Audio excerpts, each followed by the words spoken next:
Yo, what's up? What's up, gamers? How y'all doing? And also, thank you, Ame, for the membership. I really appreciate that. Is it Ame? Amy?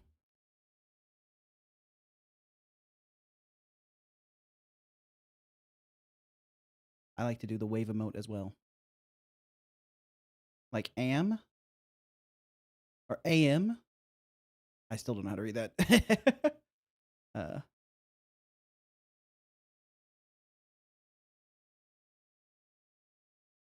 yo, yo, yo. All right.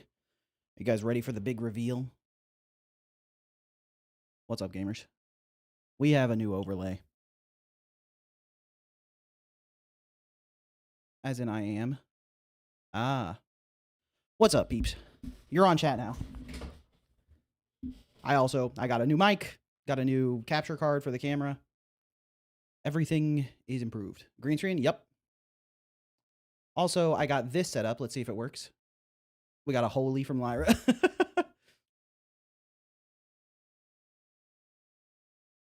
Hey, RKI, what's up, gamer?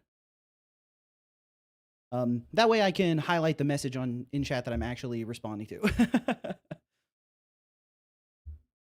Yeah, I was talking with Insandio actually, about stuff for the stream, and like for Showcase Saturday in general. And I was like, I feel like it's useful to the people I'm reviewing their games. They're getting good feedback. People who are listening are getting good feedback. Hopefully that's all useful. And then also it might be able to get eyes on games that currently don't have a lot of attention. So it's like useful in that respect as well. And she was like, well, then I think you need to decide to take it seriously. And I was like, good point. Good point. I'll do that. Highlight this. How about I highlight this one instead? And ooh, highlight the one right underneath you too. Targeted highlighting. This right here. That's how I live my life. I want to be as cool as RKI as well. The lighting might be a tad bright. Yeah, I had to really crank the brightness to get a clean green effect. There was like a lot of dust, basically, a lot of pixel dust. And then also I was deciding between applying the green screen layer, like in the filter chain, either before or after the color correction and stuff. And I put it after the color correction because that was having a better effect. And then I realized that means I can't change the color correction or I lose my screen. So I actually need to create like the filter chain needs to be like pre chroma key effects to get the green to pop so I can filter it out, and then the actual color correction on top of it. So I'm going to play around with the color correction a little bit as well, but so excited to be able to view a whole showcase today. Normally I only get to watch part. I have to watch the VOD if I want to see the rest. Hey, that's exciting. That's exciting. My username's not green in the in-stream chat. Yeah, I'm using a bot for displaying the chat. So I'm using something different that like pops it up on screen. That's a plugin in Chrome. And then I have Mix It Up bot that's showing the chat on the side. I wonder if there's a way I can get it to actually show the username colors and stuff. I'm not 100% sure. Shovel streams every Saturday. True, true.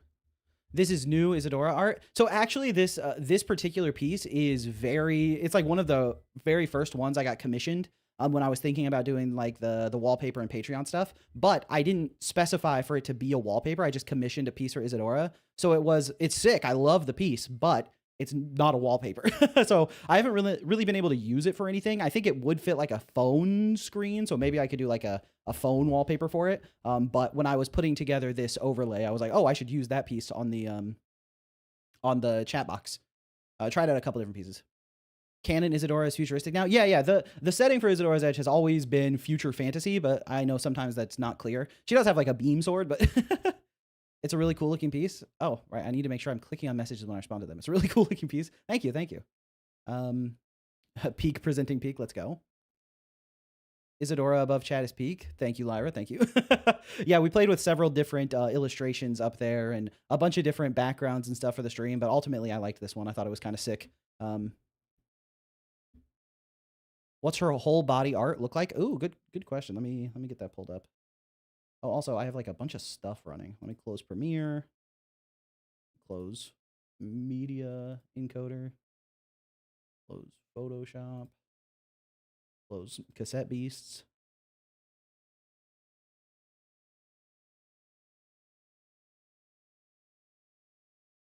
close all these notes about the different mics I tested.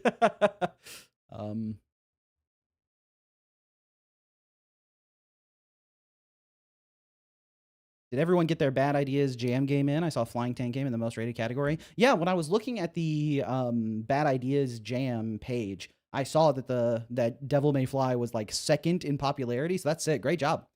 And yeah, congratulations to everyone else who also was able to finish and submit their game. That's sick. And I know Insandio was just going through bad game ideas entries, even ones that weren't from the community, and trying them out and leaving feedback, because that's just kind of who she is. I think she even was like leaving comments that's like, I like this and I like that and this is cool, and if you want feedback from Shovel, you can submit to Showcase Saturday. So she's in the trenches. Right, I was grabbing the full art for this so I can show it. Go. Pulling it up. I also need to figure out like a background music situation. I think I was considering like opening submissions so people can like show off the music from their indie games rather than just like getting my own collection. Maybe I could do like a YouTube playlist or something where it's like people could submit, and then if it's good music to be in the background, I can go in the playlist. But then I would also need to build some kind of widget to like show the names and games and stuff. But finally got my game up on itch. It was literally just a Google Drive folder before. It looks way too sketchy for anyone to download. Nice. Yeah, I need to add that to the rules in Discord, actually, that it needs to be on itch or Steam. There's also like Scratch websites I can develop, just definitely no Google Drive links. Isadora. This piece was by an artist that goes by Mochi Sky Mega. And they do a lot of Mega Man inspired stuff, I think. So that might be where the Mega comes from, although it's a Japanese artist. So I think it's called Rockman over there. So maybe that's a coincidence. Who knows? Who's to say? Why don't I have a fully exported version in here? Hold on, reopening Photoshop.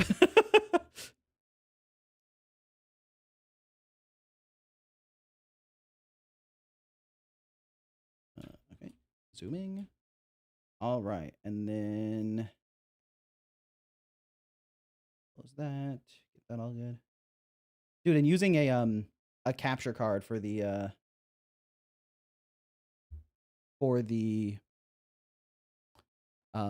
camera is so much nicer than needing to use like the virtualization webcam stuff. Oh, yeah. Okay. So let me go to desktop, and then I think you should be able to see. Yeah. So this is the full art for that overlay. Like futuristic. She got like this cool grappling hook. I told him to feel free to do a futuristic Mega Man inspired outfit, so you can go a little bit sicker and thicker on a lot of the armor and stuff. So, the armor, yeah. The armor was reminding you. I almost went to click on it, but I don't think yeah, hold on. Let me just try. Yeah, okay. So the pop-up effect I don't have in the, like, playing a game section, which I think makes sense. Although I was considering putting chat, like, above my head or something for while I'm playing games, but I'm not sure how that'll look. Maybe I'll take y'all's feedback on that. Try it out at some point. But yeah, this is sick. And just open the stream, already flashed with peak. Hey, welcome in, Yohoka. Yeah, I really love this piece. I love this artist in general. Mochi Sky Mega makes such cool stuff. And I think if I show the layers, they did like a concept. Yeah, so they like explained all the different stuff they designed and like how the different stuff works, and like a digitalized scarf and what everything's for. And obviously I'm not good enough at Japanese to read this yet, but I really like the stuff they did for it. Cool. Nice. Uh-oh. Yeah, but I think the overall piece turned out really sick.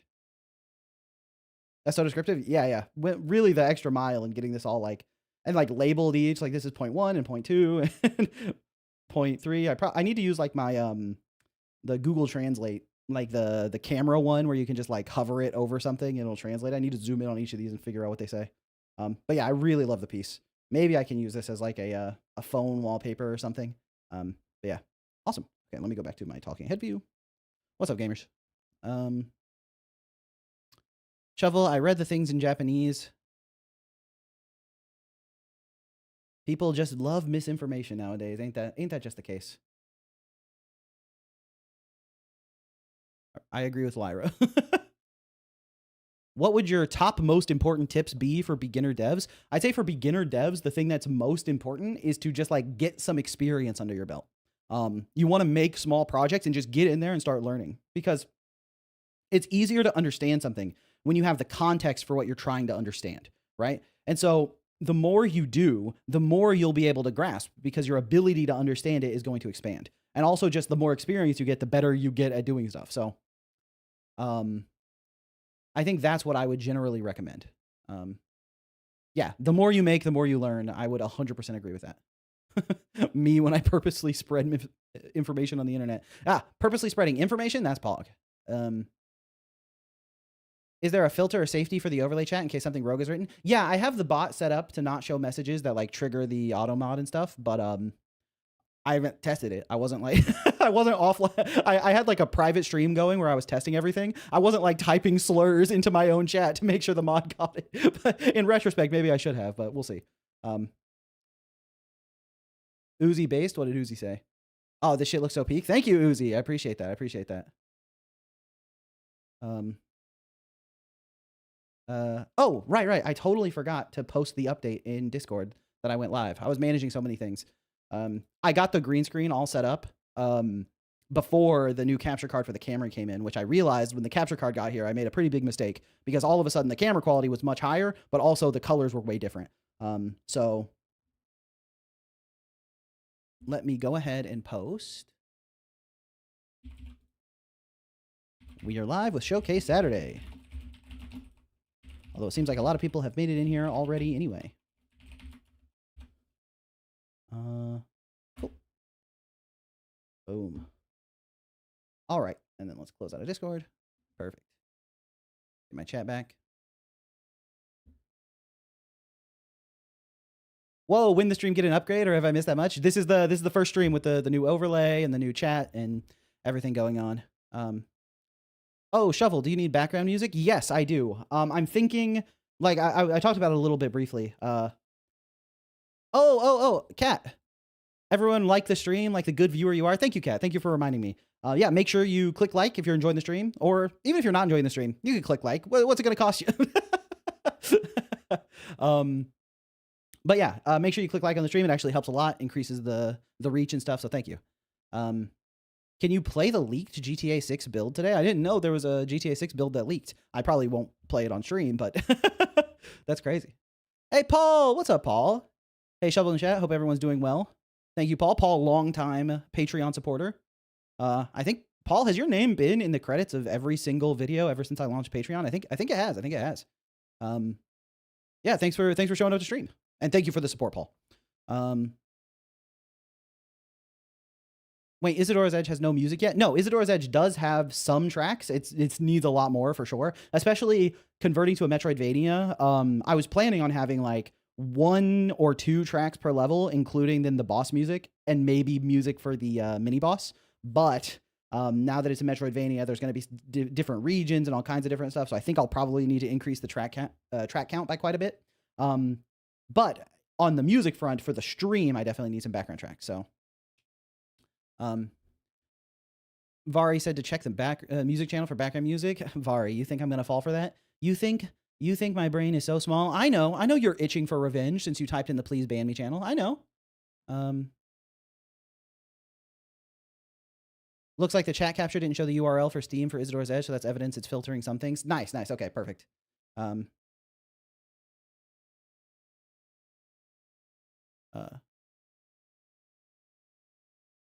Shovel, have we heard any of Isadora's Edge music yet? I'd like to hear some. Yeah, I did a brief preview on one stream. I can do another brief preview of the same thing that I played before. Let's see. Go to my files, go to the music, make sure I'm not showing you all the track names, although feels like that doesn't really matter. Repos.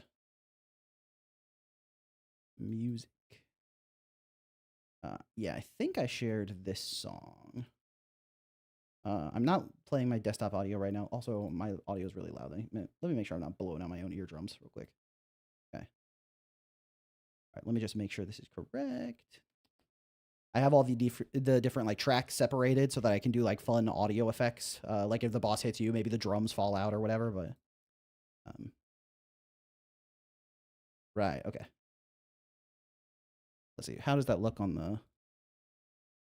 Quite loud. Let me turn it down just a bit. All right. You'll have to let me know how the volume is for you all. All right. Turning it on. All right, here is a little sneak peek of one of the tracks. Here we go.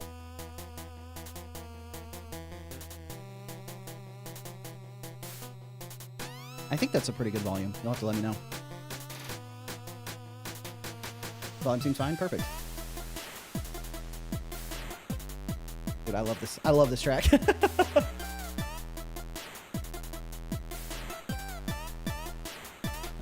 It's like The Messenger. I should listen to The Messenger's music. Isadora rap album. I'm glad you you got the meaning there, Bubba.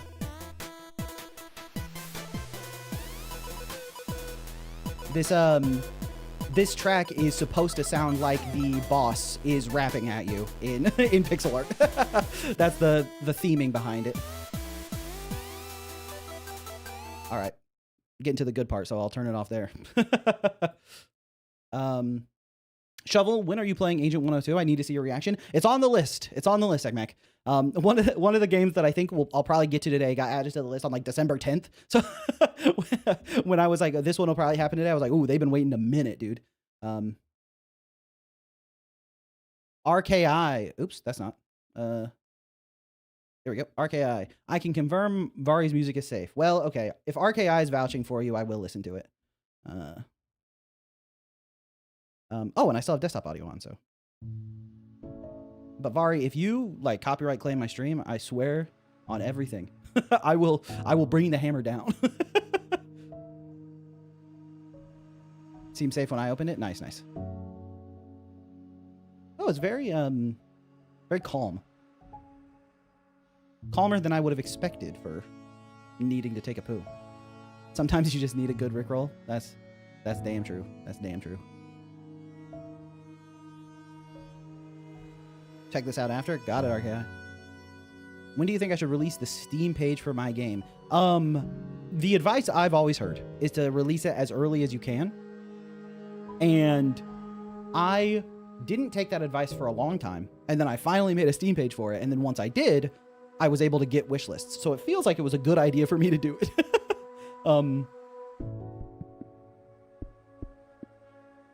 Wait a minute, RKI. I just noticed that your track there is 6 seconds long. RKI. There's no way you're trying to Rickroll me. You're like one of the top members of the community that I have trust in. There's no way my trust would be taken advantage like that. Taken advantage of like that. I like I think that this track is nice because it's not too demanding, so you can focus on other stuff. It's not a Rickroll? Oh, okay, got it.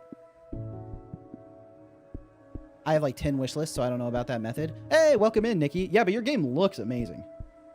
I think once people catch wind of your game, like the art is so nice. Hold on.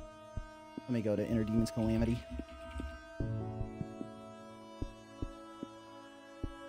Yeah, the art for this game is extremely good. You don't even have a trailer video yet. It's just the screenshots. So once you have like a video of this in motion and everything, I think it'll definitely be a oh my gosh, the about the game section is so nice too. Let me show it actually. Desktop. Like, look at these. These are so nice. The colors are good. The art is gorgeous.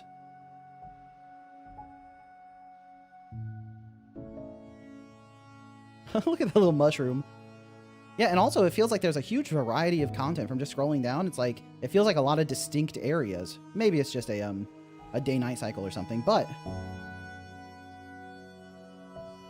those GIFs down there are sick.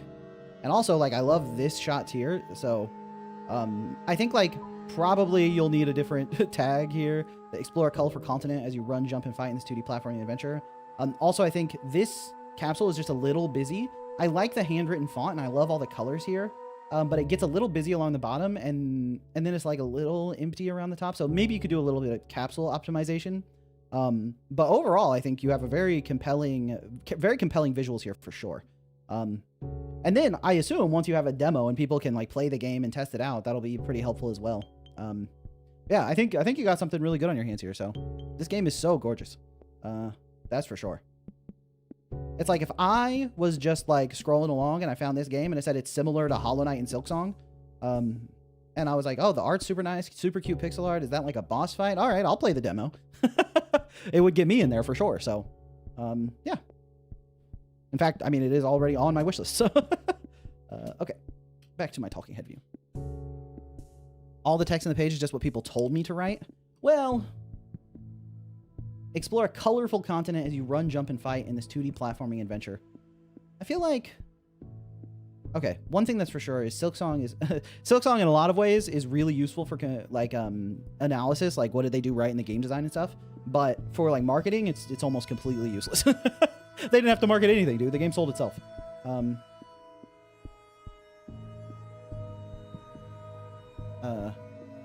Jumpy. Mr. Shoveler, you're going to play my game this week? I want to work on it more, but I need some professional feedback. I don't think you're near the top of the list for this stream. I think you're probably close enough to make it in like the next or the next stream, but there are a lot of games on the list, unfortunately. There you go, IDT, one more wish list. See, there you go, Nikki. I'm telling you, once people get eyes on this game, it's very compelling. I love the colors. It feels unique. It's like one of the huge hurdles that you have to overcome with your game is appeal. Like when people like it, thinking that looks neat, I want to play that. Like I gotta play that, right? And there's like a huge line. There's a huge thick barrier between that looks cool and I have to play that. And that line is the one you need to cross. And I think your colors and visuals are so nice that it crosses that line for me. And I think for a lot of people that like pixel art, it'll probably cross that line for them as well. So your visuals are outstanding, and we all know you're great with music as well. So really it just comes down to polishing gameplay, and polishing gameplay is one of the things that is like, you get to play test it, right? Send it to people, get their feedback, make changes based on the feedback, until you get something that people enjoy playing and has like really clean movement, really clean combat, the boss fights are fun, and then you're like home free. So a lot of non-game devs I asked like the long and in-depth description I wrote, and all of the game devs had me shorten it to like 3 sentences. Yeah, I think it's too short right now. I'd say that for sure. I think there is definitely a like game dev bias. We've all listened to similar advice, looked at similar stuff. We're all deep in the weeds. But you also have to just like see what your actual audience thinks, you know? Is your audience exclusively game devs? Are those the only people you want to buy the game? Because if not, then you do need to like also test things against your direct audience. But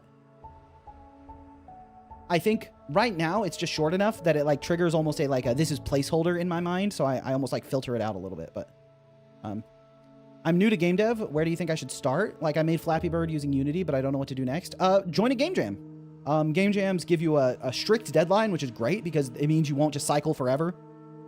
And it's a great way to get feedback because if you submit your game into the jam, people will play it and give you feedback. And that's one of the main benefits, I think, is that if you're getting started, you're just making a bunch of small projects, then it's hard to know what you could do to improve. But because game jams sort of force people into giving you feedback, at least to some degree, it can give you a lot more chance to improve. So that's what I would do. Oops. I don't know if that's a huge hot take. You're not making a game for game devs. You're making a game for your players. Exactly. Yeah. 100%. Nikki, you should trust your own creative vision. I completely agree with that. I think, Nikki, your stuff, you have such a clear creative vision and a clear artistic direction for what you're making. And I think that is very compelling. I think the reason your colors and art style are so appealing and so compelling is the fact that we can tell that this is a creative person who has this idea in their head for what they want to share, and this is them sharing it. And I think that is extremely appealing. That's like one of the main appeals of playing indie games is the fact that you get to see the artist's like vision come to life, right? There isn't a board of people making the decision they think is going to most appeal to the biggest group of people. And I think that that's where your game shines, like in the true creative indie sense. Game jams are the way. Yeah, I agree as well. I think early on doing game jams can be such a great learning experience, especially because knowing how to plan a project is very difficult. Planning in general is quite difficult. So the fact that if you enter a game jam, you are forced to a specific deadline and you need to submit something at the end. And it's totally fine, by the way, if you enter a game jam and you try to make a project and you don't finish. That's not like a huge failure because like finishing a game in a specific deadline is hard. Especially some game jams are very strict on the deadline.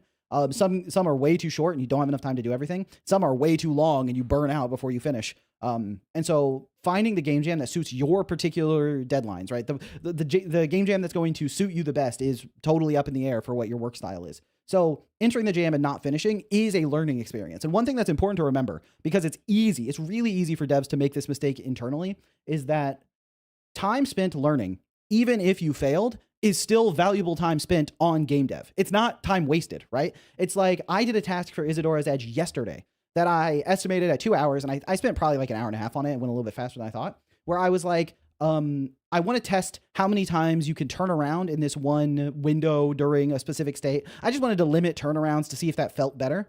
And I tried it out. I tried out a bunch of different ways to make it feel good. And ultimately I decided, no, it feels bad. And so I marked the task as done, and I deleted the stuff I did. And I think that like, it would be easy to look at that time and think I wasted it, but I didn't. I was learning something. I was practicing my skills, and I was seeing what felt good. And even though sometimes you end up with stuff that just goes in the trash, or stuff that like didn't work, or you just spent 2 hours debugging something and it feels like time that was wasted, that's all valuable time spent on game development. And I think once you can adopt that mindset and realize that it's not just about finishing a project, but it's about developing your skill set and learning, I think you can be a lot more gentle with yourself, and it'll make it easier for you to keep going even if you don't like finish the jam. So, Shovel, I recently released my indie game. Can you please play it? It's called Expedition 33. Yeah, never heard of it. Baby L. About game jams, I feel like I'm just not good enough to be able to finish something in that time. That's even worse if you collab with someone because you will let them down. Yeah, I can understand that. Early on, I didn't really want to collab with people either because I was like, what if I don't do stuff correctly? So I completely relate to that. But the thing is, there's like a key 2 words in this phrase that are really letting you down, and it's good enough. You don't have to make something good enough. You just have to make something. And even if you don't finish it in time, it's fine. And you know how you get good at making stuff? First, you're bad at making stuff. To make something really good, first you make stuff that's not so good, and then you can learn from it, right? Maybe some people are total savants and they can just sit down and bang out like a perfect game. Some people just got the sauce, maybe. But even if you're not a person who was just born with the sauce, you can still practice, right? So I mostly do music, but right now I'm doing everything solo, so I guess I'm coding as well, but I'm not very good. I haven't made any art, so I guess it's all hitboxes. That's totally fine. You could make a game that's like very music central, right? A game that's really focused on making music and how all the music works in it. You can make it very moody and atmospheric, and it's just a bunch of squares moving around. You know, very Thomas Was Alone coded, which I think Thomas Was Alone would probably struggle if it came out today, but it's still a good reference point for learning because it just shows you the kind of stuff you can make if you really focus in on the stuff that you want to do, right? So,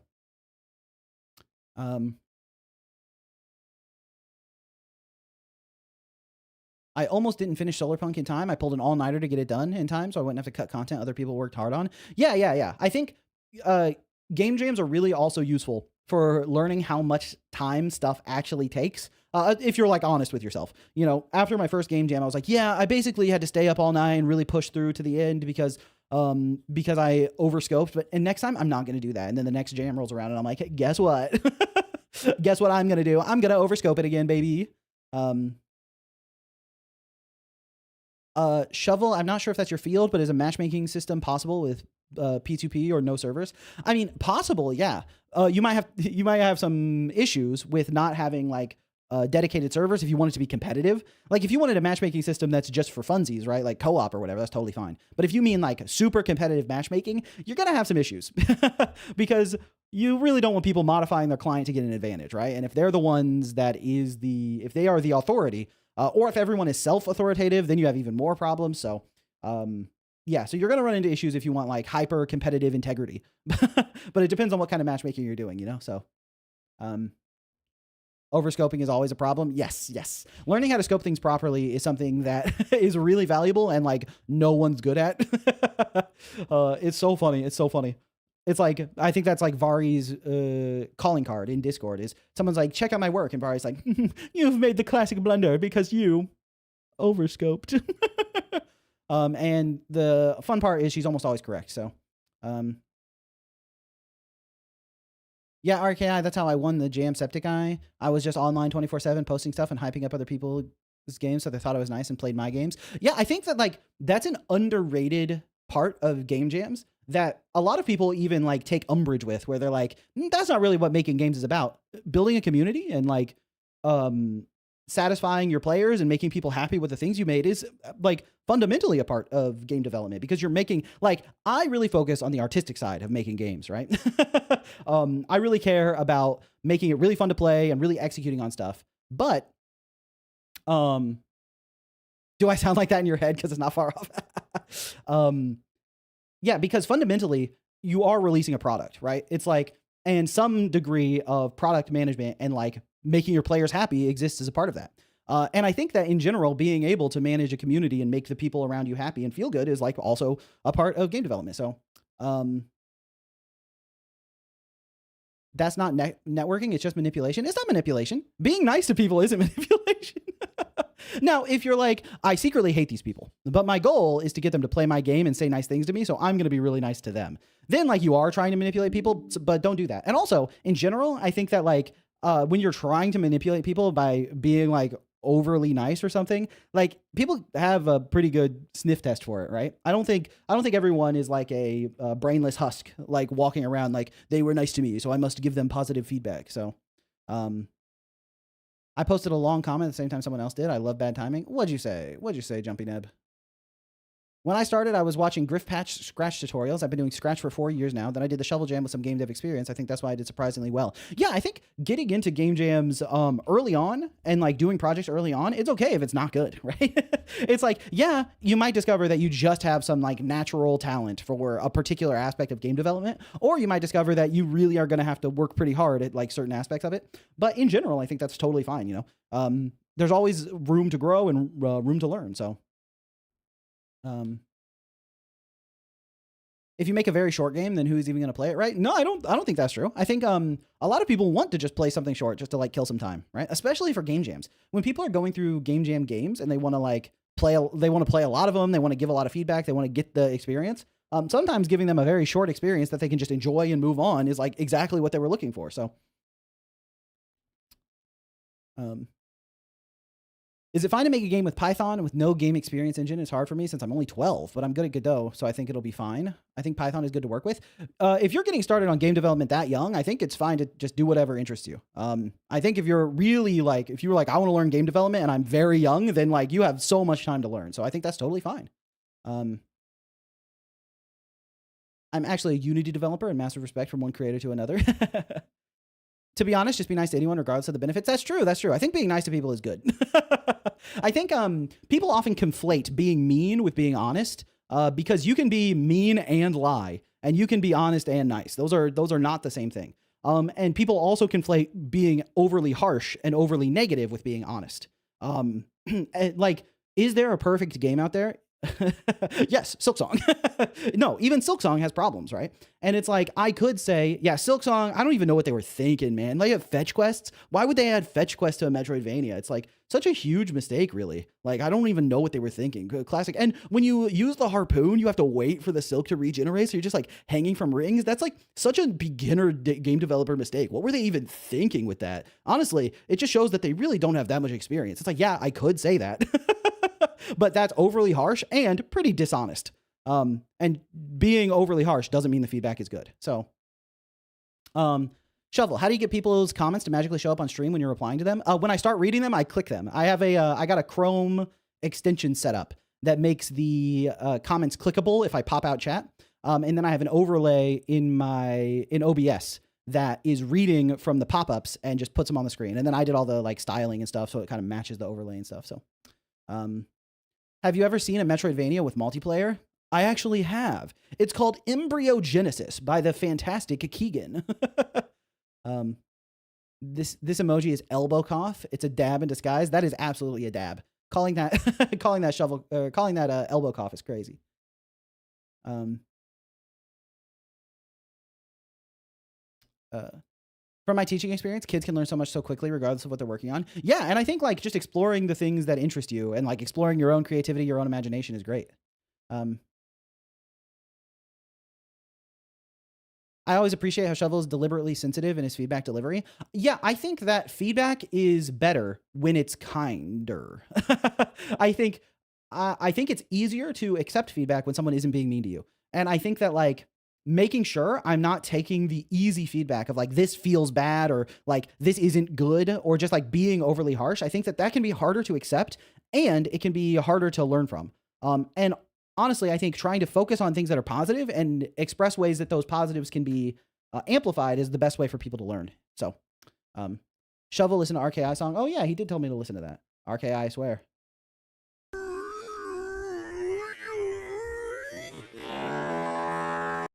All right, RKI band. We got a song from Amy. I'm still not sure. I got the feedback on how to say that, and I'm still not sure. I'm brain broken. Anyway, stargazing.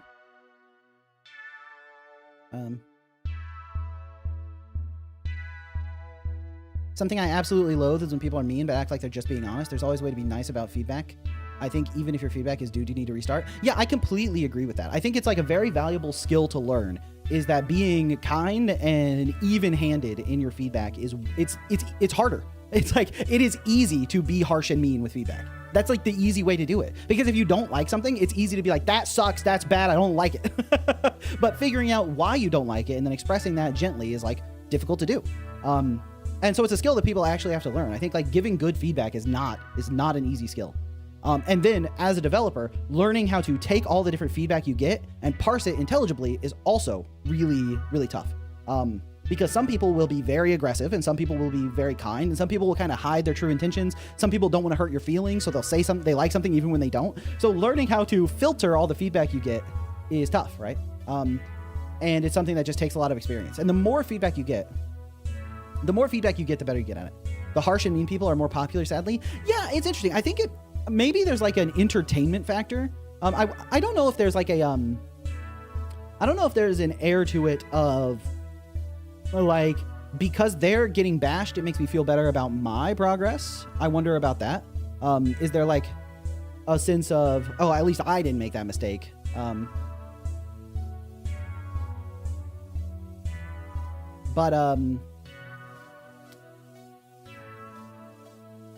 What was I saying? I completely lost my focus. Oh, right. I was talking about like popularity. I wonder if there's an element of like people like, you know, taking solace in like, oh, I didn't make that mistake. Or I wonder if it's just, you know, entertaining. You see something you don't like and someone says that's bad and you're like, I'm so right about that. But I don't know. Good morning, Claire. You should have slept earlier as to not be late. Teacher coded. When I leave ratings, I try to be honest about what doesn't work, but I also always tell them what does work as well and encourage people to keep going. Yeah, I think that's the best way to give feedback. Say what you like, say what you didn't think worked, and like what you might have changed, and ultimately just being kind about it. I think that's the way I like to do it, at least. And I think that that's better feedback. So, Shuffle, Isadora's Edge is overscoped. You need to make it into a multiplayer, friend-like extraction game in only 1 month in collaboration with Landfall. I'll get right on that, Metronome. I'm on top of it.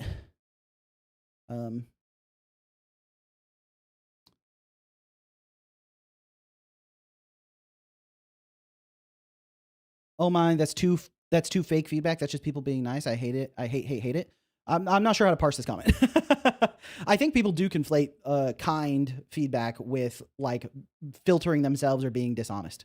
Hope you're enjoying the song. Yeah, I think it was a nice background track. I think that's one thing that is important with background music in games is like sometimes you want the music to really ramp up intensity and drive things forward, but also you don't want it to be distracting. So I think sometimes having things that feel really nice in the background is good. And that's why I was thinking having people submit their own music to use in a background in the stream where I have some kind of like currently playing this song from this game by this developer or whatever would be nice. But that's another upgrade to the stream that I'll have to work on in the future. So looks like we have Eclipse V1. Nice. This one looks like it might be a little bit louder than the others, so let me know if it's too loud. I always write massive walls of text as reviews on game jams. Yeah. I had that habit a little bit too. But yo, Shovel, I'm making a map system for my game. It's different than what you did, but your video really helped me figure out what I wanted, so thank you. That's dude, I love to read that comment. Thank you so much for popping in to say that. Because that's exactly what I'm going for. In my videos, I want to tell people what what I did to solve my own problems. What was my thought process? What was my approach?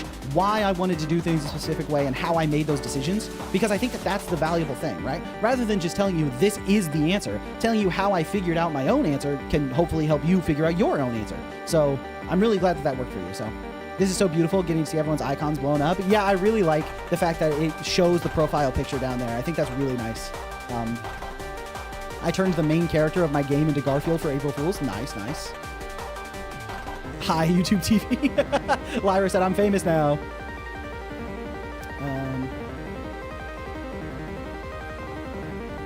It is a tad loud. Oopsie, oopsie. Okay. Project was canceled, but it was the menu theme for a game my uni team was making a few years ago. Ah, I see, I see. Posted my own super emotional track in Music General. It'll blow your socks off. Trust. I think you're next up. You're next up in the list, so. Wait, where do you send a track? Right now I'm just playing the songs that are being added to Music General, so. Also, I just got a notification from Bargy. Bargy posted something. That's sick.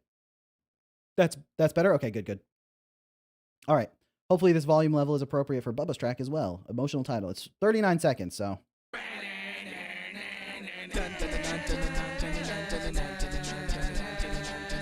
Let's all just soak this in.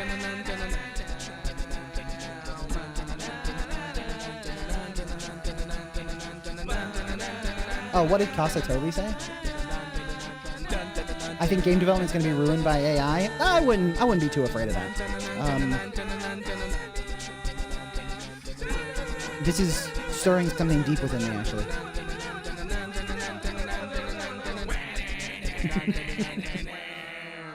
Banger. The cough at the end is too good. Bubba, when are you releasing your full-length like comedy game? Because it's gonna be such a smash hit. Keep on going. Human creativity will always come out on top. Don't let stuff like AI take the opportunity away from you. This right here, this guy is spitting. I love those emotions I just felt. I agree. I think, Bubba, you have a knack for the humor in game development. Like where to put things to make them fun. In addition to your games always look really nice the way you do your 3D. Like, I feel like you could either make a full-length comedy, like action RPG type thing that like switches genres and there's all kinds of different gameplay and it's just about like all kinds of unique, almost like a bunch of game jams like stitched together. Or you could make what people refer to as friend slop, but like a multiplayer experience that's also very comedy based. I think you could be a smash hit with either of those genres. So, next up we got Aztec 2 by Ace of Hearts. Oh, nice. One day I want to make a track for a card game that includes the sound of a deck shuffling. Nice. That'll be fun. Bubba is the goofball, and we want a goofball game that has checkpoints, but it's not too hard.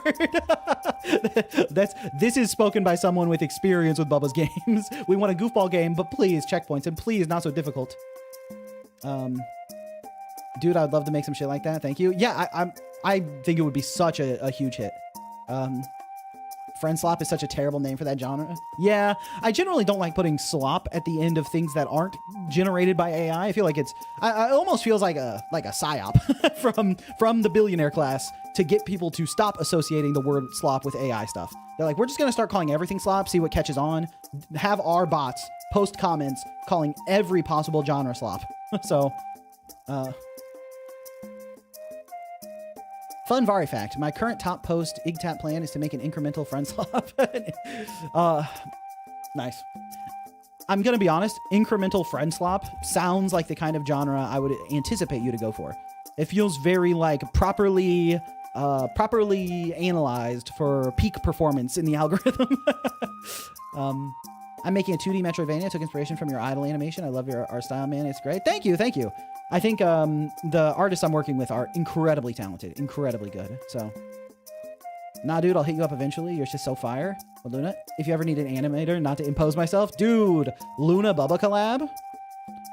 I don't think that's ever happened before.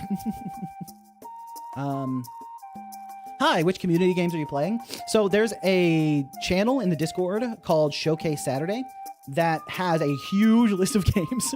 And so I'm playing games from that list. I don't want to touch multiplayer. Games are never my planned medium anyway. Yeah, multiplayer does add a huge amount of complexity. It's not easy. Whenever I had to do multiplayer stuff, it was a bit of a hassle. Like I worked on a co-op forest farming simulator thing. And I basically got put in charge of all the networking by myself. And that was a huge hassle, especially because they had these like detailed like seed planting maps, and all the trees were like very specific with how they grew everything. And that stuff needed to all be replicated because they wanted it to be exactly the same on every machine. So there was like a lot of issues that were annoying to deal with. But for a game that's like not as critical for everything to stay perfectly synchronized, I think you can get away with a lot of stuff that makes it easier. Especially Unity's like netcode for game objects is like pretty good. I was pretty happy with netcode for game objects. So that sounds like a nightmare to program. It was. Working on that system was brutal. It was extremely difficult. So are you playing any Bad Idea Game Jam today? I am. I have a couple games that are on the list, I think, from the Bad Ideas Game Jam.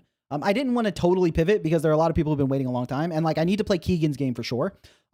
Because Keegan submitted and it finally made it to the top of the list last week. But then he had just made an update that broke the intro to the game. So that's so unfortunate. So he's still near the top of the list. But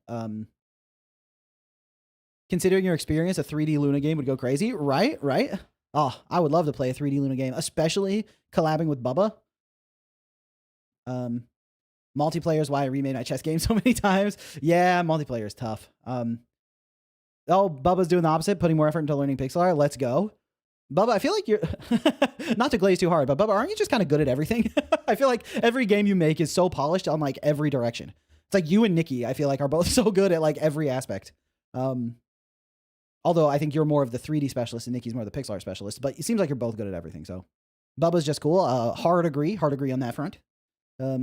In uni, I was forced to make an online game where I had to manually write the UDP and TCP sockets. It was awful. Yeah, I remember. I do not think I learned that much from my networking classes in college. Definitely not enough to remember that much about it. Maybe enough that I was like able to do some networking stuff when I was when I was working in a studio where I needed to. But you know, I should learn to be not bad at art, then I can become cool. Kat, I gotta tell you something, you're already cool. But I think improving your art skills also is fun. Hey, what's up, Lusk? How you doing? Hey, boss man, sorry about being late. No problem. At least you clocked in. I definitely want to make a 3D game. It's absolutely on the list, but also working on a team where I can just go crazy on the animation would be very fun. Yeah, I think that's one of the benefits of a team is you want to get people that have their specialization that they like to do and then let them go sicko on it. It's like even in the Devil May Fly, the fact that the UI and everything is so polished and so clean. It's like, yeah, thank you, Monarch. we know who did that. And that's like one of the skills that Monarch is absolutely the best at. And so having Monarch put all that stuff on top of what was a really good 3D game and really nice effects and everything, it's like everyone kind of got to go sicko mode on their own aspects. So I hope I can submit my Jan game when it's done for Showcase Saturday. I will be excited to play it, Hamhog.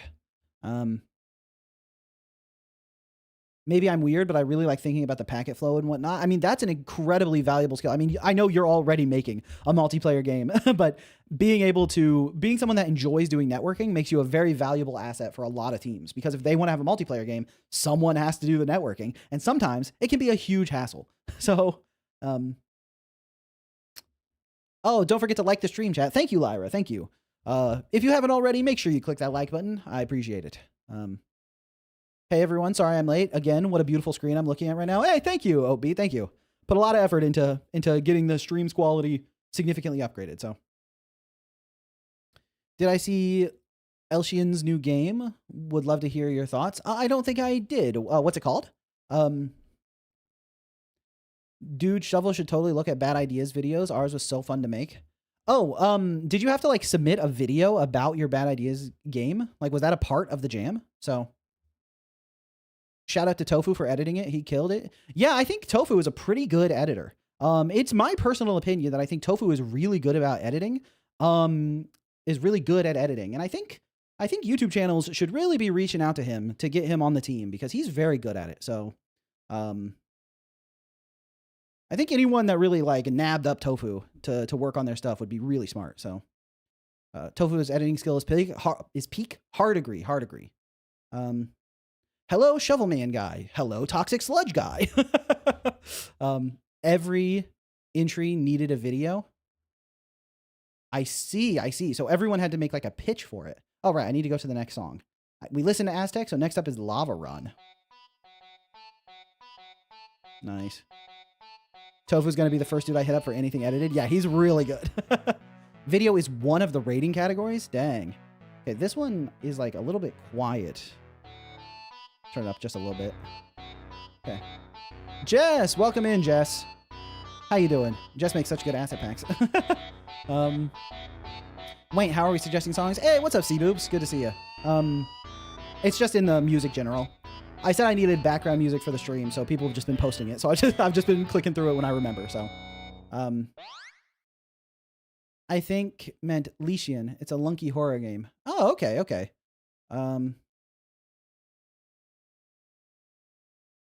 Project Lunky. Interesting. Project Lunky. Let me Google. Let me do a little Googling, actually. Project Lunky.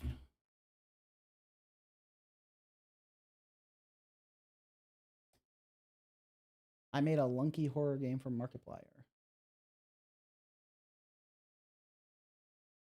I made a lunky horror game for Markiplier. There's so many words that I understand a little bit of the context of, so. Vari just posted a sound effect. I was watching the video for Project Lunky. Interesting. Okay, so let me see. There are pitch videos, right? Oh, hold on. Next up is Baby L song. Okay, that's quite loud. Sorry about that. I think I just blew out everyone's eardrums a little bit. Get it right here. OMG, why are you so crisp? Do you mean my audio or my video? Because I have upgraded both. Lunky is Markiplier's editor. Ah, I see. Okay, good to know. I mean, is it good to know? Maybe I don't actually need to know it. Who knows? Interesting to know. There we go. I'm learning about developing in 1 week ago, and I don't remember coding. Is that problem? Yeah, I in general, it's hard for me to judge because I started with programming, so obviously it's the thing that I'm the best at. So in my mind, programming has never been a big roadblock, but I do know a lot of people are rough. A lot of people really struggle to program, and then some of the people that really struggle to program are great with art. So I guess everyone has their own skill set, right? So I watched Tofu and Bubba make the scene in Gmod for the video.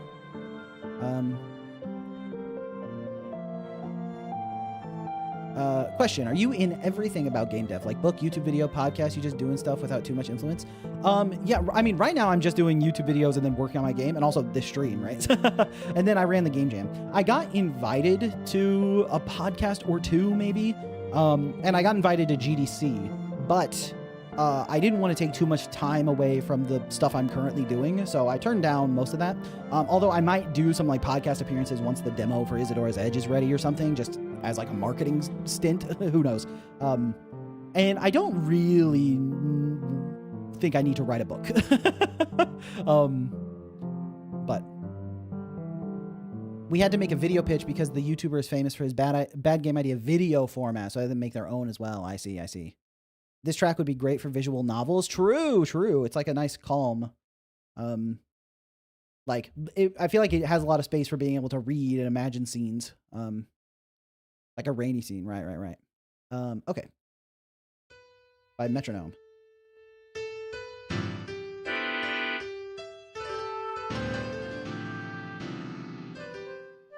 Nice. Watching at a very crisp 144p. May I ask for Showcase Saturday? Can we send in short videos and stuff that we want to show it off? Totally, yeah. If you just post it in the Showcase Saturday channel, I'll know it's in there. So, what if you feel that you are bad at everything and can't seem to finish any project? Well, the first step to being good at something is to be bad at it. So if you're bad at everything, that just means it's time to learn, and you have plenty of chance to grow and improve. I don't think there's anything that makes you like particularly incapable of becoming better at one of the aspects of game development. And then once you make that first improvement, you can imagine yourself making the other improvements. You know, it's having like a good mindset.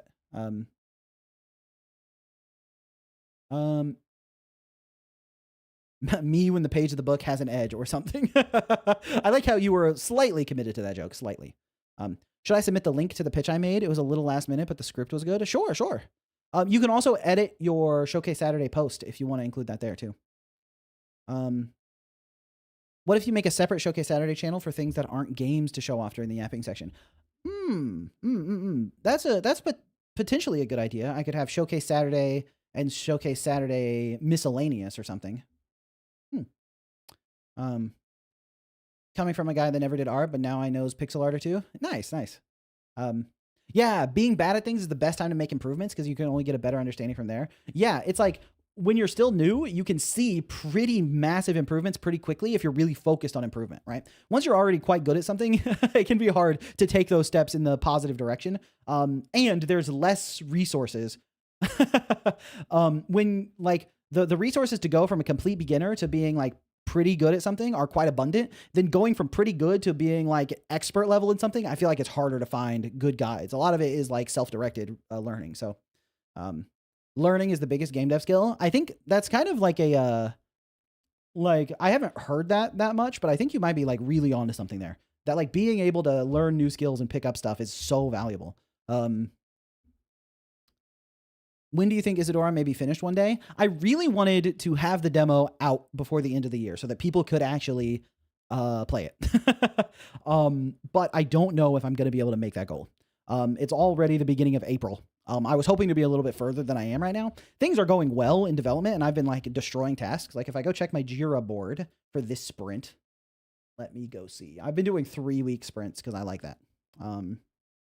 If I check my Jira board, that started on the 23rd of March and finishes on the 13th of April. I currently have 46 tasks in the done category, which is nice, which adds up to 3 weeks and 3 days of estimated work. Now, some of those are bugs that I estimated, like this is going to take me 2 hours to figure out the bug and fix it. And then I figured out and fixed the bug in like 30 minutes. So that's just like free time. And, you know, you'll make a comment saying this took less than I estimated so that I can try to estimate better next time. But still, it's really good progress. But even with making good progress like that, it's still, you know, still a lot of work to do, a lot of stuff. So Isadora's demo is going to be peak. Thank you, Lyra. Thank you. Appreciate that. Sidfish. Hey, Shovel, how it goes? I'm releasing my first game on Steam. I have a build ready. Would you be up for playing on Showcase if I send you a Steam key for your early access? Absolutely, Sidfish. Is it, what is it? Pushy Worm? Is that what it was called? Pushy something. Hold on. Let me go to my wish list. I know it's on there. I've had your game on my wish list for a long time. Let me see. Pushy. Where is it? Searching. Maybe it's not called Pushy. Oh, that one is still in progress. I see. This one is called Hex Strikers. Oh, Pushy Worm. Yeah. Added to wishlist on January 22nd, 2022. That one I've been waiting for a minute. Oh, are you also Putty Putter? I think so. Sidfish. Yeah. Okay. Hex Strikers. Let me add that to my wish list. Planned release date on April 30th. Let's go. This one is called Hex Strikers for anyone in chat. Yeah. Shoot me a Steam key to my email address, and I'll definitely try this one out. And I'll try to April 30th. What day is that? April 30th is a Thursday. So would you prefer me to test it out on the 25th or on May 2nd? Like a little bit before the release or a little bit after the release? Because I can try to time it for the release of your game. Claire woke up again. Let's go. Sent an actual not shitpost track for a canceled shooter game. All right, let me see. Yeah, for anyone who didn't know, me and Sidfish did the game jam that I did. I made Isadora's Edge Jam version 4. I was in with Sidfish. We both did that jam. And Sidfish was very kind in their feedback towards Isadora's Edge at the time. And is just a very pleasant individual. So anytime you want, even earlier if I like. Okay, sounds good. Oh, yeah, and Lyra posted the email address. Thank you. Not trying to put salt on the wound, but how much will Isadora make financially? I think the video's already paid the spent costs of time. I wish that was the case. No, I'm very in the red on Isadora. If Isadora's Edge ends up not costing me money, I would consider that a success. But it's going to have to get a pretty good amount of sales to not cost me money because I've spent a lot on it. because I pay the artists I work with. So, thanks for the praise. Appreciate it. Yeah, no problem. Thanks for popping in. Do you think art skills can limit the kinds of games someone can make? It feels like the game genres I like don't fit with my bad art skills. Yeah, I think that definitely you can be limited by the art you're capable of making. If you want to make like a photorealistic RPG, or something like that, like if that's what you like to make, obviously if you don't know how to do photorealism, that's going to struggle. So, but based on my own revenue predictions and our relative wishlist counts, you'll almost certainly make a decent living. Hey, I mean, that sounds good to me. I'll take your word for it. I have so many tracks for unfinished games. All right, I need to pay enough attention to actually like do this. Excuse me, my phone took over my headphones to start like telling me to wear different clothes. That is weird. I don't know what it heard, but it decided to tell me to wear more athletic clothes. What are you talking about? My own phone? Okay. I saw your video on making okay, Bubba's music. Bubba's music. Hold on. Okay. We have Cat, Jumpy, Baby L, Bubba. All right, let me do Bubba's first, since he's the one who reminded me. Oh, nice. Dang, dang, dang. I like this track already. Thanks, Shovel's phone. But yeah, any tips for making an engaging devlog in a YouTube short? Are there any real difference between the two in creation? So one tip that really helped me when I was thinking about it is, first, for shorts, you want to talk about something you find very interesting. That's why I started making the Game Dev Secret series, was because I just wanted to talk about game development, and I always liked to help people learn stuff. So I was like, what if I talk about game development and like share the things I know in a way that I think could help beginner game developers, right? So you have to figure out like what interests you about your own game, right? For making a devlog, what do you think is really interesting? Like, oh, I changed this and it ended up feeling way worse, and the reason is because of XYZ, which caused me to do this, which felt great. Like, if that's really interesting to you, awesome, talk about it. And then second, for YouTube videos, a huge amount of the success for them comes from the thumbnail and title combo, right? It's like if it has a good thumbnail and it has a good title, people will click and watch it. With shorts, there is no thumbnail and there is no title. It just shows up on their feed. So you can think of the first 2 to 3 seconds of your short as the thumbnail. People swipe, they look at it, judge if they want to watch it or not, and then if they don't want to watch it, they swipe away, which is similar to if someone doesn't click on the video, right? So you want the first second to effectively act as a thumbnail for the video. So you want the engaging visuals of your game. You can put text on the screen. I know a lot of people do that with their shorts, is they literally have like a sentence on the screen, which acts like the title of the video, right? So,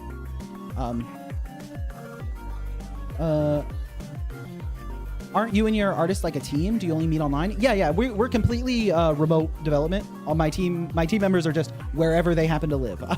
I reached out to people that I thought were very skilled and asked if they wanted to work on the game with me, and then I compensate them financially. Which was easier to do when I had a full-time job. And since I lost my full-time job, things aren't going so hot financially, but we'll see how it goes. I have enough savings that I'm hopefully able to get to the Kickstarter. And then if I can get to the Kickstarter, hopefully I'll have enough to make it to the release. And then hopefully things will go well from there. But it is definitely a bit stressful, but you know, I'll figure it out. So when you're making a game, but the evil game engine wants you to die. I have a million things to do, so I don't have much time for devlogs, especially for jam games. But hey, next big game is going to have some banger devlogs. Let's go. I'm super excited to see what you can put together for your devlogs, Bubba, especially because Bits does your editing, right? And I think Bits is really good with the edits too. So nice, dude. I really like that song. Really nice track. Okay, we have a track from Cat, Divine Punishment. Let me start with a little bit lower volume in case it's going to... Oh, nice. This feels like some end-game boss music type stuff, so... I'm more of a hobbyist, but I'm planning to place the Battle Network game on Steam in the future. I owe you a lot for the feedback. Thanks for that. Hey, I'm excited, Lusk. I'm excited. Especially because I think that game is very fun. And I think if you have the funding and security to continue developing like that type of game, whether it's a sequel or if you just keep adding features and new classes and stuff, I think that has the potential to... I think that has the potential to be really, really sick, so... Oh, I didn't make this, by the way. Rocky did. All right. Shout out Rocky. Nice, nice.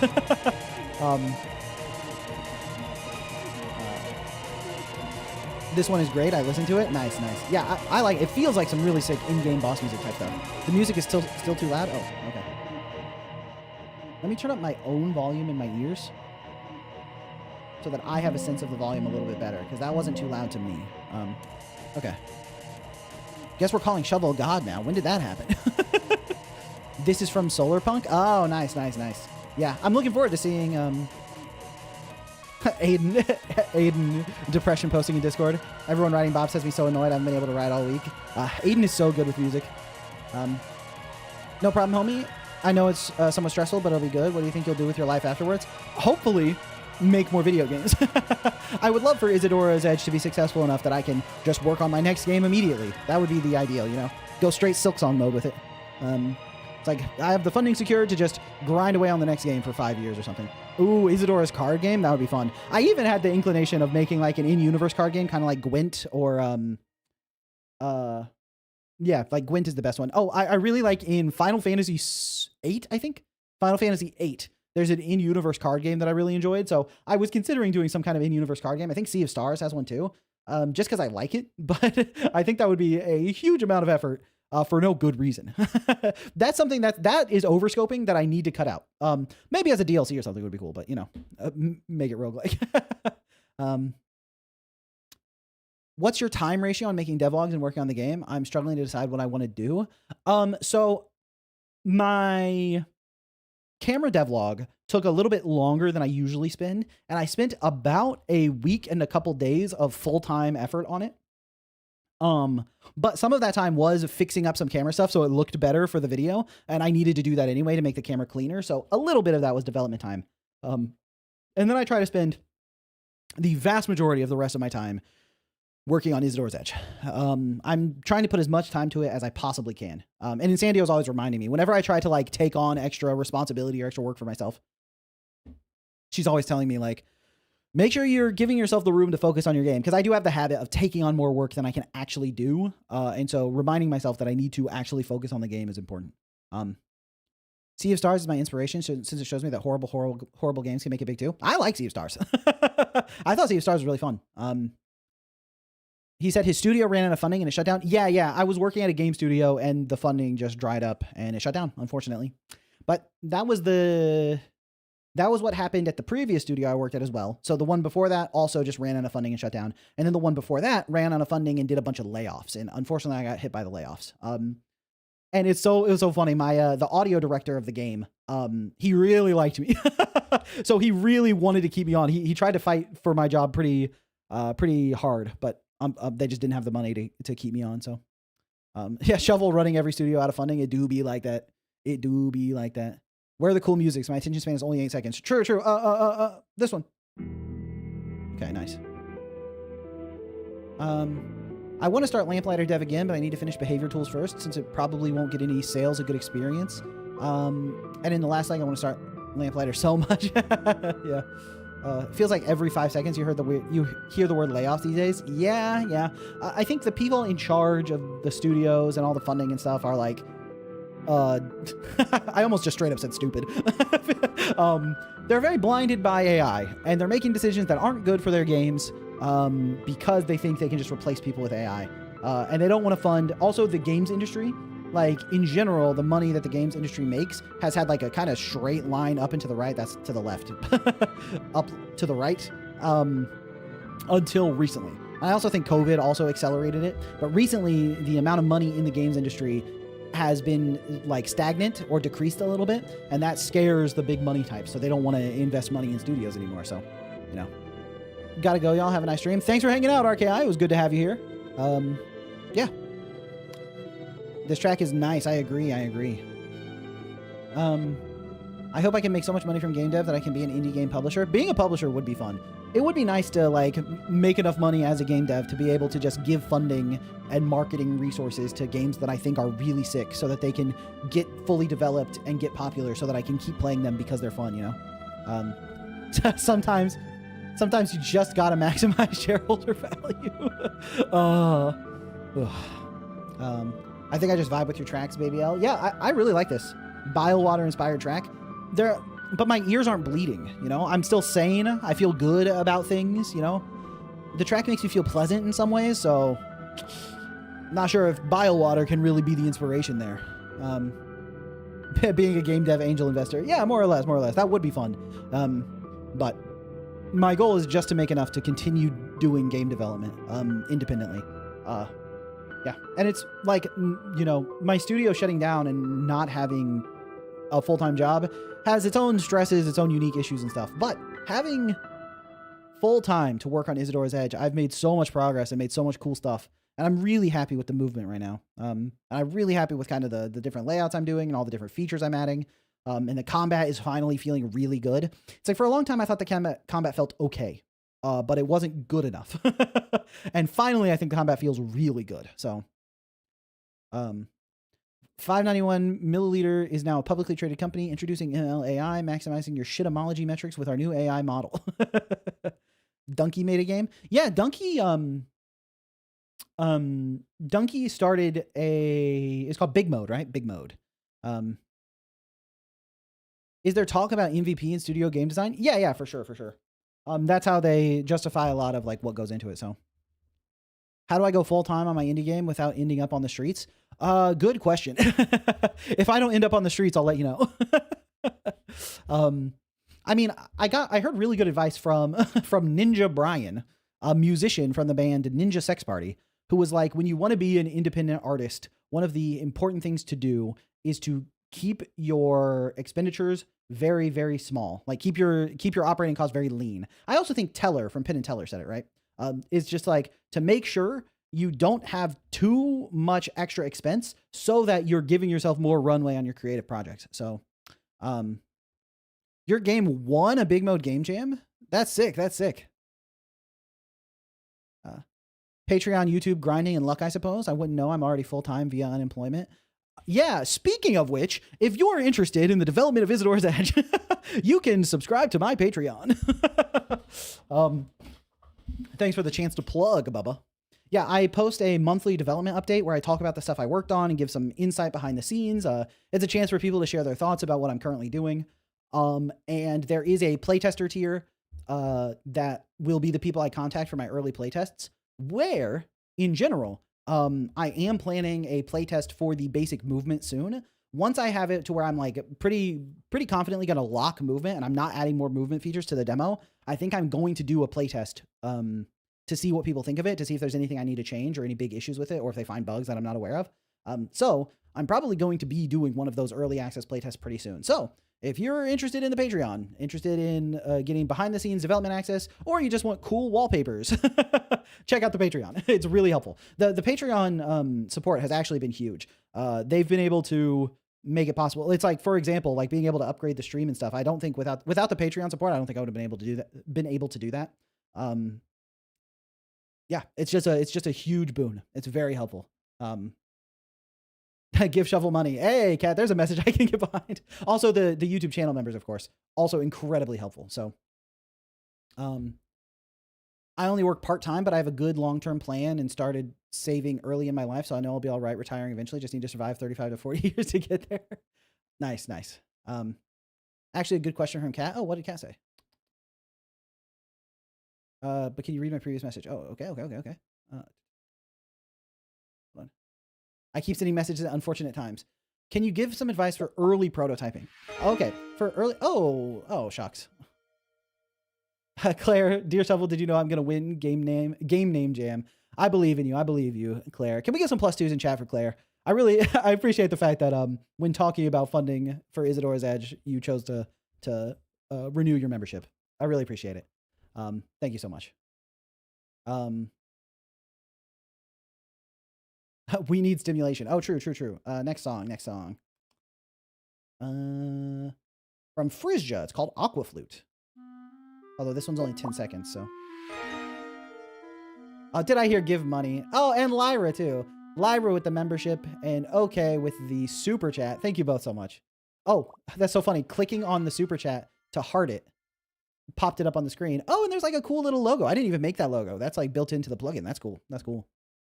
+2 Lyra and +2 okay. Thank you. And Lyra's at 10 months. Lyra, you're only 2 months away from the 1 year badge. That's sick. Maybe there's some kind of script or bot that automatically plays tracks or something. Yeah, I should set that up for the next stream, so that there's like the constant tracks from people who want to submit their stuff. Oh, abstract Sven, thank you so much for the membership. I really appreciate that. Can we get some +2s in chat for abstract Sven as well? We got a lot of +2s going on. Right, cat message about prototyping. I want to hear the app. So for early prototyping, I think sometimes people will completely forget about polish. And I think that sometimes polish can really help with like the little details. Like when you're testing movement out, making sure all the states that like swap between them and the little bits of acceleration and stuff that feels like a polishing step. Sometimes just getting the animation or a little bit of particle effects in there can help you sell the illusion you're going for. So, and sometimes the game can be fun, but because you haven't properly juiced up the main aspects of interacting with the game, it doesn't feel that good. Yeah, a surprising amount of fun comes out of a simple amount of polish. That's incredibly true. And when you're prototyping, you don't need the polish to be very polished, if you know what I mean. You can make a simple explosion particle effect that doesn't even look that good, but it's okay. It doesn't need to look that good. You just need to see if having an explosion there helps it out. So when you're thinking about prototyping, figure out what are the key ways your player interacts with the game. Like, what are they doing? Like, what is the core gameplay loop? What are they doing when they play the game? For Isadora's Edge, they're running around and they're swinging their sword. So I've spent a lot of time polishing and really refining the movement and the combat until I think that every moment of moving and fighting feels good, right? I need those two aspects of the gameplay to feel amazing because those are the core way the player interacts with the game. So identify what are the core aspects of the game that your player will do, and then for the prototyping step, put enough polish on those to get a good sense of if they're actually fun, right? Do enough polishing so that you can tell if those core interactions feel good. Now, with Isadora's Edge, it's a Metroidvania, and it's a very Hollow Knight, Mega Man-inspired Metroidvania. So I'm following a lot of established conventions, and I have a really good comparison point to know if it's fun, right? Because I'm just comparing it to other Metroidvanias. And because I play a lot of Metroidvanias, I have very strong opinions on what is fun. And I have very strong opinions on what the movement should feel like and how the combat should feel. And I'm using those strong opinions to inform how I do that prototyping. But if you're making a game that is a little more off the beaten path or has more unique mechanics rather than just like a Metroidvania, then that's where the prototyping can be very valuable because you can see if those mechanics work. And when you're doing those early prototypes, figure out what you could add or change about those core mechanics to make it more fun to play with on like a moment-to-moment basis. So really lock in on what are the core interactions of your game and the core game loop and polish those enough that you get a sense of if it's truly fun, can you play this game for a long time? So for example, I could run around in my test levels in Isadora's Edge for like an hour, like easily. There's nothing there, there's nothing to do, but it's just fun to move around. Sometimes I will get distracted on the task I'm doing because it's just fun to run around in the game. I will be in the middle of testing how like some dash jump works or something, and then I'll just like sprint around and climb walls and jump just like absent-mindedly because controlling the character feels really good. So that's what I would do. Focus on the core mechanics and really polish those, and then see if it's fun in a way that you can build the rest of the game around it. So that's what I would recommend. When you keep working on something and never realize how much time has passed, and apparently the game is huge now, Silks Encore. Yeah. A lot of advice is given to make small games. When can I start to make larger ones? I think that once you have enough experience that you think you can properly estimate the scope and then try to keep it to that scope, right? Because when you're early on, it's hard to know how long something's going to take. And when you want to decide to spend a year on something, it's really valuable if you do actually only spend a year on it. Like when I first started Isadora's Edge, I estimated a year for it. Now, things changed a little bit. I estimated a year for it when I was going to do everything myself and didn't have a job. And then things changed very dramatically within like 2 or 3 months. So, you know, there's a little bit of sauce there to it. But in general, you want to be able to actually estimate how long something is going to take and have the experience to know that you can like at least deliver on most of it, that you can figure out the rest of it for. So I'd say like once you have enough experience that you think that you have a good sense of what you're actually doing in terms of estimation and project planning, that's when you could start a bigger project. GMTK made a really good video about prototypes. Oh, I'll have to check that out. See what his thoughts are. Thanks, Shovel. Yeah, no problem. Hope the advice was useful. Fruit Ninja had the particles and splats in its prototype, which showed that the game is really satisfying, helps with the fun. Yeah, I think like their core gameplay is slicing the fruits, right? So if they want to see if slicing the fruits is fun enough to actually build the whole game around, they need to make the fruit slicing mechanic, like prototype that out, add enough particles, enough splat, enough extra juice to it to see if it's satisfying and fun for a long term to like do that. And then you can actually like tell, does this have legs? Does it have merit? Oh, it's been a while without a song. Thank you, Baby L. Next up, we got Sussy for Real with the music 80s horror movie theme. Spooky. GMTK stream was scary. He was destroying devs in his stream. Oh, during the GMTK jam? Oh, yeah. He's done it for a long time, right? His feedback is probably very straight to the point. Sussy for Real. This is a little bit spooky. Is there any way to make a procedurally animated character on a 2D platformer? Yeah, I can imagine using like a 2D kinematic, like inverse kinematic system to like animate the limbs and stuff, especially if your character isn't just straight up humanoid. Like if you wanted to play as a spider, you could do a totally animated character, right? Like IK character. So how do you do seamless levels where your whole map has no room transitions? So you want to do like chunking, like Minecraft does it pretty well, where it's like the different areas of the game are still split out, but they load in and unload dynamically. So you never see them. But like at any point, you're basically running through a little like cutout chunk of the map. And as you move around, the rest of the room streams in, or the rest of the map streams in. But for the purposes of making a Metroidvania, I decided to cut the seamless map. Because I was like, I think it's going to be too much extra complexity to make it seamless and a Metroidvania. I was happy to make it seamless when it was a linear platformer, but, you know, trade-offs.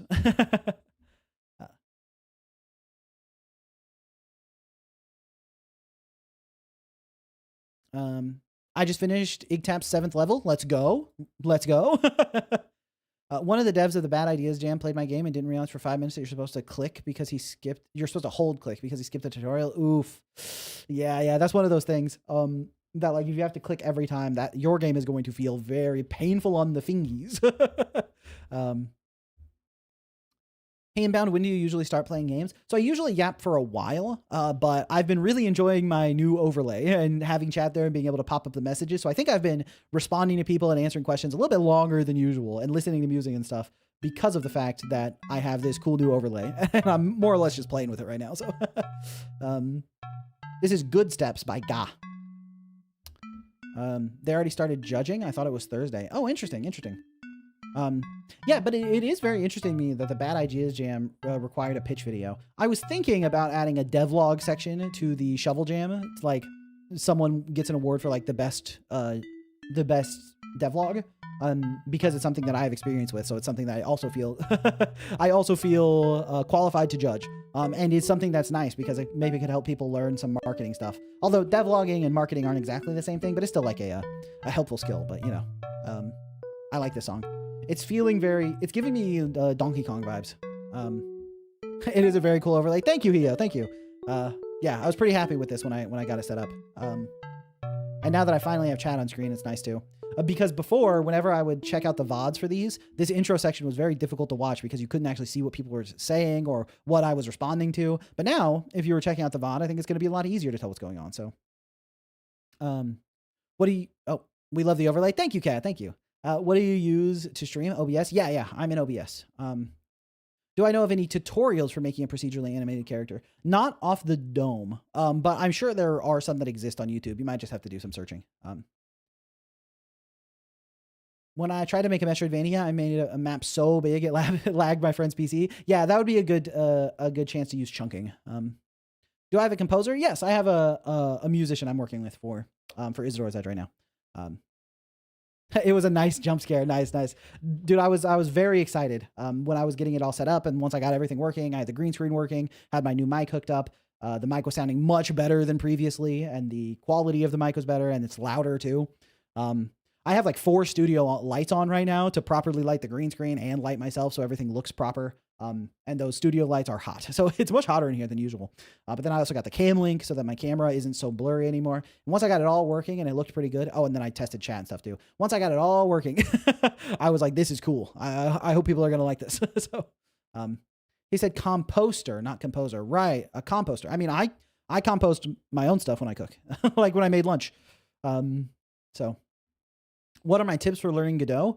It's kind of the stuff I already talked about a little bit, where it's like, you know, just do small projects and get into the sauce of it. I have a how to learn Godot guide in the FAQ channel on Discord. So if you want like discrete steps where I recommend how to learn Godot literally like day by day when you're getting started, you can go to that guide and just follow it, and hopefully that'll make things a lot easier for you. It has linked tutorials on YouTube that will point out, or has tutorials linked on YouTube that I think are good for learning particular concepts, as well as like questions that like you should read the questions before you do any tutorials, so you have a concept of what you're trying to learn about. And then after you've done the tutorial and done the project associated with the tutorial, you can go read the questions again, and you should be able to answer them. And that's a good way to show that you like learned the stuff you were supposed to learn. So I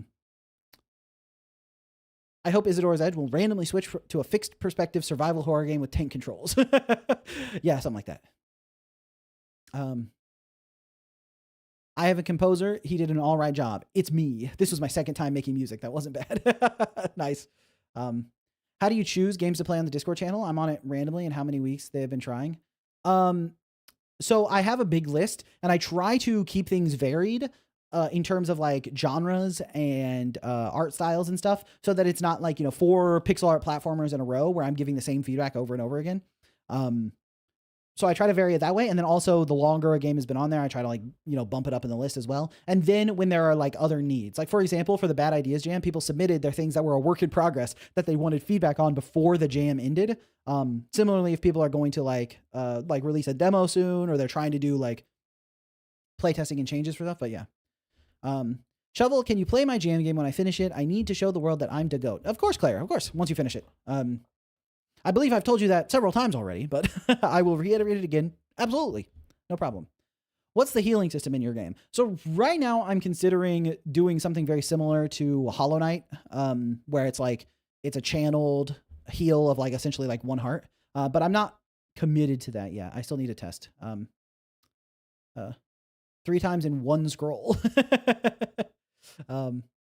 Please do not all cap long sentences. That's true. That's true. Listen to the mods. Tank controls, Inscription reference. Dude, Inscription is so good. Tank controls, free will. It do be like that. Okay, nice. All right.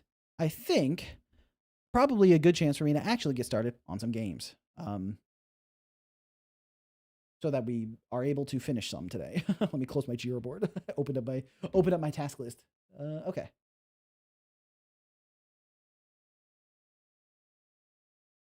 And then getting stuff opened. Okay, bad game idea. All right.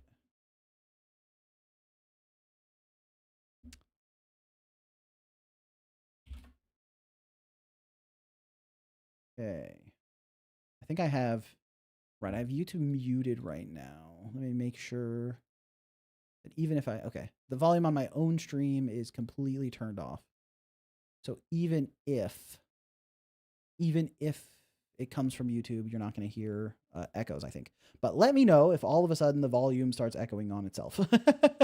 Okay, now I need to reopen chat, actually. Okay. Cool. Whose voice is that? Right, so this is the for the Bad Ideas Jam, there's like a video pitch that needs to happen. So we're going to start with watching this video pitch. So let me go to my desktop view.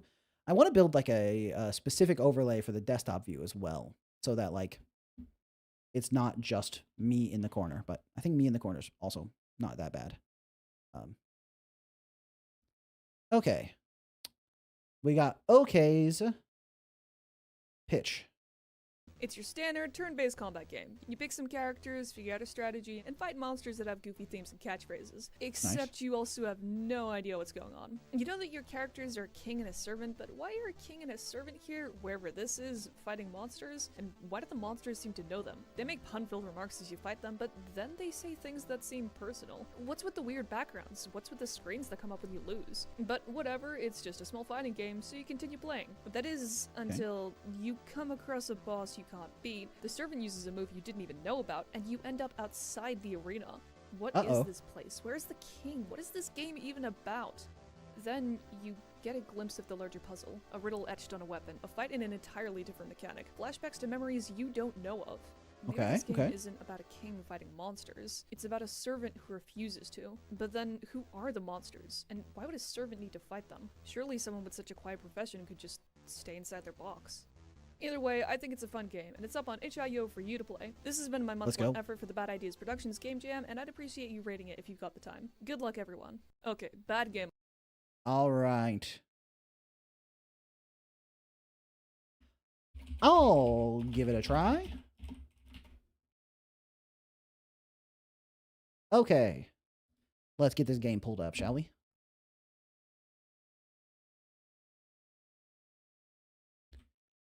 OK Productions, Vessel. Go back to desktop. All right. Let's run the game. I heard that this is, from a YouTube short I saw, actually, I heard that this game is about playing as a king and a servant fighting monsters and basically nothing else. So I think it's going to be pretty straightforward. Will my game have a mobile version? Probably not. Unless you mean like Steam Deck or Switch. I'll try to get those. Ooh, OK Productions. I like that intro. Playtime 10 to 25 minutes. Got it. Credits, extras. All right, let's get started with Vessel. My team select. Levri, the king. Levri. Special moves, royal order. Attacks, we have strike, rip, rush. Defenses is guard. Got it. Got licks. He's the servant. No special moves. Defenses are guard, heavy guard. Heals are aid and giver. Okay, so he's the healer. And my king... All right, my king is the damage dealer. Got it. Let's get started. Oh my god, a shovel reference. Sorry, I should probably explain how this works before I shove you in. Or I shuffle you in. And maybe getting into something more world appropriate. One sec. Not that, nuh-uh. Hey, there's a shovel! Oh, shit. Splendiferous. What kind of voice should I give this character? Big, blue, starry eyes, very bouncy. Could be an anime protagonist. Click or press E to continue. Let's set up a practice scene, shall we? Just follow my instructions with the practice dummies below. To start, click on a character to reveal their info card and hover over their moves to find descriptions. Guy has attacks, hit, and hit 2. Got it. And this is mean guy. Oh, hit does 10 damage. Oh. Click on the character again to make the info card go away. You won't be able to look at anyone else's until you do. Got it. You can view the info cards of enemies as well. Bad guy. When it's your turn, click on a move to use it. Hit. You can use one regular move on every turn, but special moves can only be used once per battle, so make them count. Regular moves come in 3 types. Attacks hurt your opponent. Certain attacks cause status effects, which will hurt you or your opponent at the end of your turn for however long specified. Defenses prevent or lessen damage. They can protect against both normal attacks and status effects, but they'll go away after taking damage or at the end of the round. Heals raise the health of your team, but they can't push your health over 100 or revive dead characters. When all enemies reach 0 health, you win the battle and get to move on to the next. Your health will reset after each victory. If you want to stop, press escape to access the menu. Got it. Okay. Press E. Press E. Don't want me to press escape right now. There are 5 battles in total. Good luck. Okay. Sounds good. All right. Looks like someone's about to get burned. Oh, that was supposed to be his voice. Okay, so click on my guy. He's the king. I can use 1 attack, so I can just strike him for 20. 10 to 30 damage. So we can... Deals 10 damage and 10 more damage for the next 2 turns. So Rip is always going to deal 30, because I'm not going to kill this guy in 3. It's not going to kill him in 2 turns. So he's always going to take 30 from Rip, so I should just rip him. He has 30 damage fire. He can burn. His burn is like just a better version of my Rip, and he can heal. Okay, so I want to... Yeah, I want to Rip. Boom. Do I need to pick a move for both characters? Okay, so click him again. And then guard, blocks damage on the next turn. Reduce damage by 20 for the rest of the group on the next turn. I can heal, or I can reduce my health by 50 and give it to another group member. So I should just heavy guard here. Okay. Oh, it was not Levi's turn. Okay, we got to Rip here. Okay, Flameclaw's turn. All right, another Rip here. All right, Lix's turn. Lix's turn. Okay. So we can guard to block damage, but I don't know if he's actually attacking me. Heavy guard, reduce damage by 20. I think probably just heavy guarding is really good here. Because Levi can set up another Rip. Because he's going to take another 10, so he'll be at 70. So he'll take 10 from this and be 60. And then next turn it'll be 50, and I can attack with Strike and potentially take him out, maybe? Okay. Seems like Rip is still optimal right now. Oh! Maybe Rip doesn't stack. Okay, if Rip doesn't stack, then I... Yeah, okay, Rip doesn't stack. Okay, let's just gamble on some rushes. As long as I don't double low roll, I think we're fine. Rush. Can I not rush? I could guard, but why would I do that? Wait, is it Lix's turn again? It is Lix's turn again. Interesting. Okay, Levi's turn. Alright. So I can't stack my rips. Okay, status effects don't stack. Got it, got it, got it. Okay, so let's go for a rush. Gamble. I missed. Okay, but we got the rip damage in. But did I actually just straight up miss? Okay, heavy guard still seems like the play more than anything. Alright, let's rush. Only 20 that turn. Oh, he healed. Maybe that's what happened. Maybe I didn't miss. Who's to say? Alright, we continue heavy guarding. And we're gonna rush again. Oh, we low rolled. There was no reason to rush. I had him in 2 turns. Okay, that's fine. We live and we learn. I could have just always double striked. Okay, my special moves skips the enemy's turn, but I didn't even attack with this guy. Okay, so in that case, I'm out of rips, but there's no reason to rip here. I can kill him in 1 turn if I rush high rolls. Oh, let's go. Victory in quotation marks. I'm sure that doesn't mean anything. Do you regret it? Boxing me away. Moves upgraded. Lix, 8 heals 20 health. Levi, rush deals 10 to 40 damage. All right, let's go. Me again. Sorry, new mechanics. You'll need to know them. Okay. First off, when you have multiple enemies, you get to choose which one you target. After selecting an attack, select the desired enemy. You can't choose another move or interact with your team until you've done so. Second off, the health bars do matter. If Lix's health reaches 0, he'll be incapacitated for the rest of the battle. If Leroy reaches 0, the battle ends on a loss. I'll give you 2 hints for this fight. The second fact is important. Check the enemy traits. Bye! Alright, I need to check the enemy traits. That's important. You can't breathe. You can't move. Try as you like. You'll always lose. I didn't realize that was them talking. I gotta remember. Okay. Revive. He can heal other monsters by 10 or 30. It's called Revive, but can he bring them back to life? Breathless. Makes the user invulnerable and revive. Shock. Makes the user invulnerable and revive. Okay, so I'm not seeing anything in their traits that's really getting me.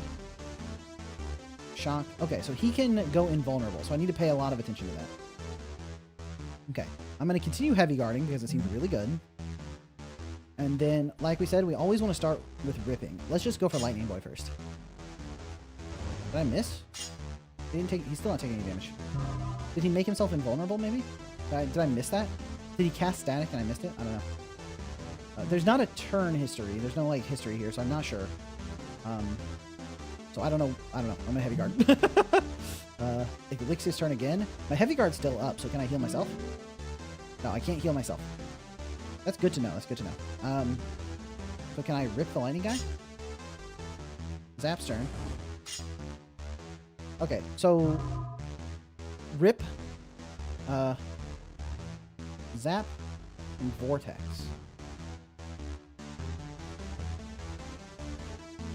Huh. Interesting, interesting. I'm just gonna keep heavy guarding. There's gotta be a way to heal my guy, right? No, another group member. Maybe I just need to start guarding. There's no special move. I don't know what you want me to say. I can reduce my health by 50. But, like, any health loss on licks is just, like, permanent. Okay. Skip the enemy's turn. Okay, ripping is doing nothing. Okay.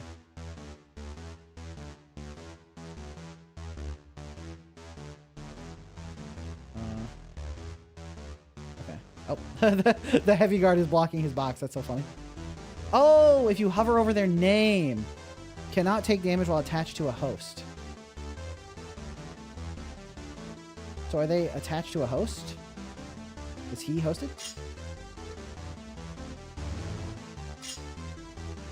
Hold on.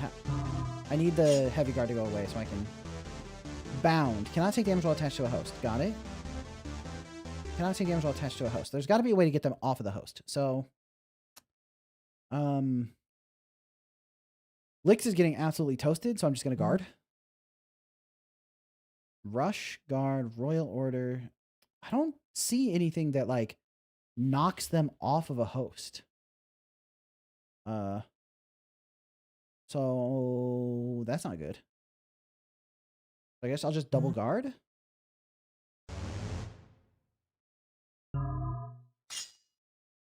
I'm a little cooked here. Okay. Am I the host? Elixir blood, immune to status effects. 25% chance to get 2 moves. That's why he keeps doing that. So I'm immune to status effects, so I'm probably not the host. Inferno Desperation, attack damage doubles when below half health. And a 25% chance to heal by 10 after attacking. Okay. So if I'm immune to status, so does that mean... Levi couldn't possibly be the host, because if Levi was the host, there's no way to ever kill these two. So do I just need to, like... Let's see if that worked. And then let's rip this guy. Okay, they're taking damage now. Okay. Okay, he healed him. Very cool. And they healed him. Okay. All right. Levi. I can skip the enemy's turn, but that doesn't help me here since I just need to deal the damage.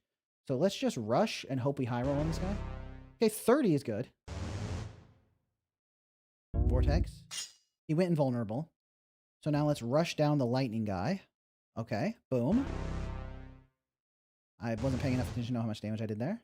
Okay, all right. Vortex left himself open, so I can take him out with just a regular strike. Boom. Now it's Zap's turn. Okay. And we're going to keep rushing. Hopefully we go for 40. Okay, 30 is good. 30 is good. So now we can gamble. Now we can gamble. Inbound, did you turn off the music? No, it looks like it's just not looping, maybe. Mod? Oh, gambling. All right, looks like Levi's taking the win here. Boom. Easy money. Victory in quotations, and I'm sure that doesn't mean anything. I'm sure we're in the clear. Go ahead. Keep dragging those boxes of guilt with you. Will only get worse. Moves upgraded. Licks. Aid heals 30 health. Nice. All right.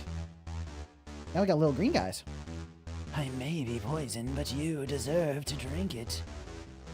All right. Goopy. He has deals 20 damage, reduced damage taken on the next turn by 10.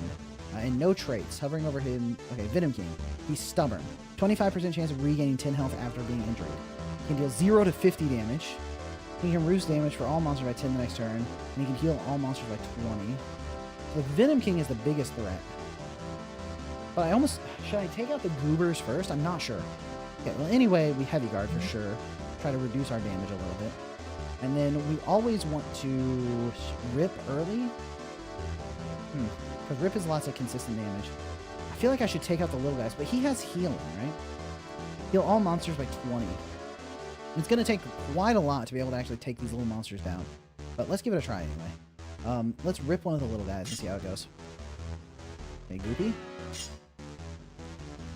Venom King. Oh, he broke my heavy guard? Silent. Reduce damage on all monsters by 10. Bribery heals all monsters by 20. Or Impulsive.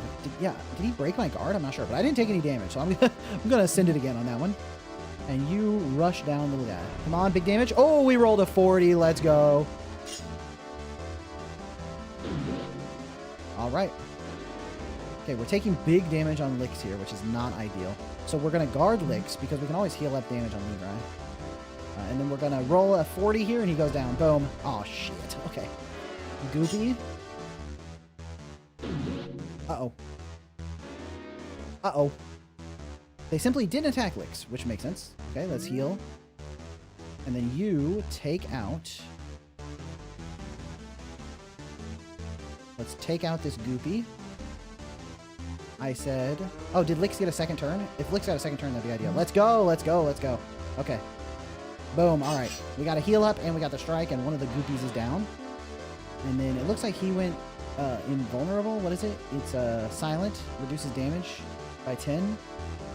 Deals 20 damage on the next turn. Okay, I'm not sure exactly what it is, but we'll heavy guard here. And then we're going to rip the other little mans. Okay. Okay, big damage on Licks there, but it's fine. Okay, Licks, we heavy guard again.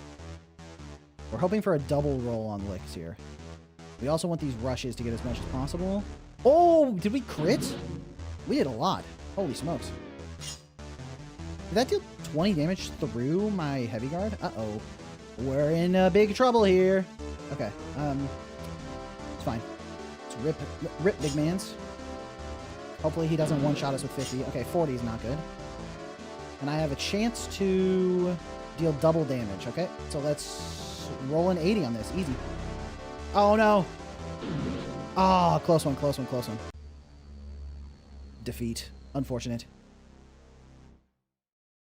The poison got me. Hopefully I just get to give it another shot. All right, all right.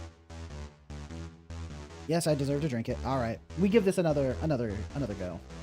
Okay, so I feel like the little goobers are totally stopped by heavy guard. And because their damage is stopped by heavy guard, right, they literally can't damage me through heavy guard.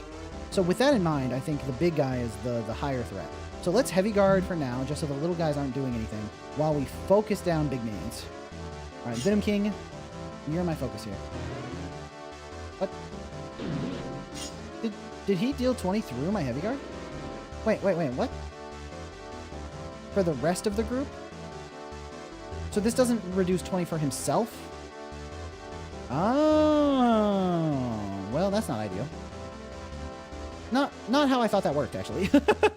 I thought this blocked the whole group. Okay. Well, things are not looking so hot. If I guard him, they're just going to all attack my main guy, but that's fine. We want the main guy to take damage before we double roll our turns. Because if we double roll our turns, yeah. If we double roll the turns and he hasn't taken any damage... Okay. Now... We really can't afford our damage dealer to go down, so I think we heavy guard. No, we just ate him this turn. Yeah, let's just get the heal out. And then if we double roll the turn... No, okay, that's fine. And then let's do another rush on big mans. Okay, not bad.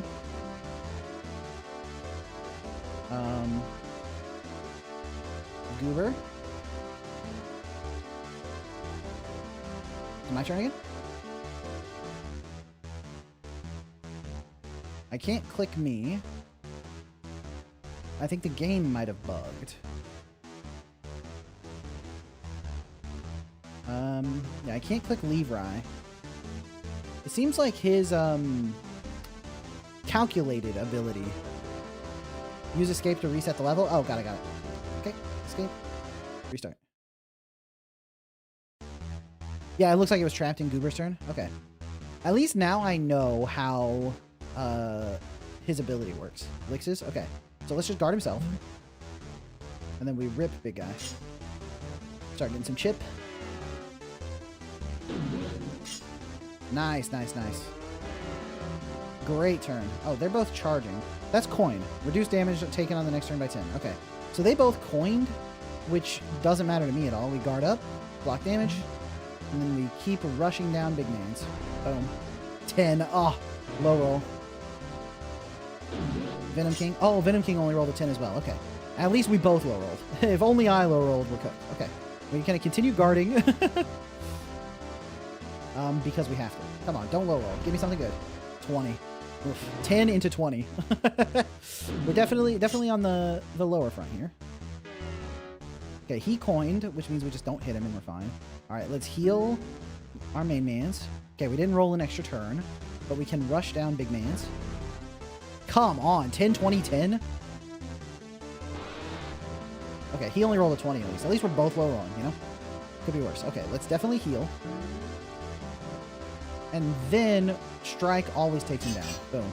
Okay. Now that Venom King's out of the way, we should be in the clear. Okay. Licks is a little low. They can never take down Levi in a single turn. Oh, I rolled double turn. I rolled double turn. Let's go. Double turn feels so good. All right, rip. Goopy. Now, hopefully you attack Levi. Let's go. All right, Licks, you always guard yourself here. Okay. Levi, we're going for a big rush. Big rush. We're gambling. Nice. 30-30. Okay. Now you attack Levi. Oh, he coined. Perfect. All right. You guard yourself and then roll a second turn. Nope. Okay. We're going to... Oh, we don't want to rip. Okay, I already clicked it. Oops. That's fine. Okay, he coined. Now he attacked Levi. That's fine. We continue guarding. We can always sacrifice ourselves if we need to. Now let's rush him down. Oh, we shouldn't rush. Oops, we already clicked it. Okay, at least we didn't roll a 10. If we rolled a 10 there, that would have been pretty dumb. All right, we always guard you. So you're permanently safe. Our only risk... Okay, this is going to take 10 less, but it's fine because we get the 20 chip.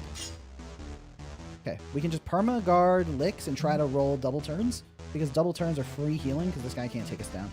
So let's rush him down. 20, not bad. I think I healed 10 from attacking there too.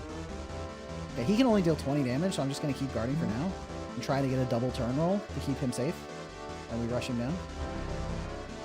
Oh, nice! Because I was less than half health, I rolled the crit there.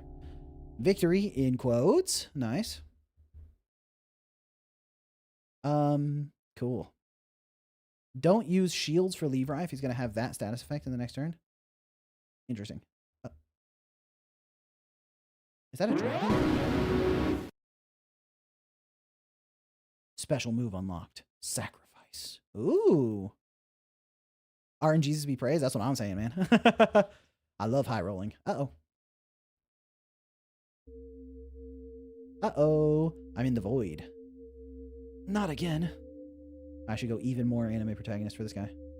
Oh, I can move around. Let's go. We're gaming? I thought this was going to be all static point of view. We're shambling. We're shambling. What have I discovered? Hopefully it's like a magic staff that gives me like really cool spells or something. Aren't you tired of getting hurt? Crawl out of the box you hide in. And fight. Use the arrow or WASD keys when arrows show on the screen. Okay. Up. Nice. Right. Down. Easy money. Left. Left. Easy. Right. Up. Let's go. Let's go. Down. Up and right. Is this really how I have to live? Oh, press E to restart. Oops. I thought I got it. I 100% thought I got it in time. My bad. Okay. Down. I know I'm capable. How ironic. Wait, did I miss again? I really thought I pressed it. Okay. Okay. Down. Left. Left. Right. Up. Down. Up, right. Got it. Nice. Victory is mine. Dot, dot, dot. I'm not violent. I don't care if this keeps happening.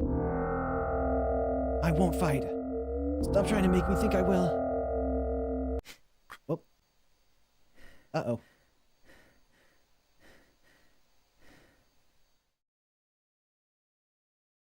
I'm guessing I didn't learn a damaging attack. That would be my takeaway from that scene, is that I'm not getting a cool deal a bunch of damage. Okay. A game made by OK Productions. One developer, 31 days. Game Engine, Godot. Art software, Ibis Paint. Music and sound effects software, Beatbox. Special thanks to Inbound Shovel and Insandio for getting me started on game. Hey, that's me. Let's go. And that's my wife. Whirly Eggs and Milixen for supporting me through everything I do. The Bad Ideas Productions team for inspiring thousands. And Johnny Razor, the man who told people like me that any idea is one worth sharing. True. W. Johnny Razor? Can we get some +2s in chat for Johnny Razor, Bad Ideas Productions?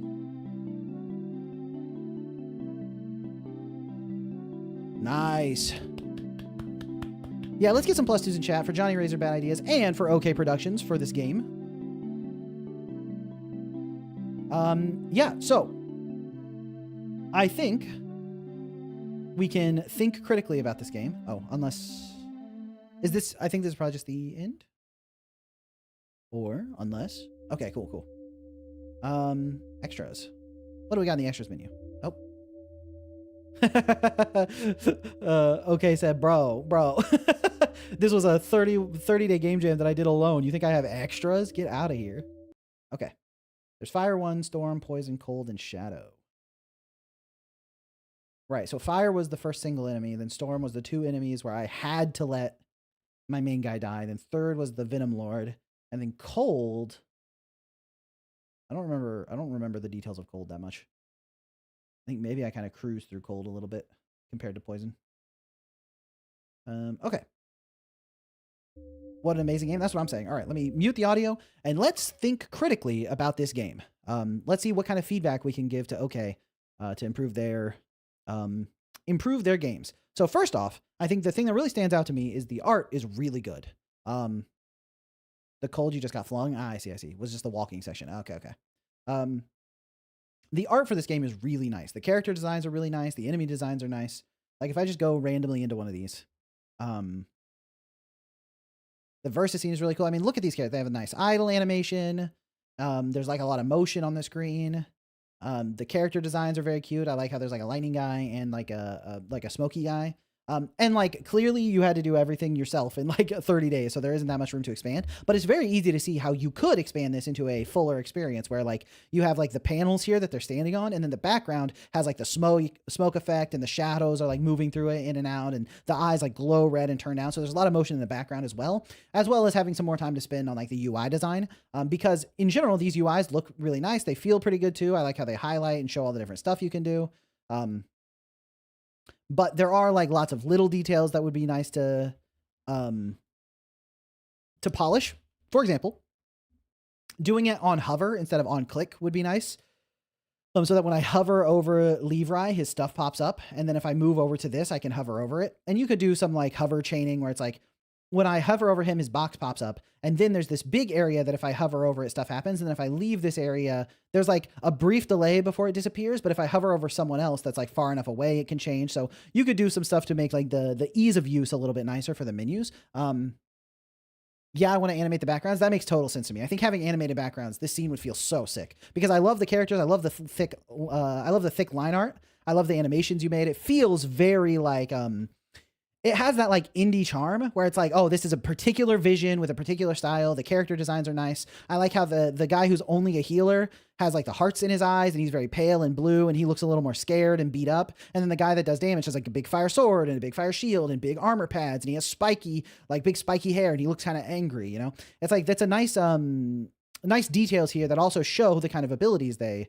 learn. And then it seems like you're working the role of servant and the only having healing abilities into the story details as well, which I think is really nice. But yeah, so I think one thing that would improve the game for sure is some more UI polish. Now, I think the UI is more than serviceable for the game jam, right? It's not something that I would dock any points for in terms of scoring this as a game jam, right? If I was rating this for a game jam entry, the UI totally gets the job done. But if you were continuing to expand this, you wanted to make a fuller game with like more story, more enemies, more stuff going on, with more scenes, more characters. If you wanted to just like essentially just take this game and turn the dial on the content up to make more and more and more, then I would say spending some time on the UI design just to make it a little bit cleaner, right? Rather than having a pop-up, it could like tween into position and like fade in, or it could like tween from like the side of them, stuff like that. Additionally, showing whose turn it is at like all times, or like putting like a little hover glow around their feet, or like just like an indicator on whose turn it is would be really nice. Because there were a lot of times when Lix took his early turn early on that I didn't understand what was happening. And then right at the beginning, I was trying to use one of Levi's abilities because it said you can use one ability per turn. And so I internally understood that to mean I can use one of my character's abilities per turn. So it's like, okay, I'm going to attack with Levi. Now it's their turn. Now I'm going to heal with Lix. Now it's their turn. Now I'm going to attack with Levi. Now it's their turn. You know, I thought that's how it was going to work. So then I couldn't do anything as Levi. I was very confused. This is a prototype. So I'll certainly polish it and add things, but it's not the big thing. Right. Okay. That makes perfect sense. I think as a gameplay prototype, this totally works. I think having the different attacks, it's like, this is very classic RPG, and you put some really nice story details on top of it as well. And I think it works really well. And I think the idea that the main guy in the story is the softer one that doesn't want to fight and doesn't have any attacks and is just there to heal, and is the one standing in the background, is a really nice storytelling choice, because usually these kind of stories are focused on this guy, right? Normally Levi is the main character, the king, the chosen one. He does the damage. He's like the cool hero, right? Normally a story like this focused on this guy. So having it be focused on Lix instead is very cool. And I think it makes for a very interesting gameplay experience. And I see that there are a lot of ways to like continue this and expand on it as well. And then I think your enemies designs are nice. And I think the way the enemies like talk to you before and after the battle, and they have like interesting traits and interesting abilities that you can plan around and you can like strategize. I think you have the core fundamental grasp of how to do this kind of turn-based RPG in a way that's entertaining, especially if there were like, for a fuller version, if there were ways to customize the characters a little bit, give them different abilities, different attacks, leveling up, all those sort of systems that build on top of an RPG to give the player more choice, more options, and more things they can do. I think a lot of that stuff would make the game more fun as well.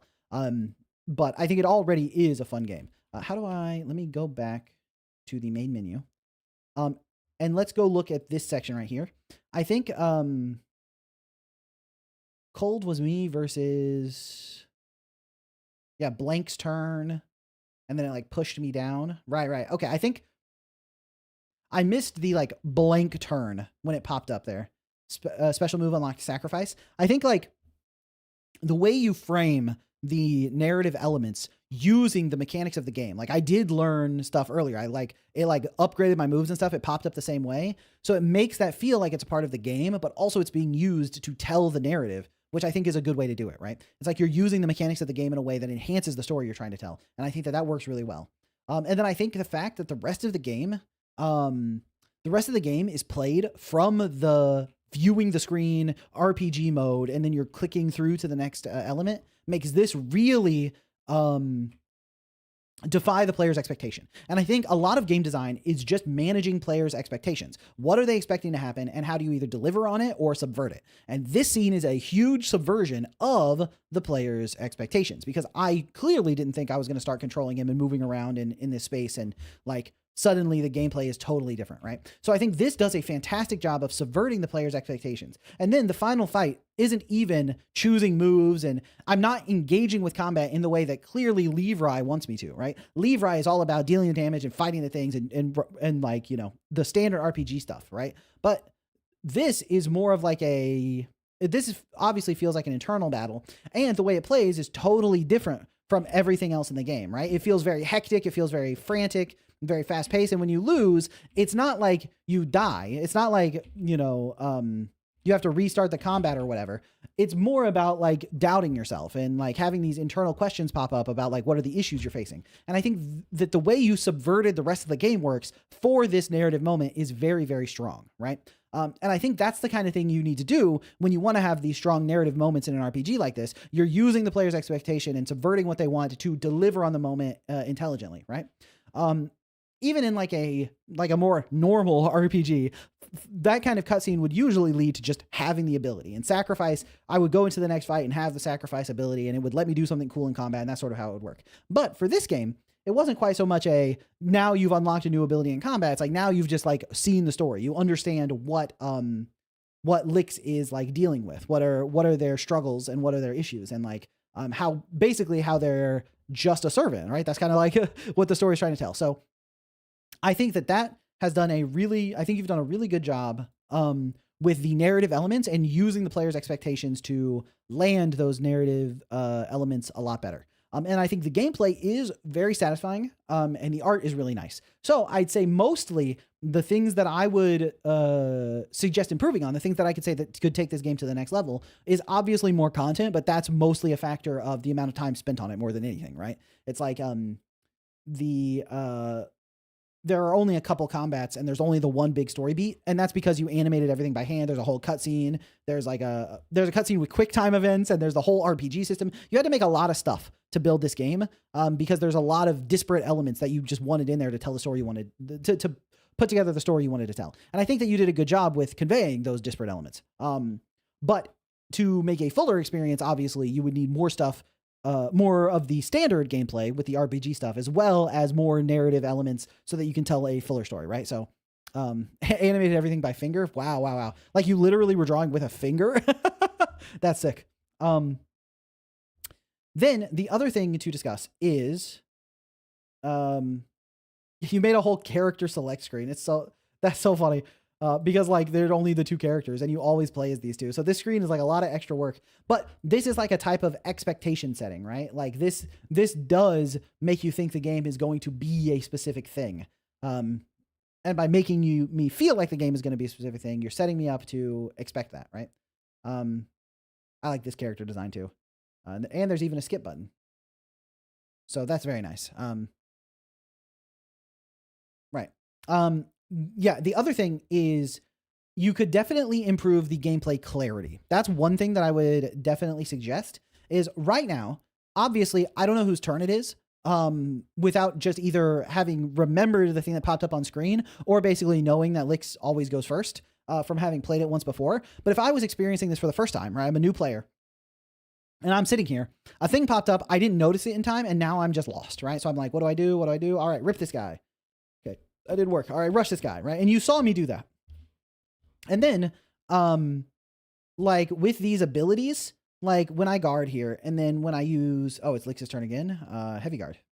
And then when I use Levi to attack, I rip, and like no damage numbers pops up. So I have to really pay attention to the previous health and the new health to make sure that I know exactly what happened. So having like damage pop off of him would be really good. And then also if there was a way to see the status condition, like while I have the rip on him, if there were like little rip particles like coming off of him, and then when his turn starts, like the rip particles like animate and then the rip effect plays, like something like that. So I know exactly what's happening would be really, really nice. That was the biggest issue everyone had. Yeah, that's the thing that stands out to me is there is like a lack of clarity on what's happening and what's like, what I should be doing and what all my different stuff does. And also I took heavy guard for the rest of the group. I took that to mean for the entire group, which I think it could be a reading comprehension issue, but also it could be a sign that like this heavy guard looks like it's blocking both of them, you know? So I think that's probably why I got confused. And then for rushing, it's not clear how much damage I did without paying attention. And also, it's like a little gambling effect. So you want to like really lean into those kind of things that the player likes to do. I like to gamble for like a big hit. And it's something we talked about before. It's like, how do you really polish those moment-to-moment interactions? And I think giving attack animations is a big deal for making sure like that right there feels good. My player had his special animation, or my character did a special animation for when I clicked the ability, and that makes it satisfying to click the ability. And now I have this thing in front of me. I feel guarded. I feel like I did a thing. That's nice, right? Similarly, but when I rush, he does a little animation, but the thing that hits him doesn't feel that impactful. So you just want to make sure you're really tuning up the polish on those details so it feels really good to use the ability. Especially for a gambling attack like that, it would be nice if you like did a thing and then like, you know, there was like it could be a dice effect or something that shows that I'm gambling and then the number pops out to show how much damage I actually did. I think that would be very satisfying. And I think it would make it more fun to just like, you know, for the moment to moment gameplay of the game. And then I think the big thing, I really like that you put victory in quotes. I think that's like such a small detail, but it really helps tell the story a lot. And then having the enemies like guilt me for beating them is that's like a classic. Feels very Undertale, right? So I think that's really nice. Then these enemies are so you popped up here. You gave the character the tutorial character told me to check the enemy traits, but okay, check the enemy traits, and it still wasn't clear to me.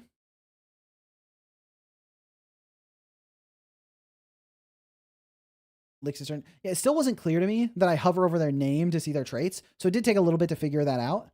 So that's something that I would have probably made the traits just show up on the side here when you open up their box. So that like it's just always available, right? Then they can't take damage while attached to a host, but is there a way for me to tell that Lix is the host? I don't see that, right? I don't see any way to know that Lix is the host.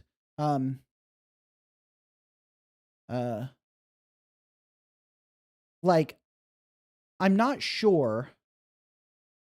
Oh, you're not sure what I mean by that? Do you mean the polishing the abilities to make them more satisfying to use? Let me know what you mean by the thing you want me to explain more. But I don't know if there's a way to tell that Lix is the host. Oh, replying to someone else. I see.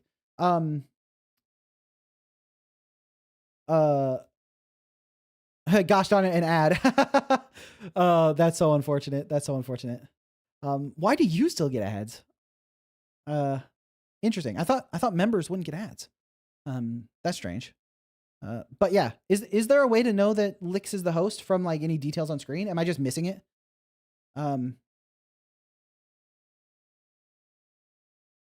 You get ads too? Really? It's because you don't have YouTube Premium? There's no way for me to say members shouldn't get ads? That's wild. No, that's on you. Okay. I was just making sure I didn't miss something. Yeah, okay. So there's just like some clarity information. So like, that's one thing that happens a lot when you're developing a game, especially solo, is you just know what's going on. So it's easy to not need the extra information.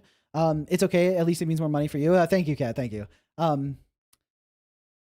Let's not ask questions about Isadora's Edge right now while I'm trying to help other people with their game. I don't want to get distracted because it's really easy. I have ADHD, so it's really easy for me to get distracted. So if I start talking about Isadora's movement, I'll completely forget what I was saying about OK's game. Yeah, so that's one thing that happens a lot when you're like solo developing a game, you've been working on it. It's easy to just know what's happening. So it's not clear, as the developer, which information needs to be communicated. But I think you did so many things really well for this game that really it just comes down to UI polish. It comes down to UI polish, content, and clarity are the big things to improve on. Because you have so many of the fundamentals are good. Like your RPG design is really nice. I like your character design is really good.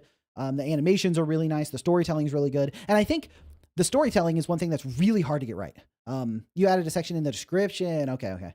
I think storytelling is one of those things that's really hard to get right. It's really easy for your storytelling to kind of fall apart for this kind of game. And I think you were able to set up my expectations thoroughly enough to subvert them well. So I think you did a really good job with the storytelling. And I think the art and animations and character design are all really good, as well as the RPG design. So mostly it just comes down to polishing everything and bringing it all up to the quality level you've already shown that you can achieve with everything else you've done. So,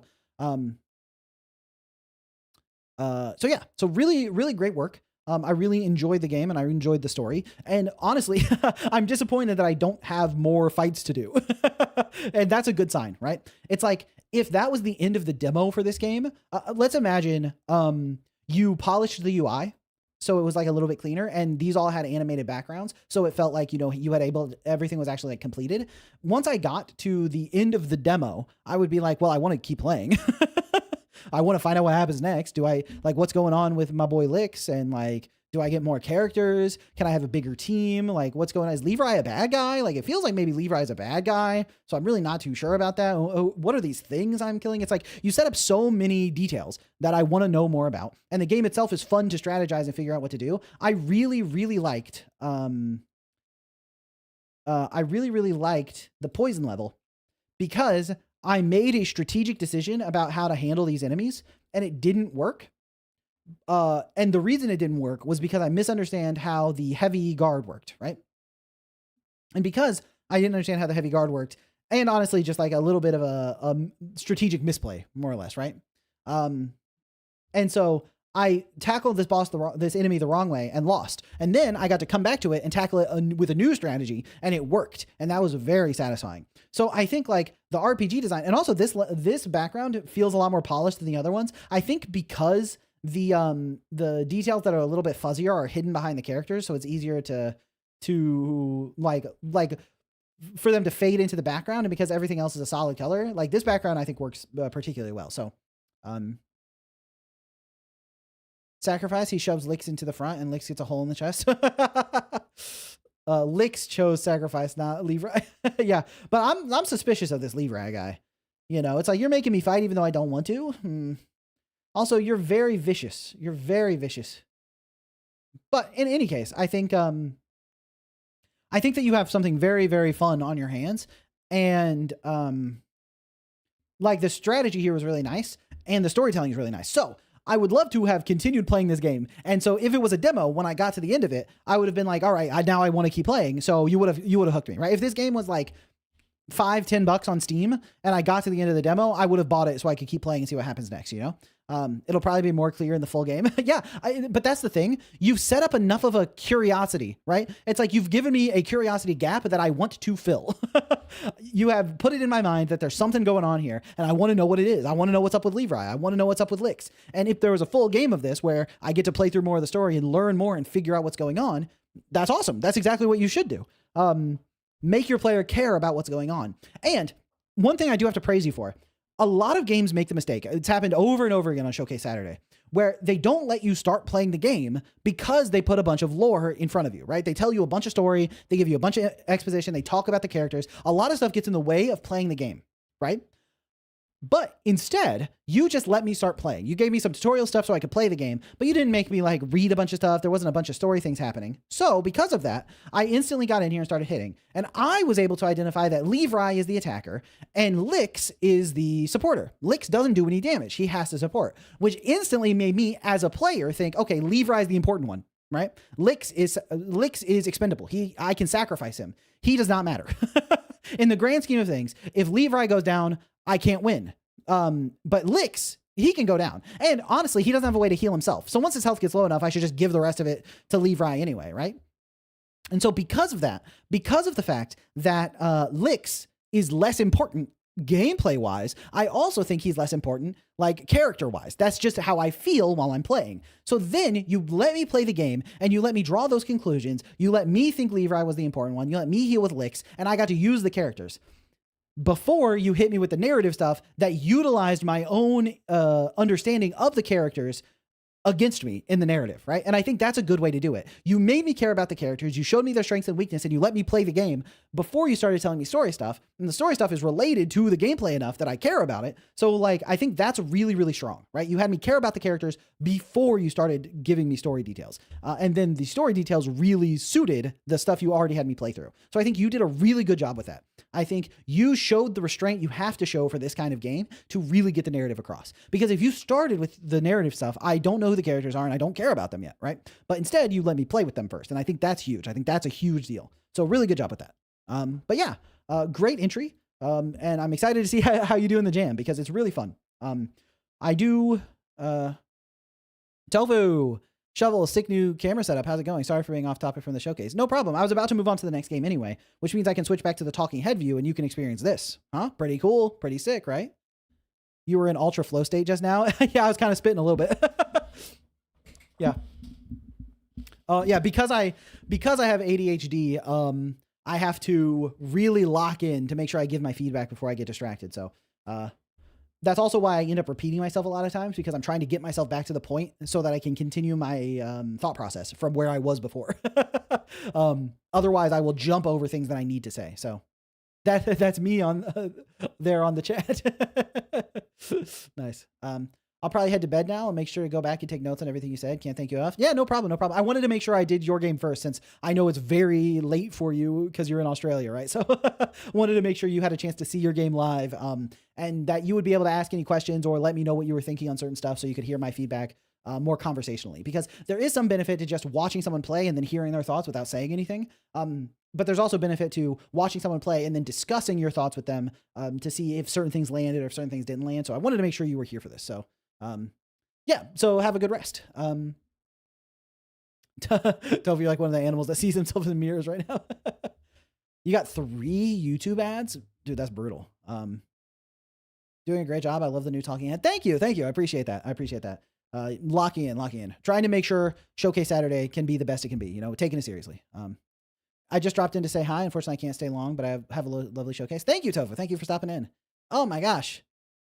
Okay, with the super chat. Thank you, okay. I really appreciate that. 6 a.m., baby. Oh my gosh, it's 6 a.m. for you? That's brutal. All right, have a nice rest. Make sure you rest well. I know you just finished the jam too, so you're probably extremely sleep deprived. So good luck. Good luck with the recovery process. The post-jam recovery process is huge. So, okay. Let's go to the next game. Let me get it pulled up. Make sure I have it all ready to go.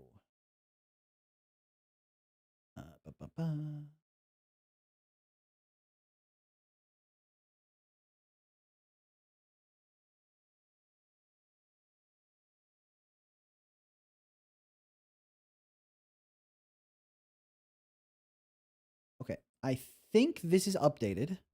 If it's not updated, I'll figure it out.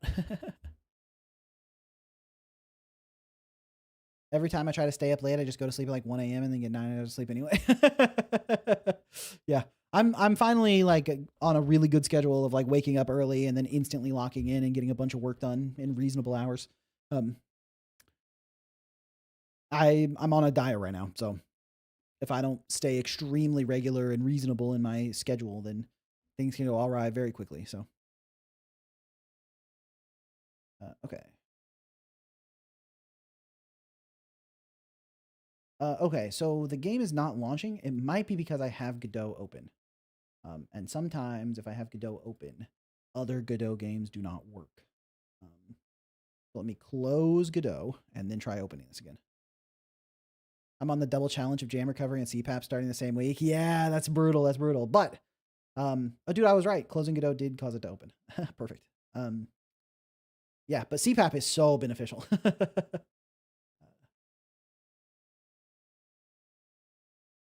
Okay. Next up, we have Embryo Genesis by Keegan. Yeah. As long as you post your game in the Showcase Saturday channel in Discord, you should be all good. Just a quick note, character editor got a huge revamp from the previous build, and because you ran into the debug buttons or toggling no clip. Okay, got it. Sometimes when things aren't working, I just start hitting random buttons, hoping that I find the answer. So that's how I hit the no clip. This is the multiplayer one? Yeah, this is the multiplayer Metroidvania. So I think I updated it. If it doesn't work, I'll know that I did something wrong. Okay, I can jump. I can jump. I can't. Am I supposed to be able to shoot? Recent reanimation log. Okay, perfect. I have a question that could probably help a lot of devs. How do you deal with imposter syndrome with your game? Yeah, imposter syndrome is pretty brutal, but usually what happens is whenever I feel imposter syndrome, like, you know, oh, I'm not good enough to do this, I just work through it anyway. I'm like, yeah, but that's not a very useful thought, and it's going to be much more beneficial to instead just work on it. Okay, I got a flashlight. That's nice. Press 1 to switch between my hands' equipments. Okay, nice. All right, exit. Oh, I can slide.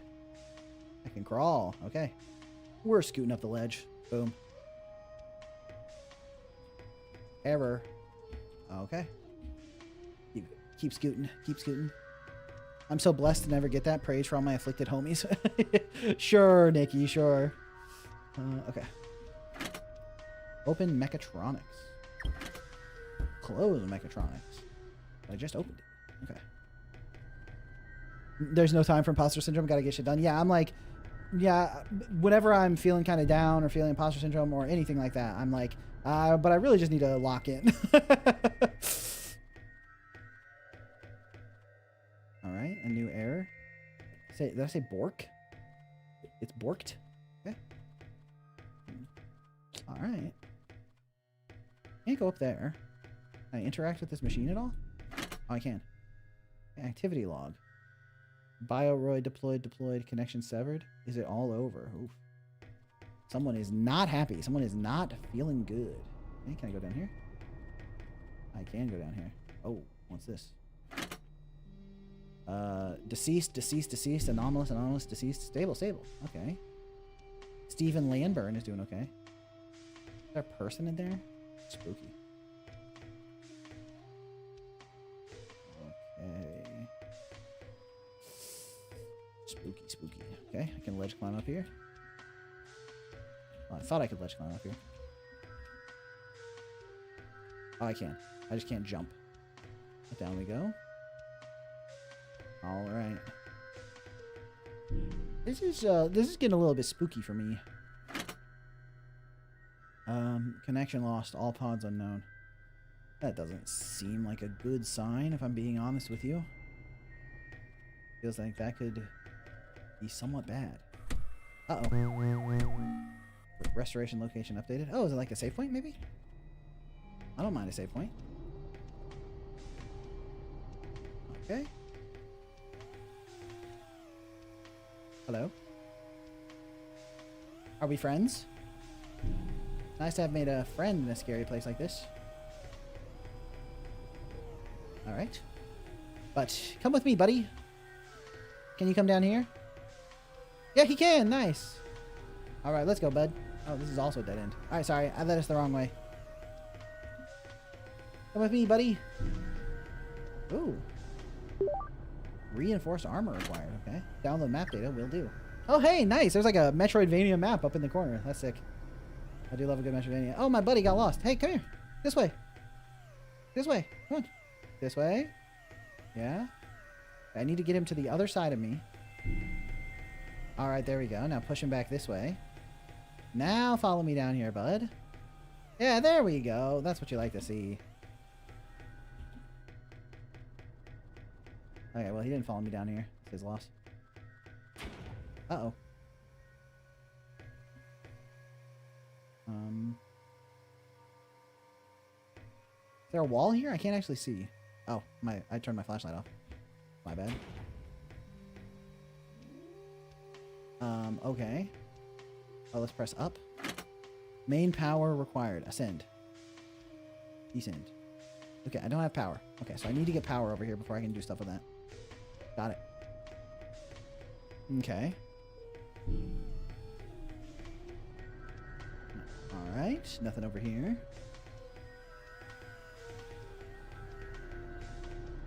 Isn't this where yeah, this is where I got the map data. I already downloaded it. Okay, so I can't really go that way because it's not powered. Although, let me go try again to just make sure I can't... Make sure I can't slide off. No, okay. There's something blocking me here. I would love to jump down, but I simply cannot. Alright, let's go to the left. I instantly went to the right when I came down, when I fell through here. So maybe if I go to the left, there'll be something nice to explore in that direction. I think my little buddy, I don't know if he can keep following me to the left, though. Oh, he's doing okay, but... Yeah, he only got so much range, unfortunately. Not ideal. Quick save. Don't mind me. Boom. Oh. Friends? Hello? I got a pistol! Oh, it has to recharge. I don't know if I really need to... I don't know if I need to destroy those guys. Okay. Nice. I have my weapon. Okay. Alright. Can I... Okay, I can't get through here. Okay, unless I can... Okay. Trying to destroy one of those blocks. I thought it would help me. Whoa, that's spooky. It's like a flower, almost. Nice. Yo. Oh, I love that parallaxing effect. That's really nice. Each layer just a little offset from the previous. Looks good. Ooh, what's this? Reserve power, stable. Okay. Oh, can I like turn on the power for that elevator over there? I want to use it. Maybe just start shooting stuff.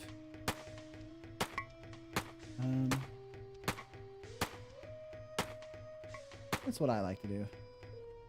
A little shooting.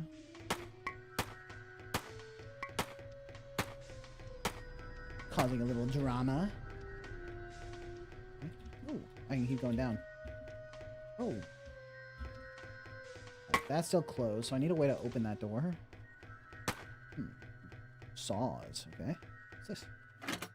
Insufficient power to move cargo. Okay, so I really need power.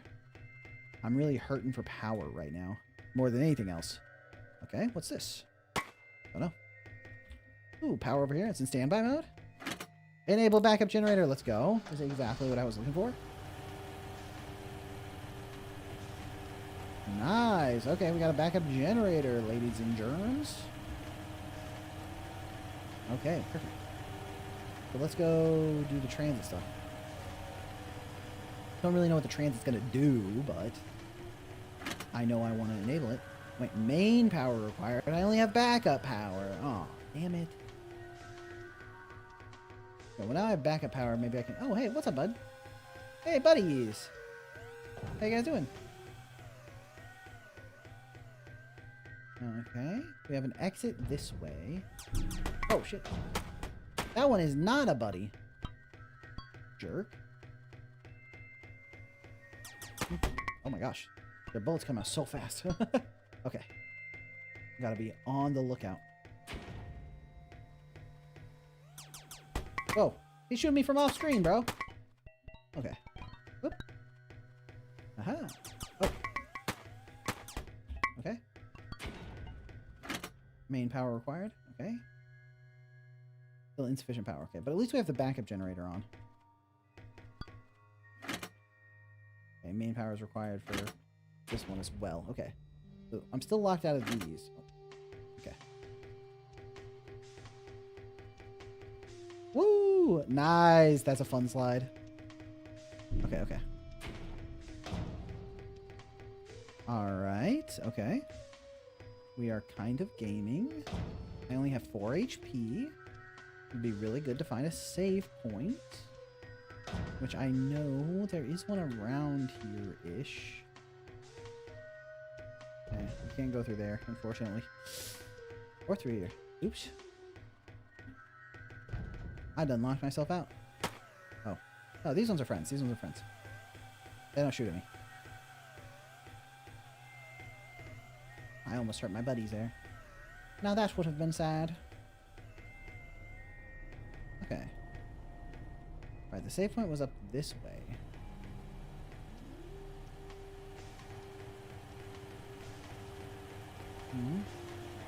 Looks like the generator over here is doing something good. Or this isn't where I powered up the generator, right? Nice, okay. Reserve power stable, reserve power stable. Okay, got it, got it. Okay, nice. I hear something in here moving around, which is nice. I think it's because the backup power's here. Oh, I would love to get that health pickup. That health pickup would go kind of dummy right now, you know what I'm saying? But okay. These are the creepy, like, zombie skeleton things. I know better than to mess with the creepy zombie skeleton things. Alright. Hit my save point, got a little health. Can I hit it again for more health? Nope. Alright, sorry. I was trying to hack the system. I was trying to manipulate things for my benefit. Oh, okay, that's friend. Alright. Oh, alright. Oh, you can just slide down the stairs. That's funny. Oh, really ahead of the camera there. Okay, now I have backup power. Main power required. Come on, okay. So I can go back the way I came and then try to go either left or right. But both of those doors were locked, weren't they? Well, Shovel will probably eventually realize that he's at 124 HP. Oh! Maybe I would have realized that when I didn't die. But for now, it didn't happen. Okay. Yeah, and my health bar is kind of yellow, which makes me feel like I'm in the danger zone. So now I can go... I can't actually go to the right here. So I would need to go to the right from the other side. But if we look at the map, I went up here and both of these doors were kind of locked in. So my other thought is to go to the left. But there's not really a way to get the height over here that I need. Yeah. Okay, so this is also a dead end. I already explored all through there. Okay.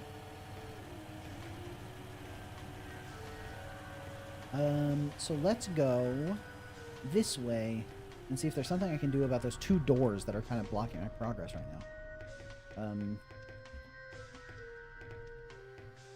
There's gotta be something I can do since I enabled the backup power. Maybe it's something in here. I'm up this. No? No, but I'm filling in the squares. I love filling in the squares. Okay. I still can't do transit yet, but hold on. If I jump off of this high enough, let me get up. All right, now I'm in this block. If I jump off here, nice, nice, nice. Okay, I got that square. And then in the map here, you can see I filled in this square. Now maybe if I jump from high enough, I could potentially even get that square? Let's find out. Come on, come on, come on. Oh, nope. All right. I'm going to need to come back here with like a double jump or a jetpack or something. Oh, hey, my buddy's over here. What's up? What's up, gamers? Okay. How do I...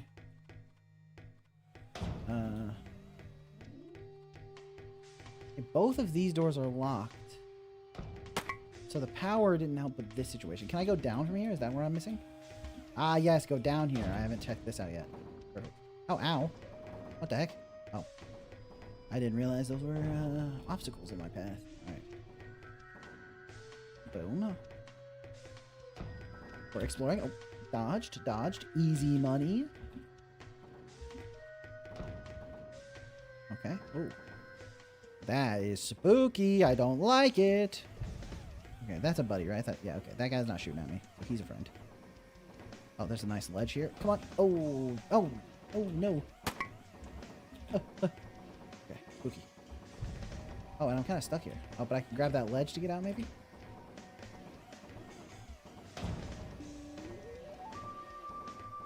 I can't go through here, can I? No. So I just cooked? Is this just a... Okay, okay. You can get up there, but just barely. I don't have whatever jumping tech I need to get through there. Okay, so this is not the path. Ow. Okay, I can't see that. Is this locked? Oh, come on. All right. So maybe I can make that jump. Maybe I just need to take it with speed. Okay, I did just need to take it with some speed. Got it, got it, got it. Same here. Uh-oh. Hey, buddy. I'm just trying to go fast, you know? Oh! Oh, man. Okay. All right, all right, all right. At least we made it up here. Okay. We're gaming.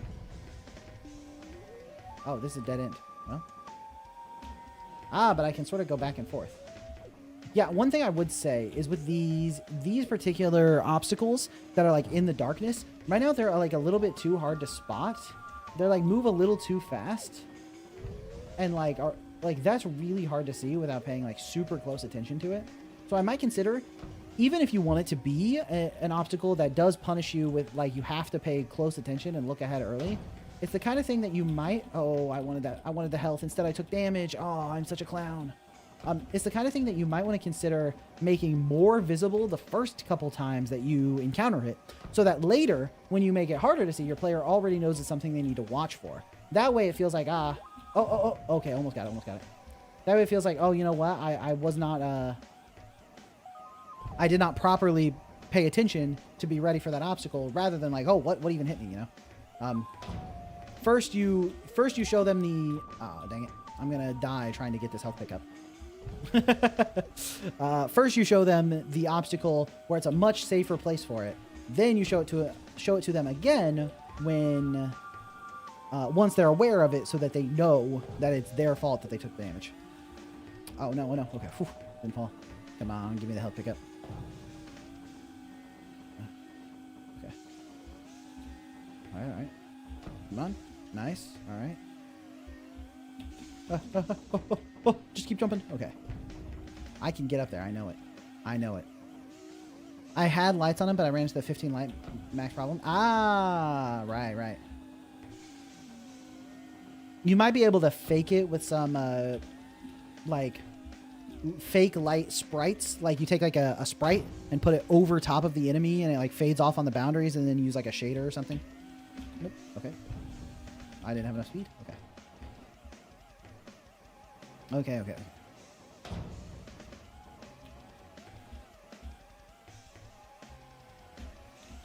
Okay. Alright, come on. Come on. Okay. I'm almost got it. The Nikki limit. Oh, shit. Okay. Inbound was the first dev that came to mind when I was writing my script. I think I know what's happening. It's a control tag I just haven't implemented yet. Oh, like with... Oh, shit. Okay. A control tag with me trying to do this jump, you mean? Or... Okay. Oh, nice. I got a lot of distance on that one.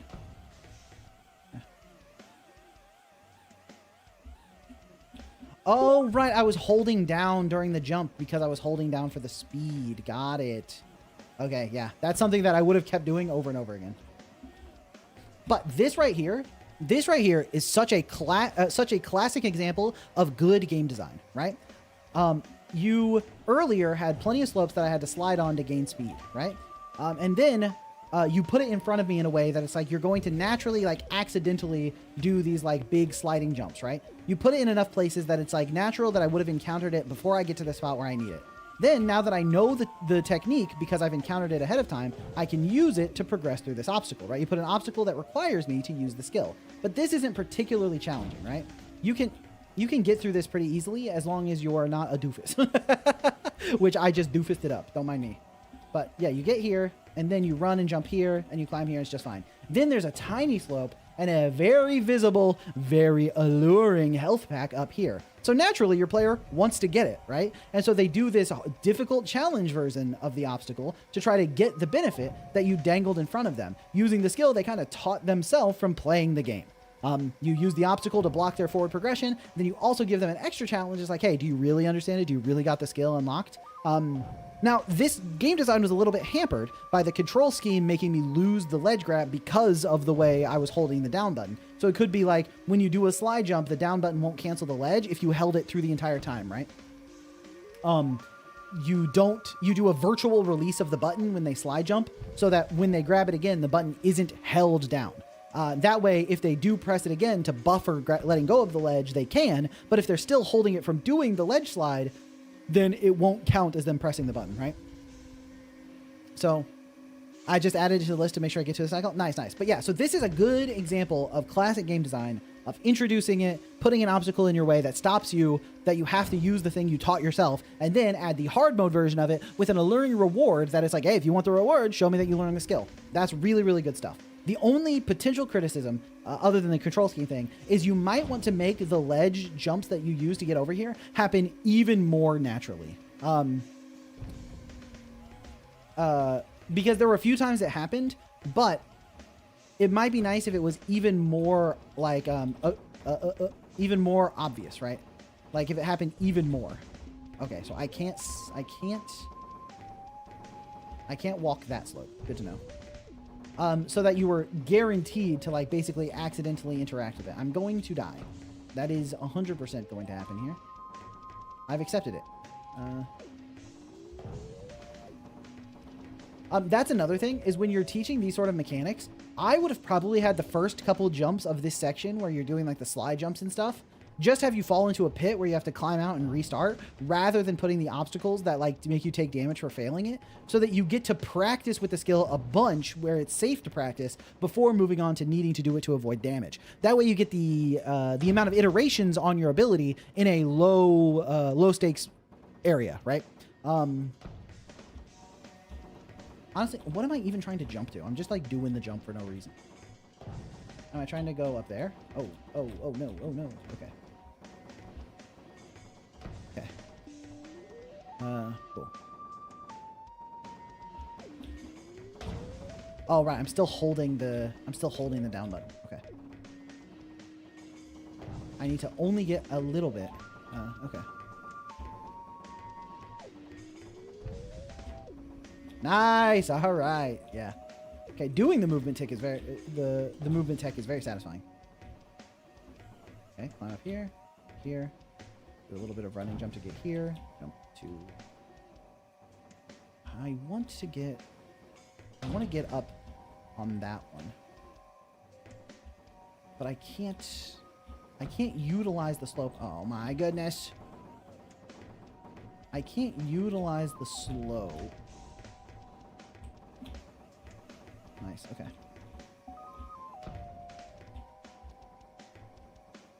I can make it here. There's some kind of wall jumping tech I can do? Let's find out. I didn't gather enough speed before jumping there. Okay, come on. Give it to me. Alright, and run and jump. Oh, okay. Now I'm on this slope. Looking around. Hold on. Are there graphics, shadow quality high, accessibility, key-bindings, audio? I was looking for brightness because it is really hard to see. And I am in a room with 4 studio lights pointed at me, so I'm not in the most ideal conditions for looking at a dark game, but it is very hard to see. Is that the jump I'm supposed to do here? Maybe not. I might be able to... Uh-oh. Oh, wait. I still have... I was at 104 health? Okay, I thought I was about to die. Okay. Is this game doofus friendly? I mean, I'm doing okay. Okay. Now. Wait. Hold on. How come I can grab this? So I can grab this ledge even though there's stuff blocking my path up? Interesting. Okay, maybe not so doofus friendly. Maybe not 100% doofus friendly, actually. Okay. I couldn't jump in there, but I could crawl in there. Well. You know how it is. Okay. Nice. I love some foreground parallax. How do I get up there?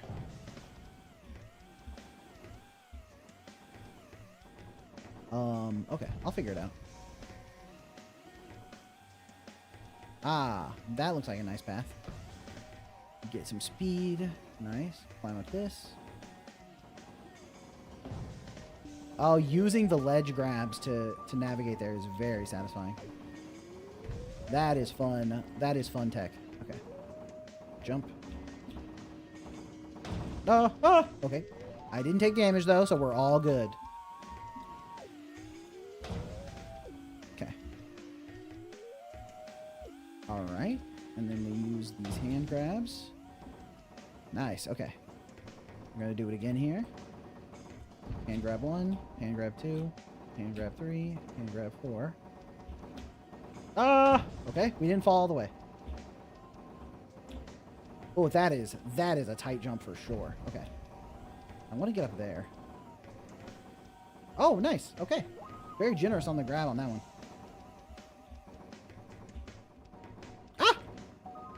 Okay. I'm fine. I need to build up speed. Okay. Oh! Okay. Well. I can just... Oh, I can't stand on that. Oh, I thought that was a platform. Okay, but it's fine. It's fine. Okay, yeah, but that, you can see why that's a little bit, that was a little bit of a misdirection for me. Okay. We're in the clear. Huh? Oh, okay. Just keep moving. Just keep it moving. Okay. Okay. Boom. And we're through. Perfect.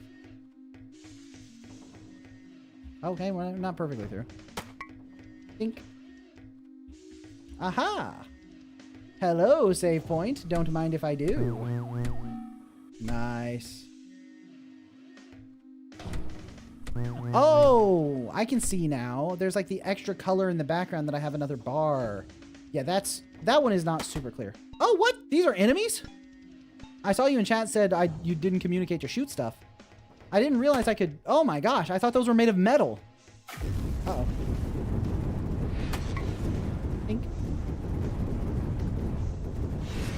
Uh-oh. Ah! I like my buddies that provide some light. Uh-oh, danger. I thought those were metal and shooting them would go like just dink and I wouldn't deal any damage, you know? Oh, missed. Oh, missed.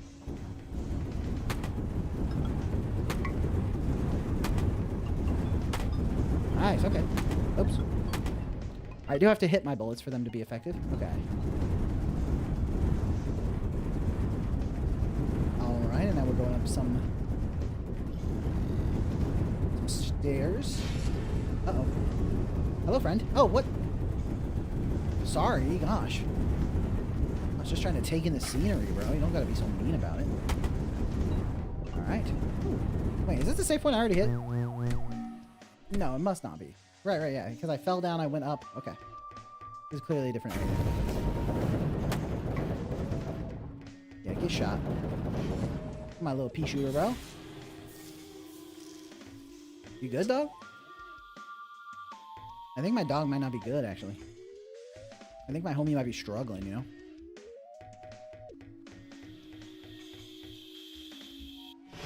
Uh-oh.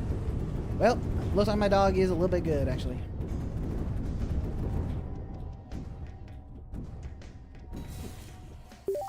I don't mind a little bit of reinforced armor, you know what I'm saying? Okay.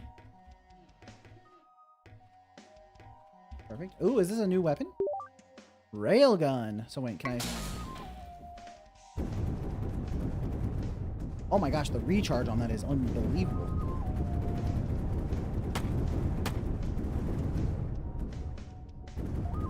Okay, so I just have to wait for the railgun to recharge. That has extreme recharge. Okay, so what I need to do is probably railgun the big guy. I'll try it. It sounds like he's shut down for a bit. That hissing noise sounds familiar, you know what I'm saying? Okay. Weehaw. We're zooming. Call me Sornic the Horjog. What's this?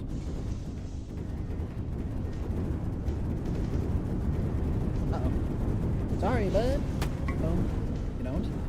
Okay. Okay, my railgun is charged. Oh. Prepare to get railgunned, bro. Boom. Uh-oh. Haha. Ah! I'm sorry. Not sorry either. Trick. What's this? Oh, my railgun's back. Oh, is that just like a railgun charging station? I don't know. Oh. Boom. Oh, okay. Nope. Not a railgun charging station. Unless I already recharged with it. Boom. Recharge me. Easy money.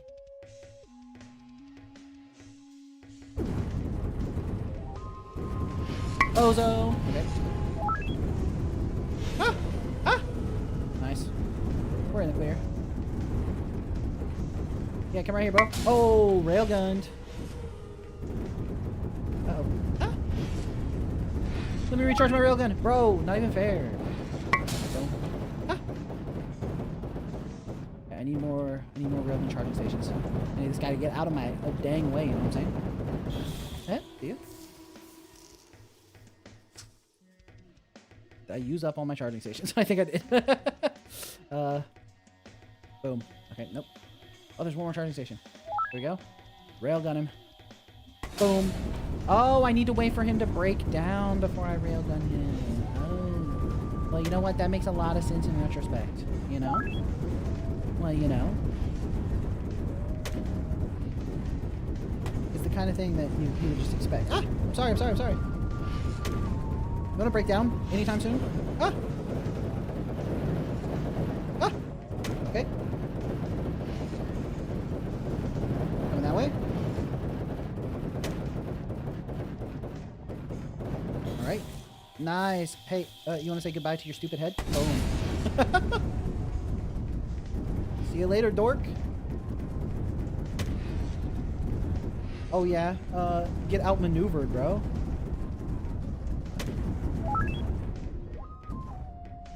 Oh. He's here. Uh-oh. Ah! Alright, well, my outmaneuvering has come to a swift end. Stop it! Bro! Bro, you're so not chill, actually.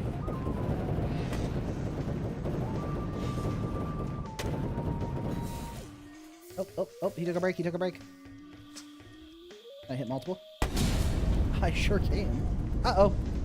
Alright, I need more maneuverability, so being up on a higher plane is better, I think. Lets me drop down for a dodge if I really need it. Oh, this is a dead end, isn't it? Oh, are those little orange orbs hurting me?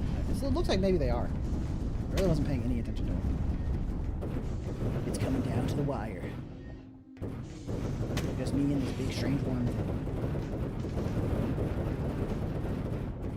Okay. Okay, he took a break. Oh, I need to... Oh, shit. Okay. We got our railgun back. So now it's just really a matter of... Oh, okay. Get to the other stairs. Uh-oh. Just don't curve. Don't curve. Nice. Okay. Took a big risk there. Bit of a risk, some might say. Okay, he's coming this way.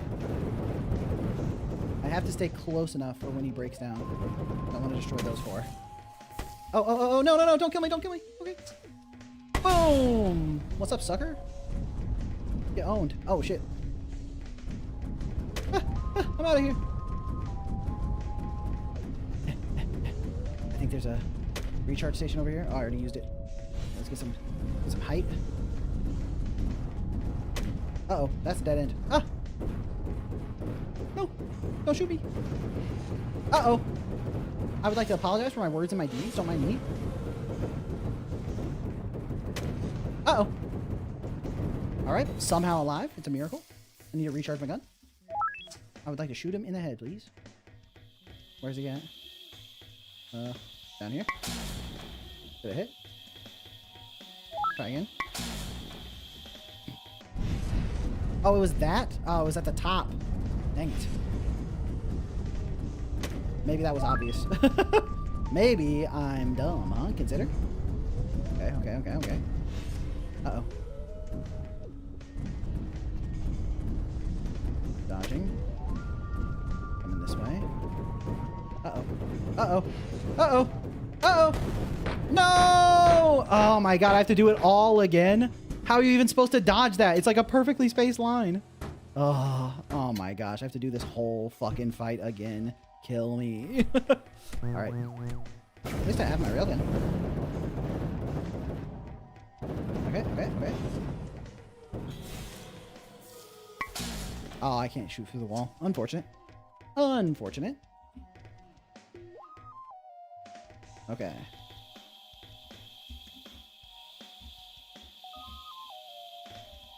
Okay, nice, nice. Nope. Come on. Oops. Don't know why I did that, if I'm being honest. Oh, right, I wanted to use the stairs. Oop, okay. I wanted to use the stairs as like a slide, but I have to actually like explicitly get on them, you know what I'm saying? Okay, okay, okay. Weehaw. Uh-oh.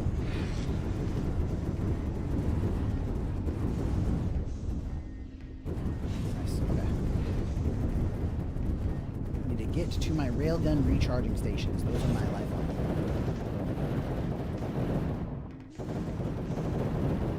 Oh, come on. Bro, is this necessary? Why is he going so fast? Dude, chill. What the fuck?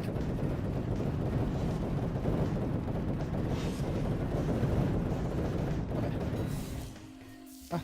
He's broken down. He's broken down. Nice. Good shot. Don't mind me just doing a little rail gunning. Okay. Uh-oh. Well, he turned around. That's nice for me. Oh my gosh. So many little orange balls. He's onto me? That's so true. That's so true. I was like, no way he knows I'm here. Uh-oh. Okay, just don't turn. He turned. It's explicit. Oh my gosh. It's explicitly the thing I asked you not to do, Manny.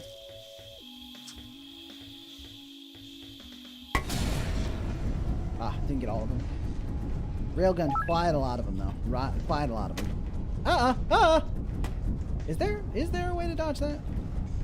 Scientists are unsure. There's been a lot of debate. Okay, got through that. There was an opening in that one. Nice. Okay. Boom, boom, boom. Can it only be damaged when it's broken down? Yeah, I think so. Oh, you thought? Okay, well, I still got hit by an orange. But it was almost sick. Okay. Nice. Broski. Alright, got this, got this.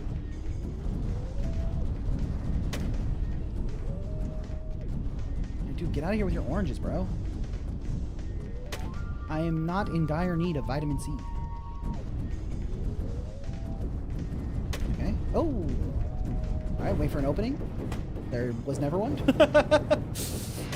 Uh-oh, okay, okay, okay. Alright, that one I was able to get to the other side of it. Where are you at, bro? He broke down. Gotta wait for all these oranges to fly by, and then... Nice. Is he donezo? Or... Feels like he's maybe not donezo.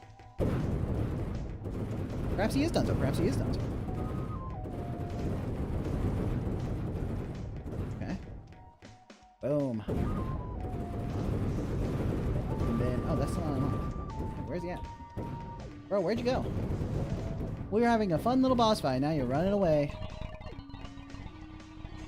Scared. Makes sense. Nice. Okay. Where is he? Where you at, dog? Okay.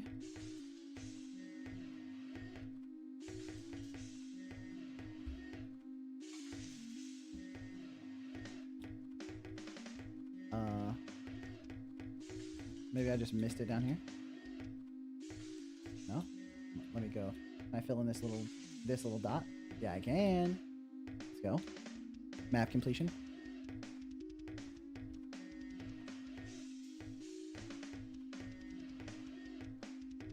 Go back to the top right. Okay. Oh! Looks like it broke. Nice. Oh, wow. Broken a lot. Oh, did I miss out on so much scrap? Oh, man. Reignite fusion core. Is that going to give me my main power back? I would love to get my main power back. Oh. Nice. Nice. Come on.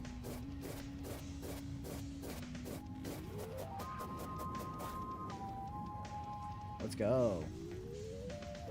Active. All right.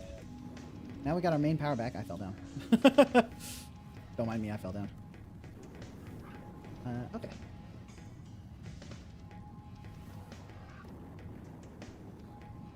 Perfect. Oh, and now with main power, I can go to the right here. Ideal. That must have unlocked a bunch of doors I need. Oh, and a save point. Let's go. Gaming. Boss defeated. First try. And all of you are going to be really chill about that, okay?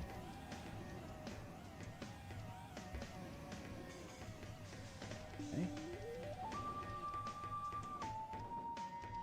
Boom jams. Boom. Nice. Okay. I missed. Okay, this is how I got to the boss fight. So, don't go this way. I missed. So I shot and then I missed.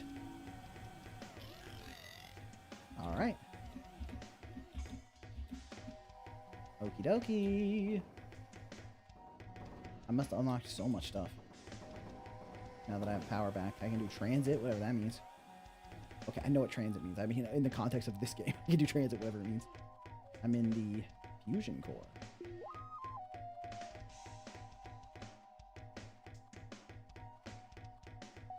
Fusion reactor egress, that kind. Oh, get dodged, doofus. You got nothing, bro. You ain't nothing. I just defeated a giant worm thing. Alright, weehaw. Boom. Easy money. Reverse slope jumping, my favorite tech.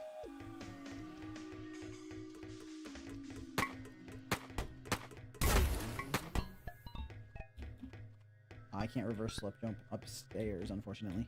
Okay, okay. Boom. Hey, what are you doing, bro? Check my BB gun. Alright. Boom, boom, boom. Boom.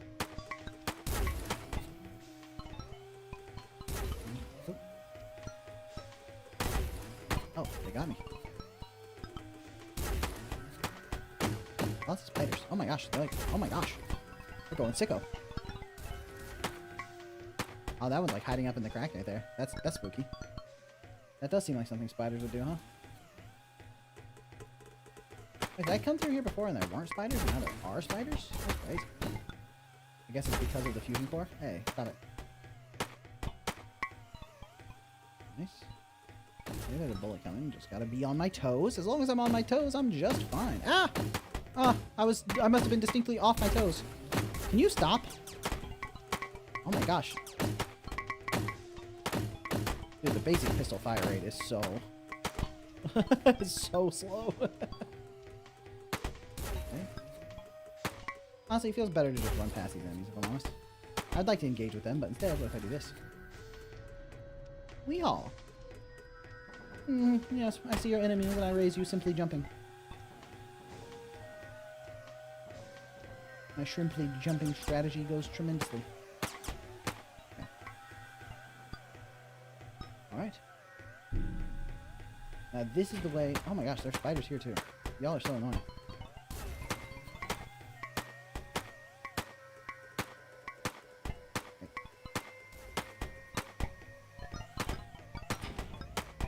Okay. We got some spiders.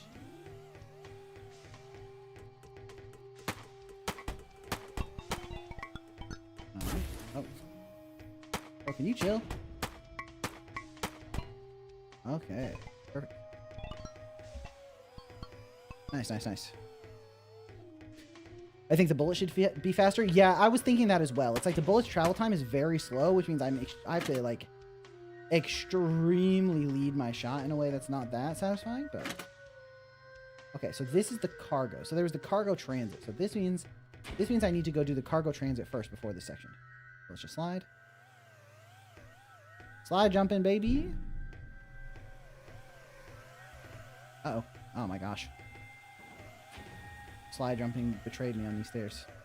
Alright. Now we need to go to the cargo transit. Which I think we'll put the cargo over there so we can do whatever it is we're supposed to do over there. And this was the cargo transit room, right? Cargo transit? Begin transit, baby. Let's go. The cargo transit is shooting a missile. Is the missile the cargo? Let's go. Nice.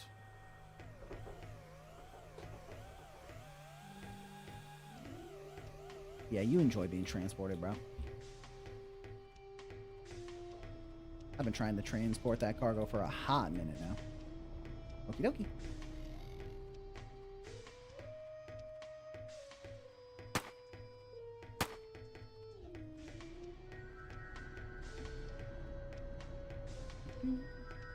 Alright, and now that I have main power back, there are those other areas that I wanted to check. Are you moving now? Hey, bud. How you doing? You guys are having a rough go of it over here, huh? Get the save, I guess. Boom jams. Alright. Give me whatever was over here.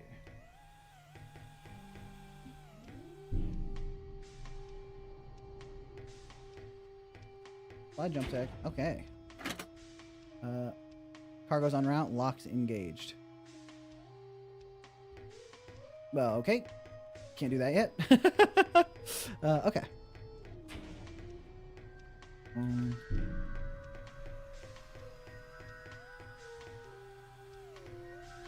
Ascending pretty quickly with the slope jumps. Not too bad, not too bad.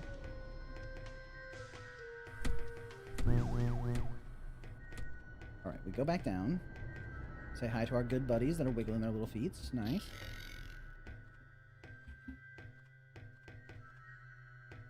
Then we go to the one room over to the right here that was like, we need the cargo. Because they should have the cargo.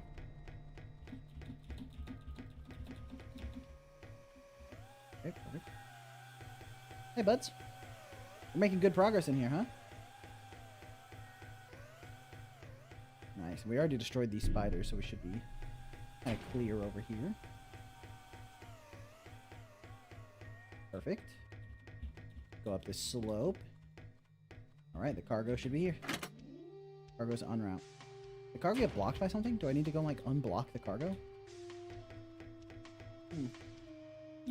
Strange. Let's find out. Okay, the cargo is supposed to be here, but it's not, which has me worried about what happened behind the scenes. Maybe I need to keep climbing here and go to the right or go to the left. If the cargo was passing behind here, there's a good chance it got blocked to the left. There's something over here blocking it, which is why it's en route. Right, yeah, this used to be locked. Still locked. Okay. It's locked in a little bit further than it was previously, but maybe I need to go up to get in there. Yeah, that's looking right. Alright, cargo, what happened to you? Ooh, spooky room. Aha! Don't mind if I do. I can't turn into a Samus ball yet, so I can't go through there.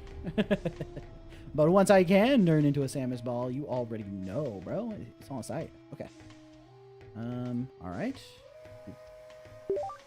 Shotgun acquired. I got a shotgun? This is my regular pistol. That's my railgun. Shotgun.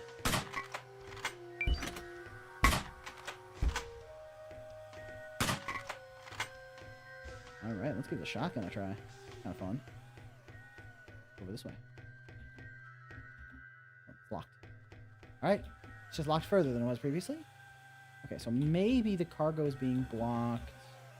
Can you stop? It's not being blocked over there.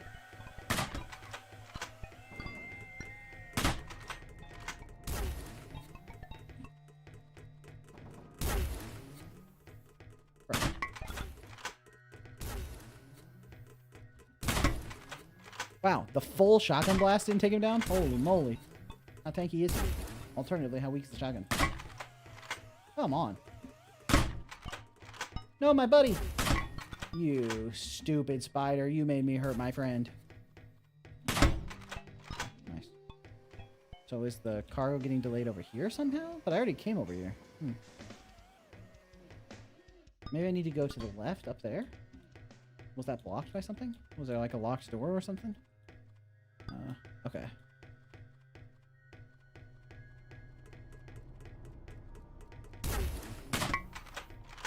Come on. Nice.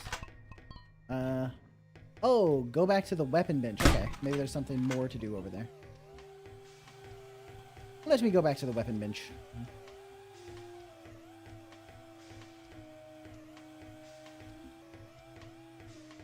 Nice. Oh. Alright, weapons bench, here we come.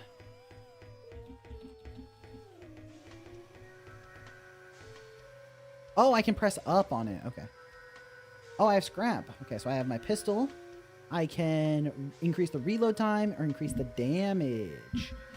And it costs 2,000 scrap. Bro, I only have 200. The railgun.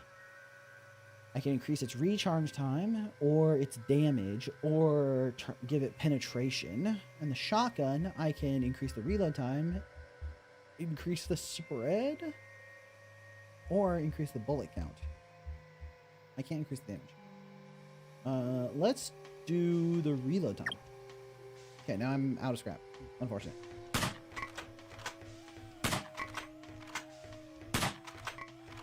And now it's not so bad. Alright, we have an upgraded shotgun. Haters will say it's fake. Where do I need to go to deal with my... Okay, it's not through here. It wasn't down there. Did I didn't finish checking this direction. Oh.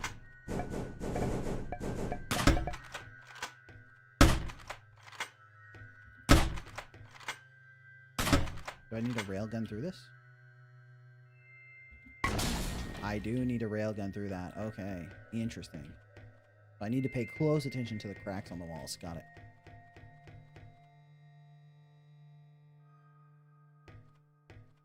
Oh.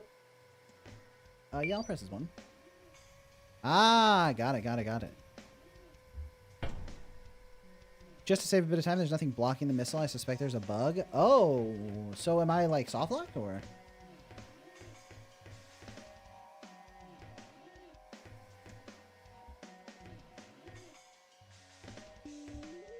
Oh, the timer for it gets reset because I left the room early, so I just need to go do it again? Oh, okay.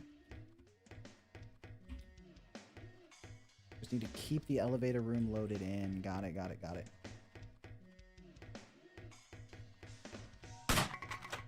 Yeah. Perfect. For anyone watching that's curious about why a bug like that would happen, essentially what Keegan is suggesting is the culprit is that when I run the transit here, when I come here and I run the transit, it's inaccessible. So when it ran the transit, it started moving the missile. And I was like, that's going to happen in the background. So I started to go search for other stuff while the missile was on its path, right? But this missile transport process is running in this room. So because this room loaded out when I went to go do other stuff, it's no longer processing, which means the missile transport isn't happening. So generally what you want to do for cases like this is make these processes that happen across the map happen outside of the room itself. Like this starts a missile transport process in like the map container or another data container. You just want to keep it external from the room so that when the room unloads, you're still totally fine. And the missile will continue moving externally to the room you're in. Enable backup generator.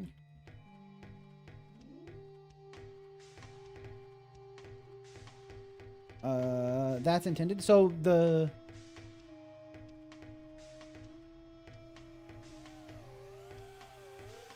So you think the missile already went there. I just need to go to the elevator and wait.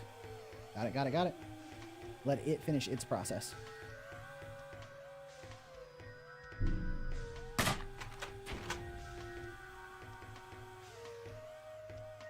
Got it, got it. Okay, yeah, now it's here. Okay, cool.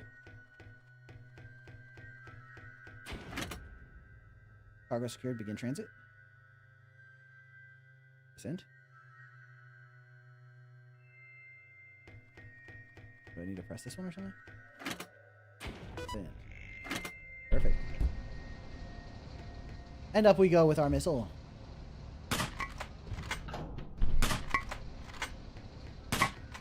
Right, I thought it was going to be like a, oh, now that I got the missile going in a path, I need to go to find where it's stuck, and there's like a boss or some enemies like blocking the path, beat them. Then you go to a place, and then it's stuck on a door. You need to find a way to unlock the door. So now you have to go through this other path to hit the button to unlock the door. You know, I thought getting this started was going to be like a very multi-step process. Hey, what the hell?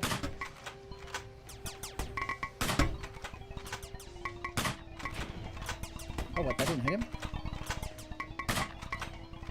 Bro, it's like, it's spreading to hit everything except for him. That's crazy. It's like a perfect spread to just surround him with bullets. Unlucky. Oh.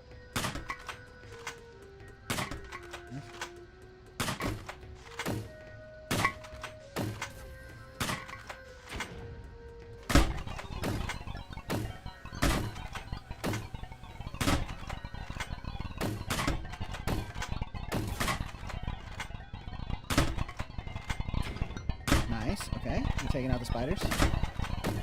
Jumping spiders a little bit. Okay. Classic elevator combat section. We're all familiar with these. Nice.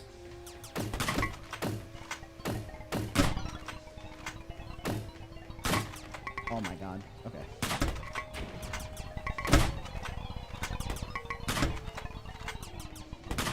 All right, the extensive reload timings are a little bit frustrating.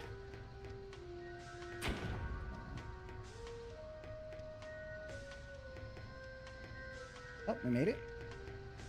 Perfect. All right, we're way up here. Did I just get a bunch of equipment? End of demo. All right. Oh, well, don't go that way. So that's my shotgun. That's my rocket launcher, okay? Yeah, I think I want to use the rocket launcher.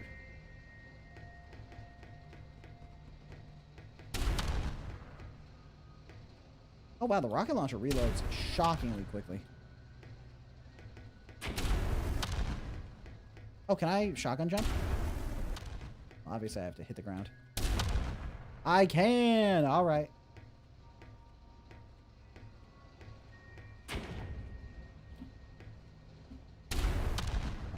I missed that one. Hold on, I got this. Hold on, hold on. Oh, hey, what's up, Bugman?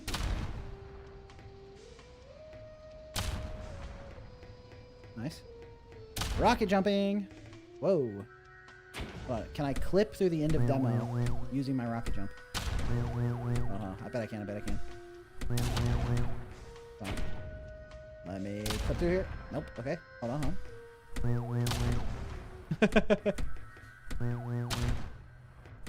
Alright. We're up high. Come on. We just gotta get the angle just right. If we get high enough, we might be able to see what's past that red block. It's looking like this is well blocked off. This is called Embryo Genesis, available for wishlisting on Steam right now. Oh man, I'm really zooming. Nice. Okay. So I think that's the end of the demo. So I think we can now get feedback. So let me turn off the music and let's think critically about this game and see what feedback we can give to the developer. To hopefully help with the development. Okay.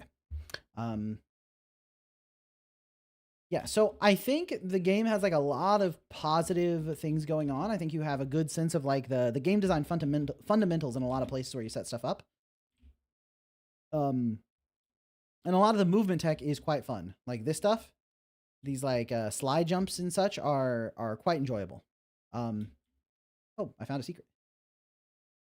Secret did not last long. So I think those are really good. And I think you do a lot of good teaching where you show things like once and then, or a couple times before the player needs to use it. And you do it like where you decrease the complexity over and over again. So I think that's really good. Yeah. But I think one thing that you could definitely improve is the camera. It's like there are lots of times where the character is like a little bit too off screen, or you're like the camera's lagging behind, or other issues like that. Additionally, the fall speed of the character is very high. You can like, did the game crash? Well,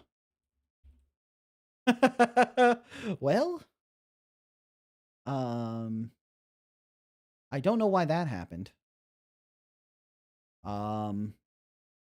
I hit the room loading race condition. Oh, interesting. Okay.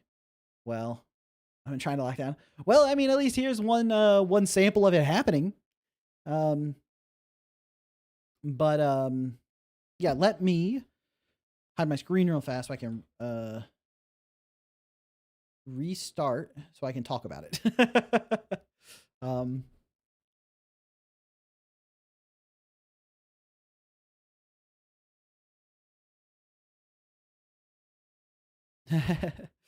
Epic wallpaper. Thank you. Thank you.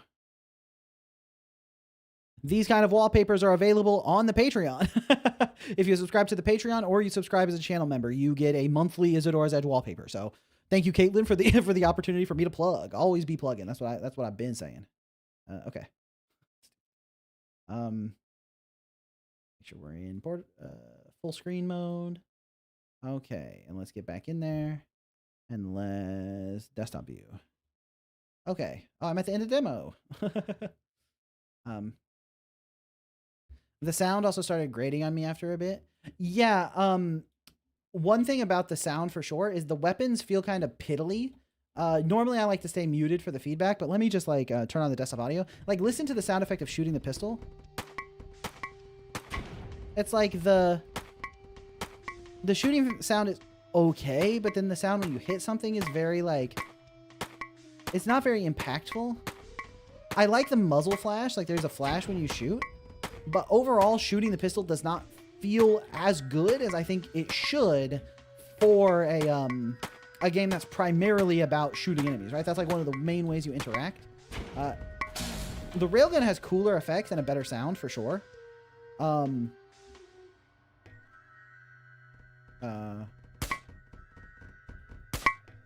Is this the shotgun even?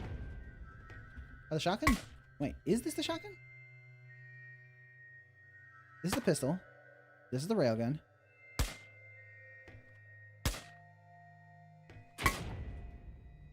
Yeah, I guess that's the shotgun? No, that's the shotgun. I don't even know what that other gun is. Maybe it's the rifle. But it also makes the kind of like bonky sounds. Yeah, there's like an insect out here really trying to get in, bro. He's all about it. I picked it up at the end with the rocket. Okay.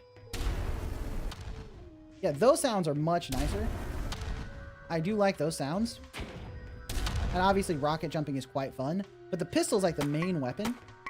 And it's like, even for the pistol, like I'm clicking as fast as I can, and this is still as quickly as I can fire, which feels a little slower than I'd like. And the bullets move a little bit slower, so it's hard to really hit. It's like overall the pistol just doesn't feel that good to use. And considering it's like one of the main weapons and one of the main ways you interact with the game, you really want each of the weapons to feel pretty good so that people can pick their favorite rather than picking the one they dislike the least, if you know what I mean. It's like, obviously I can't generally fight with the railgun. It's still only at 27%. I shot it like 5 minutes ago, right? But yeah, look how it's like the rifle takes so long between shots. And so I think it's fair for the pistol since there is a reload improvement. No. You're misunderstanding. It's like you always have to justify your design decisions to the player, right? The player is the one playing the game, and if they don't like the way something feels, they don't want to play with it, right? And so for the pistol, it's not that it doesn't feel good and then you can upgrade it later and it will feel good. Or it's not that it feels okay and you can upgrade it later and make it feel great. It's that it feels kind of not good to use. So you want it to start feeling really good, and then when you upgrade it, it feels awesome, right? So that it's like, I love using my pistol and I want to upgrade it so it feels even better. Or, oh, I love this shotgun. This feels great. And once I upgrade it, it'll feel even better. That way your player loves interacting with each minute detail of the game, and then they get to pick their favorite rather than their like pick your poison type effect. Additionally, I almost wonder, what does right-clicking turns on and off the flashlight. I almost wonder if dual-wielding guns would be cool. Making right-click, like, just shoot one of your offhand weapons or something. Just so it's easier to utilize multiple weapons. But right now you have, like, the reload charger per weapon. It's its own individual thing, which I think is going to make things a little bit more difficult. It's going to make things a little more difficult. But yeah, I just think it's like, it's a little slow, both in the reload and the bullet speed. And then the sound design is not that ideal. So I think if you just overall polish each of the guns, especially the pistol, I think that'll improve things a lot. Additionally, like we were talking about before I hit the race condition, I think the camera, when the camera is working well, it feels pretty good. Like that camera shake is pretty nice because the dude is hitting the thing, and the camera shake is timed with the effect, like the sound effect of him hitting the wall and the visual effects of him hitting the wall. So that all works really well, and you're really selling the effect here for sure. And so when it's also following me, that feels really good, like this. That's all nice. But then there are times where it's like when you're falling and you just end up off screen, that's pretty rough. And that is both a fall speed issue and a camera follow issue. And then here, it's like you can see how much, like, I'm basically going exclusively down and to the left. And even though I was exclusively going down and to the left, I really couldn't see down and to the left. And so that's something you'll want to work on a little bit too, is making sure the camera is more or less always properly framing stuff. Because there were lots of times when I was like trying to move quickly and I was just like getting lost in the sauce, you know what I'm saying? And then Vari says, in this game, I would make the fire rate much faster than you'd want, but add significant recoil that the player can't control. I think that could be a fun thing to play with. It's like, make it much faster, but like as you shoot, I like get pushed back, or like the gun gets pushed back as I shoot. I think that would add to this sort of, because you have like the sci-fi exploring a broken down, abandoned, unpowered ship type thing. And I think that having that frantic feeling of like, oh no, there's like the alien spider after me, and it's like pew, pew, pew, pew, pew. That's like, I can't do the exact, imagine I'm shooting each time I say pew, where it's like pew, pew, pew, pew, where the gun is like losing its control and I'm not aiming properly and I'm getting like pushed back even a little bit. I think that would make it feel very frantic in a way that's quite fun. Then I also wanted to talk. Okay, let me I also wanted to talk about the boss fight design because I think I accidentally uncapped it. That makes sense. The fall speed, yeah. I think the boss fight design is something you did really well. Because it was a very satisfying boss fight. However, I think you probably should tutorialize some of the boss mechanics before the boss fight so that you can figure out what you need to do a little quicker. For example, when you shoot the railgun, it goes on a big recharge timer. And when I pick up the railgun, the very first thing I want to do is shoot it to see what it does. And then I see that it has this very big recharge time. I think making some stuff you need to shoot with the railgun immediately, like some enemies, maybe a wall you need to break, like teach the railgun mechanics a little bit and make the recharge pads there, like put them there so you can recharge immediately so that when you see them during the boss fight, you know exactly what they are, right? That way the player is already well aware of how the recharge pads work and they've used them to shoot their railgun before. Maybe make like a wave of enemies where they're coming from both sides and there's a couple recharge pads in the center and the enemies are like very armored so the pistol doesn't do enough damage. So you like railgun to the left and then you jump on the recharge timer, railgun to the right, and then jump on the recharge timer, railgun to the left, and then make those pads regenerate pretty quickly so that you can have like a fun little section with that. Then they understand the railgun, they've used it a couple times. And then you probably want to make something glow white that when you shoot it, it'll break. You could even do that with like one of the doors in the way or something, or make it like after you get the railgun, you walk forward and then like the walls slam shut on both sides of the players and start like on both sides of the player and start like glowing white. This might be harder to do in multiplayer now that I think about it, since you are doing a multiplayer Metroidvania. That adds quite a bit of complexity. But if this was a single player experience, I would like lock the player in the room, glow both sides of the doors white. And then once you're glowing white on both sides, you use the railgun to pop one of them. And that teaches the player that you can use the railgun to destroy things when they're glowing white. And it teaches the player that railgun does big damage. It also subtly teaches them you can use it to reveal secrets later. So it's like a huge triple whammy of like things you're teaching your player without like a direct tutorial, just tutorialization, right? Pick it up and then immediately in front of you is a very thin corridor of fodder. Yeah, exactly. You could put like a bunch of enemies in a row slowly moving at you and you railgun through them all. First off, because that'll be sick, right? What player doesn't love imagining shooting a railgun through like 20 enemies that are slowly shambling at them? So it's just like boom, and they're all destroyed. That'll feel great. And you get some experience with how the railgun works, and then you can recharge it as well with recharging stations, just so you tutorialize each aspect of the boss fight a little bit more ahead of time so that when the boss fight comes, you know what to do. The game never told you this is how you interact with the boss, but all of the elements have been introduced to you so you can piece it together quickly. And it also will feel like you figured it out. When the boss like stops and starts glowing and like hunkers down and releases its steam and stuff, you'll think to yourself, oh, I can destroy its parts now, right? And that'll feel good. Because right now the boss fight already feels good. It just took me too long to figure stuff out. Additionally, one other thing about the boss fight is I did not realize the little orange like pellets were doing damage to me early enough. I was just sort of taking damage from it and I didn't really piece it together because I was a little bit overly focused on the big boss worm, right? So you might want to make those projectiles bigger and more attention catching so that people realize they're coming for them, and also make the dodging patterns for them a little bit more obvious, because for a lot of those I wasn't sure what I was supposed to do. Like it seemed like it was kind of unavoidable damage. But then the other thing is there's a whole section leading up to the boss fight where you have these ramps and you have to do these cool like slide jumps, and they're very satisfying and they let you move really quickly. And then you have a boss that's all about chasing you down, and it's huge. And if it just touches you, it deals damage because it's like this huge mechanical worm thing. Like it feels very clear to me that you could marry those two together so that you're using cool slide jumps to move quickly enough to get out of the way of the worm. And it might take restructuring the arena a little bit to get that effect across, because it was hard to do that on the stairs, you know?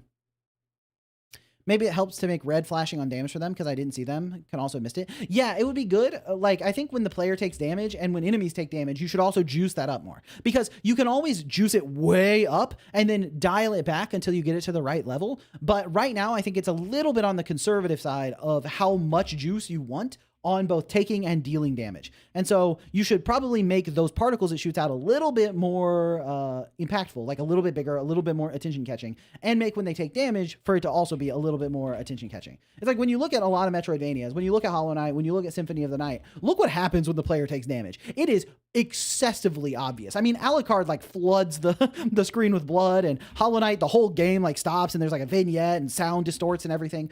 And that's because it's very important for the player to know when they took damage. damage. It's very important. Now, your game, you have a lot more HP. You can make a lot more mistakes, and there's a lot more opportunities to take damage as a result of it. It's not like in Hollow Knight where you take 5 damage and you're dead, right? And because of that, you don't have to go as extreme as those games do. But even Symphony of the Night, you have a pretty big health bar. So with that in mind, I think you should definitely try amping that up a little bit more so that the player will be a little bit more clear. And then if you also make the weapons a little bit stronger, you can make the enemies, like when they deal damage, it's a bigger affair and you have less health if you want to do that, because you should in theory have a stronger player. You have a stronger player because of the fact that they are more aware of the damage they take and they have better weapons basically. Dude, it only just became available for me to shoot this again. That's a pretty insane reload time, even for a powerful weapon. Need a good sound for when the player gets hit too. Currently, there's no audio indication there. Nikki, bye guys. I'm gonna get ice cream. Have a good ice cream. But yeah, I think having an audio indication and really ramping it up, I think would be good for sure.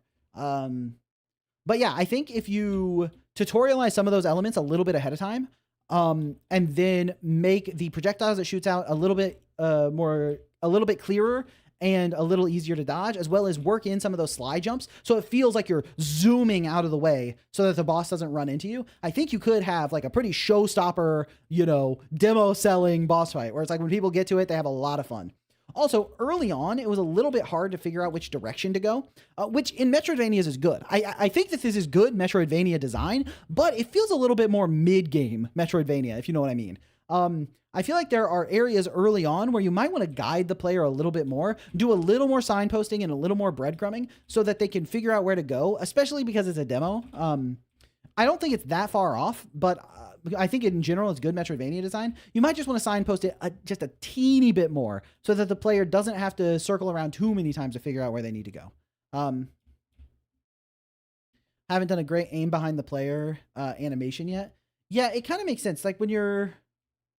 I wonder if you should just always face the direction that the gun is pointing. So this would like flip me to face this way, like this, right?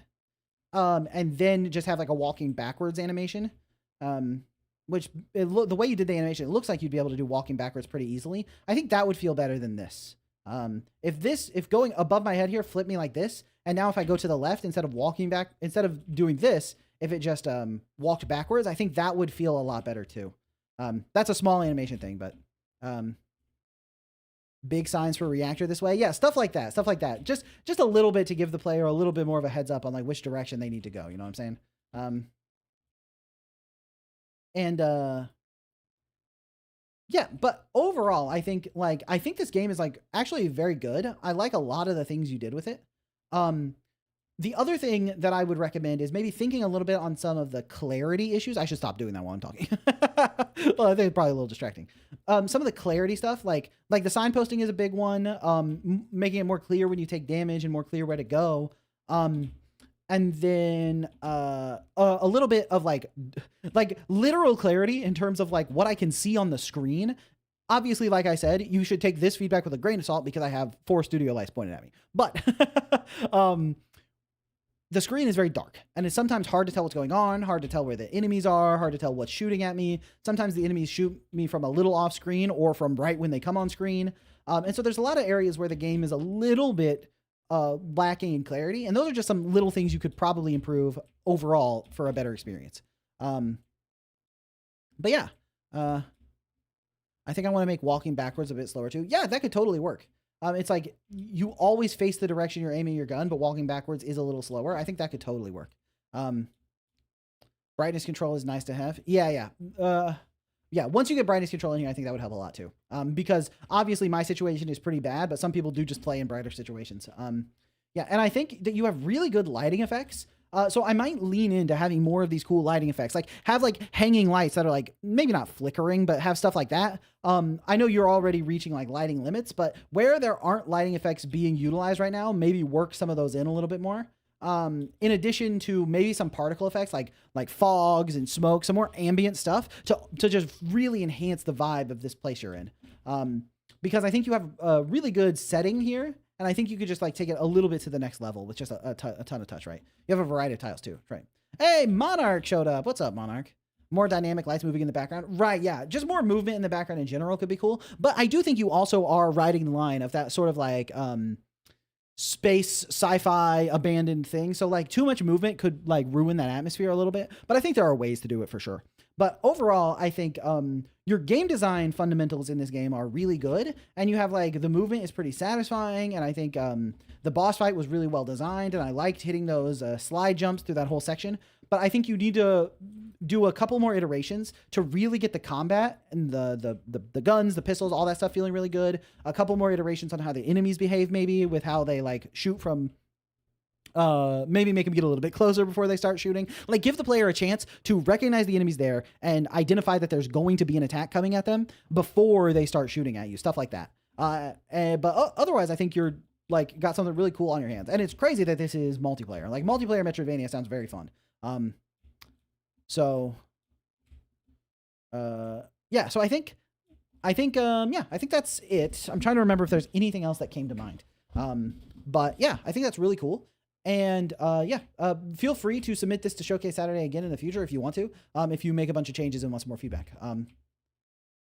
So cool. Awesome. With that in mind, let me hide my screen and we'll pull up the next game.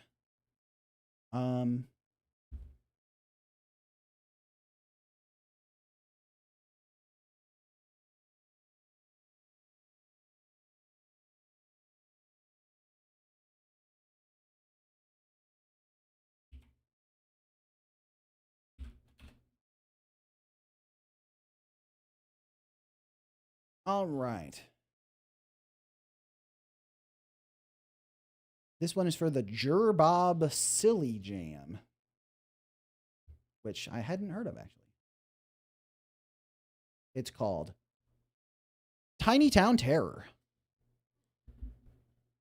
We got some circles. We got some squares. Play. This is by Am.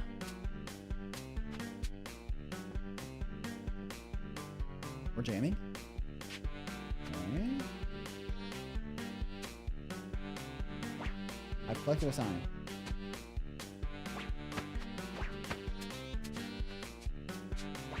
I get really mad when I pick up the stuff. I might need to read the description. It seems like I don't really know what's going on.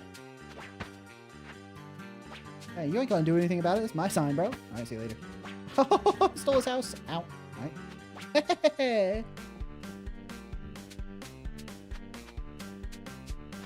Oh, I wonder, is it like this over here is my town and I'm trying to steal from their town to make my town nicer? Can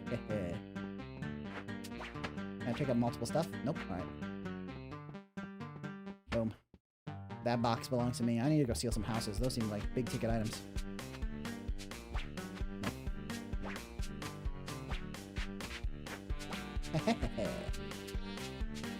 I'm a thief, bro. Boom. 2200, let's go. Not the mailbox. Okay. Bozo, I took your house. Get owned, dude. Okay. I guess I'll take a tree. Ow, bro.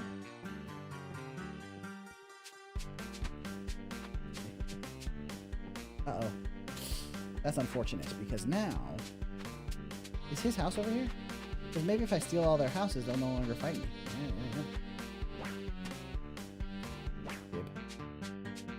They'll never catch me. I'm much too fast. Alright. Now all my enemies live over here. Take some... I like how they're completely fine with you stealing their stuff unless you're actively carrying it, right? Unless they catch me in the axe, they got no proof. Yeah, maybe my island is covered with their stuff, but simply they cannot prove it.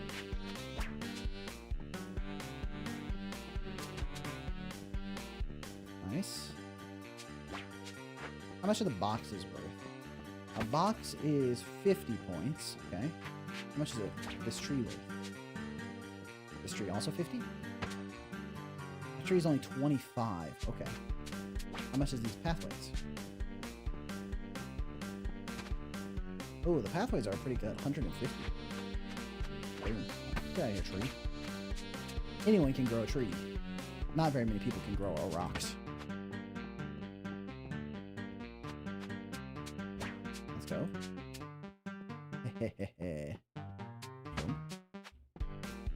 Nice. They're very forgiving squares, right? As soon as I take their stuff, they're like, yeah, it's all good, man. What's the worst could happen?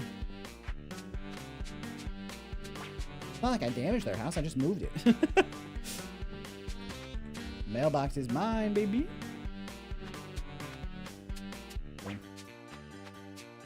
I'm a damn mailbox thief, actually. I'm gonna put it right on the other mailbox. For double mail action, actually. Boom. Boom. Yoinked it. What is that evil slime doing? I'm stealing this neighborhood. There's another house over there. Oh, houses are big points. I gotta get that sucker. They have stopped even trying to handle my reign of terror. Oh, okay. Maybe they didn't totally stop. Hey, you'll never catch me. I got your house, fools. Just come live over here, bro. Oh, I'm so mad you stole my house. Dude, big whoop. Get over it. Wait, wasn't there another house over here? Yeah. Hey, you'll never catch me, bozo. Uh-oh, they caught me a little bit. Haha, not this time. Boop. Let's go, let's go. All right. Maybe grab a couple more pathways. Uh-oh. Hey. Yellow guy, is your house still over there? Wait, what are you doing, green guy? What are you doing? I thought you were on my side now. I stole your house. I lured a bunch of them over to my island, got them wandering all over. I was just running around, basically. All right, got 85-25. I love the little expression changes on the character. Right? When you steal something, and they're like, hey, wait a second. Get back here. That's not cool, guys. 85-25. All right, let's optimize. Boom. I'm a dang house thief. I mean, houses are a high-value item, right? Boom. They'll never catch me. Hey, bozo. Uh-oh. Uh-oh. Uh-oh. Eh. Wow, you other guy's like, hey, what's up, yellow? Oh, and red. Oh, you both coming over here? What? Oh, you're so mad. All right, you stay over here. Boom. All right. Let's get these bozos. Come on. Oh! Oh, he got stuck on the wall. Wow. Uh-oh. Nice. Get these big ticket items while also... Oh, that guy is gonna be tough. Hello? Is anyone angry about what I'm doing? Ow. Ow. Hey. Take a little damage, but it's for the greater good. All right. Now you guys are just happily wandering around over there. Love that for me. Are there any more people over here? Blocked myself a little bit. Let me out. Okay. Uh-oh. Hey, Mr. Yellow. You want to come to my island? It's really sick over here. Oh, okay. Oh. Boop. Boom. Nice. Okay. All right. Now, we just do the easy stealing. As long as it's on my island, we're all good. I'm going to need that guy to back up off of the drop-off spot, though. Nice. Oh, there's a house. Okay, I need to get that. You gotta steal the house. Uh-oh. Okay, well, let's steal the mailbox. Mailboxes are pretty good, too. Boom. And we just put them on our island where everyone is happy. Oops. The boxes are kind of in the way. Whoa. Oh, call that a damage dodge. Alright. Grab the house. I wonder if I just put the house in the way. Maybe make it kind of block him off. Yeah. Did I squish him? I was gonna say, I think he's dead. Wasn't my goal to destroy his life, but, you know. You win some and you win some. I just want this guy out of my hair. Okay. Ah. Bro, and now there's a green guy over there too.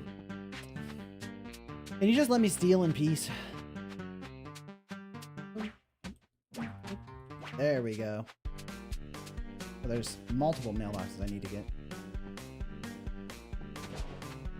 Oh, there's a dash button. Well, let's really pay attention to stuff. Win.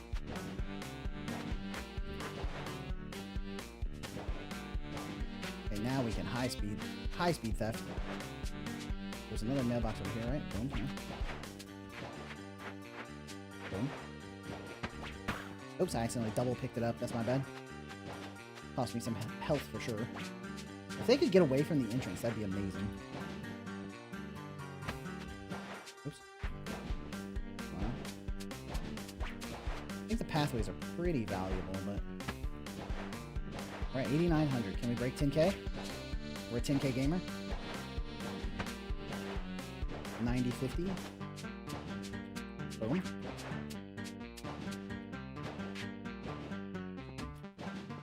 And 9,200. Not bad.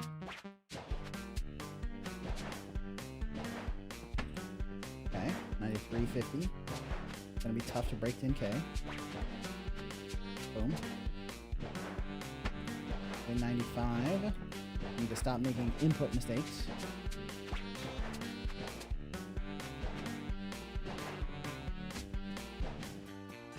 $650. Okay. Locked in. 98. The signs are pretty good too, right? I should be grabbing those instead of running all the way over here for more cobblestone.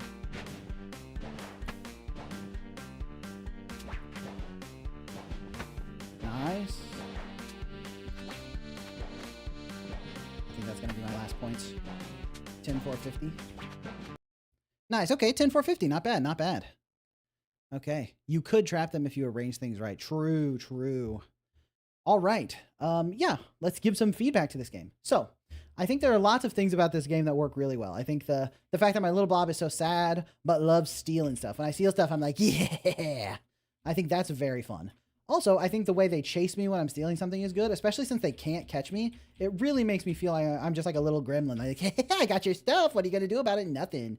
Oh, you're trying to get me? But I'm just too fast for you, old man. I think that's very fun. And then the way their expression changes, they're just like happily living their life and I'm just terrorizing them. Like that's really very, very satisfying. He's still after me? Actually can't tell. No. Yeah, so I think that works great. Additionally, I think the way that I just kind of like lift up their stuff and put it over my head is like really, really good. It's like it's not too complicated. It's just like a fun little you got their house on your head and you take it over to your island and you get points for stealing their stuff. I think that's really good. Also, it's nice that there's like a little bit of strategy to it where I'm like trying to lure them over to my island. I think that works great because it gives me something to try to do and something to play around. So I think that's all really good. And I think for a simple game that, how long did this take to make if I had to guess? If I had to guess, it's probably like a 1 week jam or something like that. But I'm the inventor of that strategy. But I think that's really fun. And when you think about games, right, they really are just like a series of decisions to make. And I think that this game has some fun decisions. Which items are you stealing? How much are they worth? Where are you going to go? How are you going to maximize your points? I think that's all really satisfying. So I think the way you would improve this game is simply by adding more ways for you to like figure out what to do. More strategies, more concepts. It was a 2.5 day jam. Oh man, that's really good. Being able to get this done in 2.5 days is really nice. Because I mean, it totally works. Like fundamentally, like the game functions really well. And it like has a lot of those little levels of polish where it's like the faces they make and the little squash and stretch as they move. Like those little areas of polish are really nice. Plus, I mean, the art works together really well. It's like, because I'm just like a little circle and there are a bunch of squares and we're like little blobby guys moving around. The fact that the art's all very simple works great. So I focus on game feel. Yeah, I think that makes sense. I would say one thing is like your camera look ahead. It like locks into the position you're going. It could be nice that if you like, it could be based on your speed. Like if you're slow down, if you dash, you get more space ahead of you. But if you like stop moving, it can like reset a little bit. Mostly because sometimes I want to see who's behind me, you know? And it's like this right here, he's like right behind me, but I can't see him. And so that's a little unfortunate. But that being said, I think it's not the biggest deal. I think, hey, whoa, what are you doing? Hold on. Bro, I'm stealing this mailbox. Yeah, get over here. Come on. So I would focus on adding more mechanics for the player to express their thievery, basically. More concepts of like, what do the enemies do when you pick stuff up? What are options you have while you're carrying stuff? Maybe being able to load up multiple items. Like if I pick up multiple crates, I move slower. So it's like if I'm being actively chased, I can't do it. But if I manage to find an opportunity where I can grab a lot of stuff, then I can load up and then just slowly waddle over here and maybe dash across for a little bit extra speed. Something like that can be fun. But yeah, the fast-paced decisions of like grabbing stuff, running away with it is really, really good. So just more opportunity to make those kind of decisions, and potentially more like you could have like power-ups, or depending on the items you steal, different stuff changes. It's like having the ability to do to make more decisions is ultimately, I think, what you would want for this game.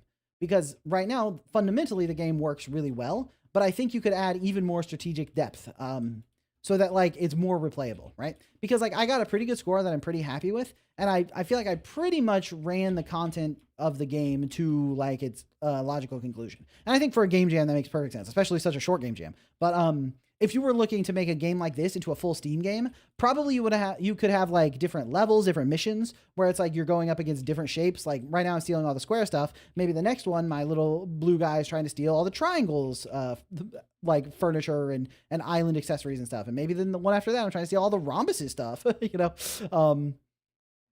And there can be different power-ups, different situations. There can be different environmental hazards, you know, like there could be like a big muddy area that makes you move slower. Or like a desert where it's like the enemies move faster in the desert than you. Like when the triangles are in the desert because they're pyramids, they move really quickly. So if they follow you through the desert, they're going to catch you and hit you, stuff like that.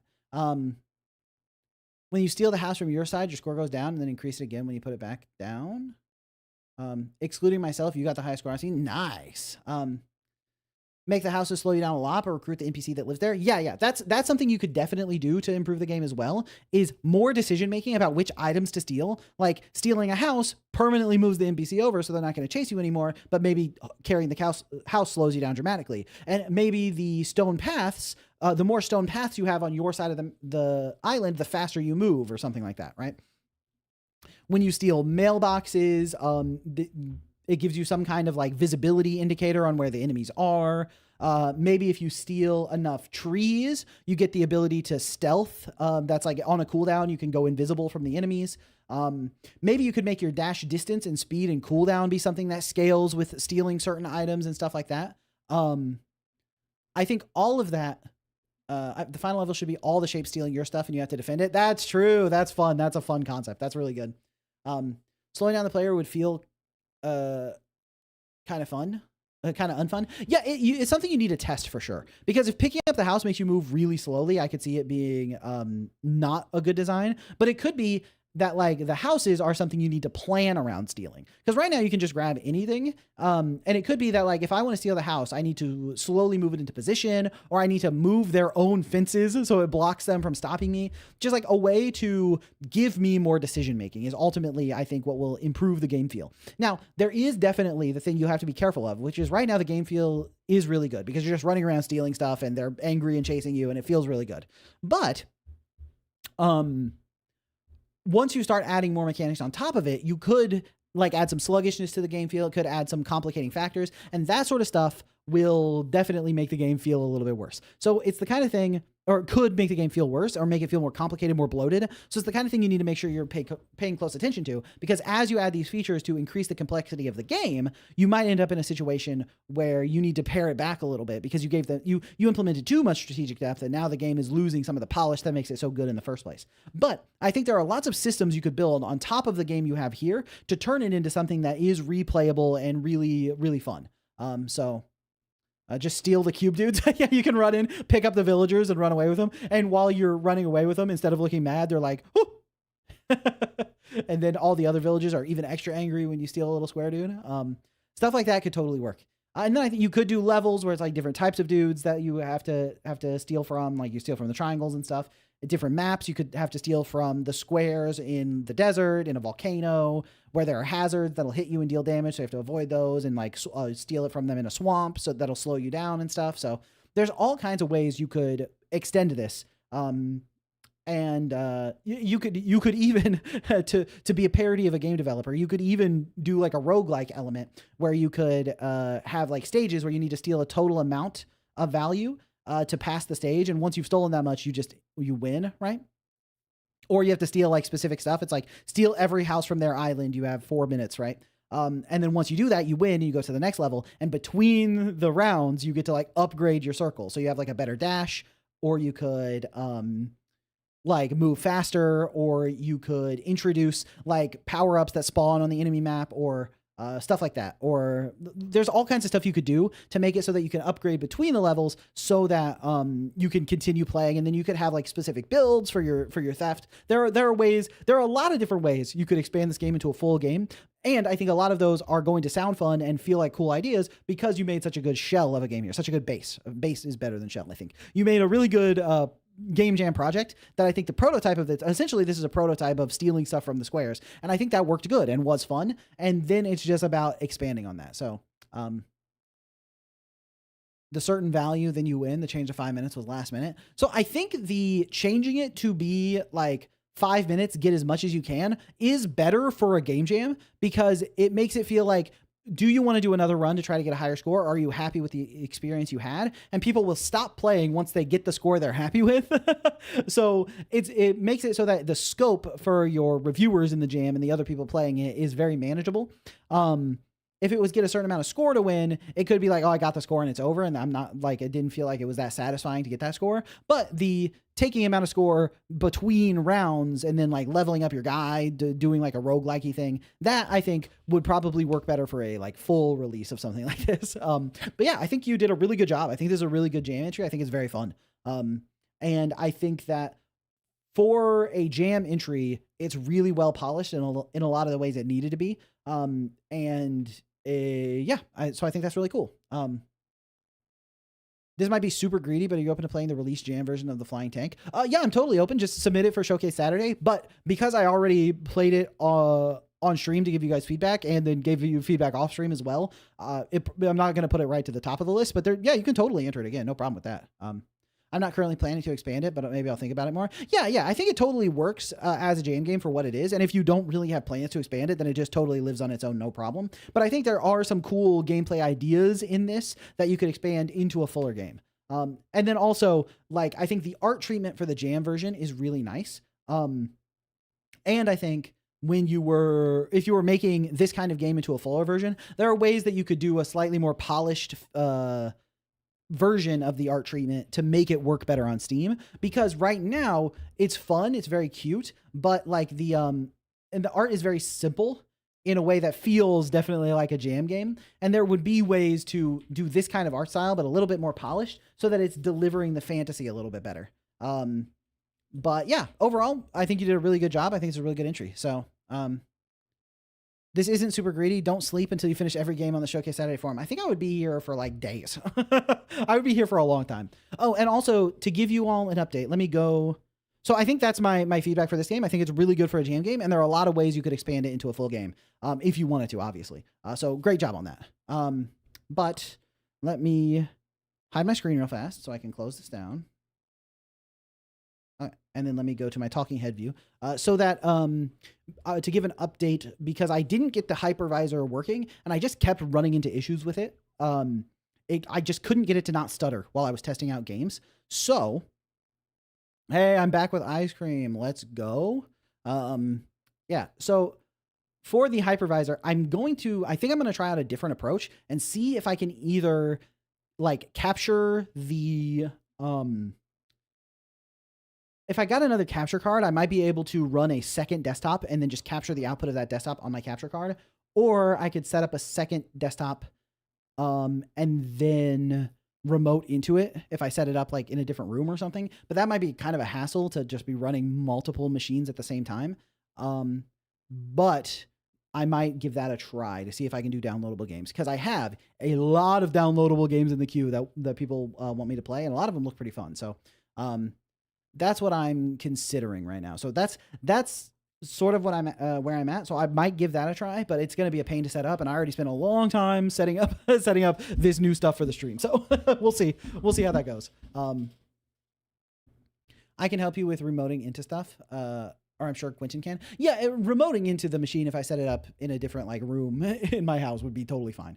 I can get that working, no problem. It's mostly just the virtual machine. I went through all the steps, and none of that worked. And then I tried a bunch of stuff online, and none of that worked. And I ultimately think it's just like, I think I probably just can't. I think the hypervisor can't run the games flawlessly.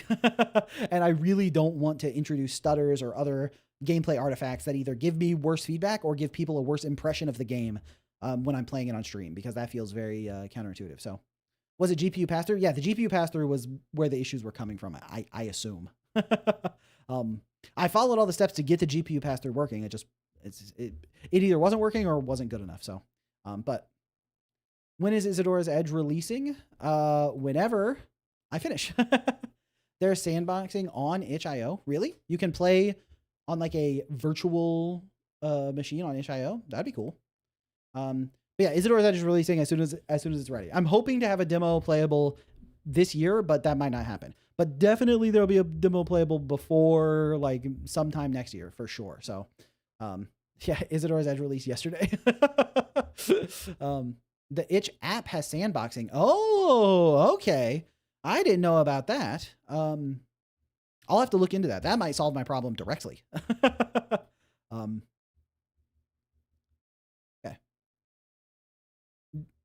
Did you not know? Yeah, I didn't know about that. No one told me. I was like, I want to get working on a virtual machine so I can't get any viruses or anything. So, I could have told you this the entire time. Why didn't you? Every time I gave an update about the virtual machine, you were like, I don't know what he's doing that for. So, I did not know that either, by the way. Yeah, I assume Monarch, you would have told me about it when you were giving me updates. You probably would have said like, by the way, you can just sandbox it on itch. So, okay. Cool. I didn't want to assume you didn't know anything. Bro, I don't know most things. Most people don't know most things. Everyone doesn't know most things. So, yeah. So yeah. And I think being willing to admit you don't know something is very valuable. It's a very important skill. Like humility, being able to take feedback and being able to admit you don't know something or change your mind and admit you were wrong. Those are very valuable skills in life in general, but also in game dev, right? If you think something's really fun or going to be really good and your players hate it, it's really valuable to just take the feedback and be like, okay, maybe it's not good. I should rethink this, you know? So, yeah. I'm the guy who told you, so try mine. What's your game called, Ahmed? It was like the Baby No or something, right? Yeah, I'll make sure, since you did mention the sandboxing. Were you the first person who mentioned the sandboxing? Yeah. Oh, itch desktop has sandboxing? True, you were the first person who mentioned it. Nice, okay. Well, that definitely will potentially. Isadora's Edge released in 1543. Damn, that's crazy. I was only like 20 years old back then. Mine is on Steam, so you don't need sandboxing. Perfect. All right, well, I think that'll be it for today because I am extremely hungry. So mine is 14th in the queue, so I don't think we'll get to it. Well, the queue that it shows up on Discord is not the same as what I have on my dock. So, but yeah, thanks everyone for tuning in. Appreciate you all. Make sure you like the stream if you haven't already. That helps tremendously. As well as checking out my new video that came out last week or the new short that came out today, all that good stuff. And yeah, have a good one. I'll talk to y'all later. Peace.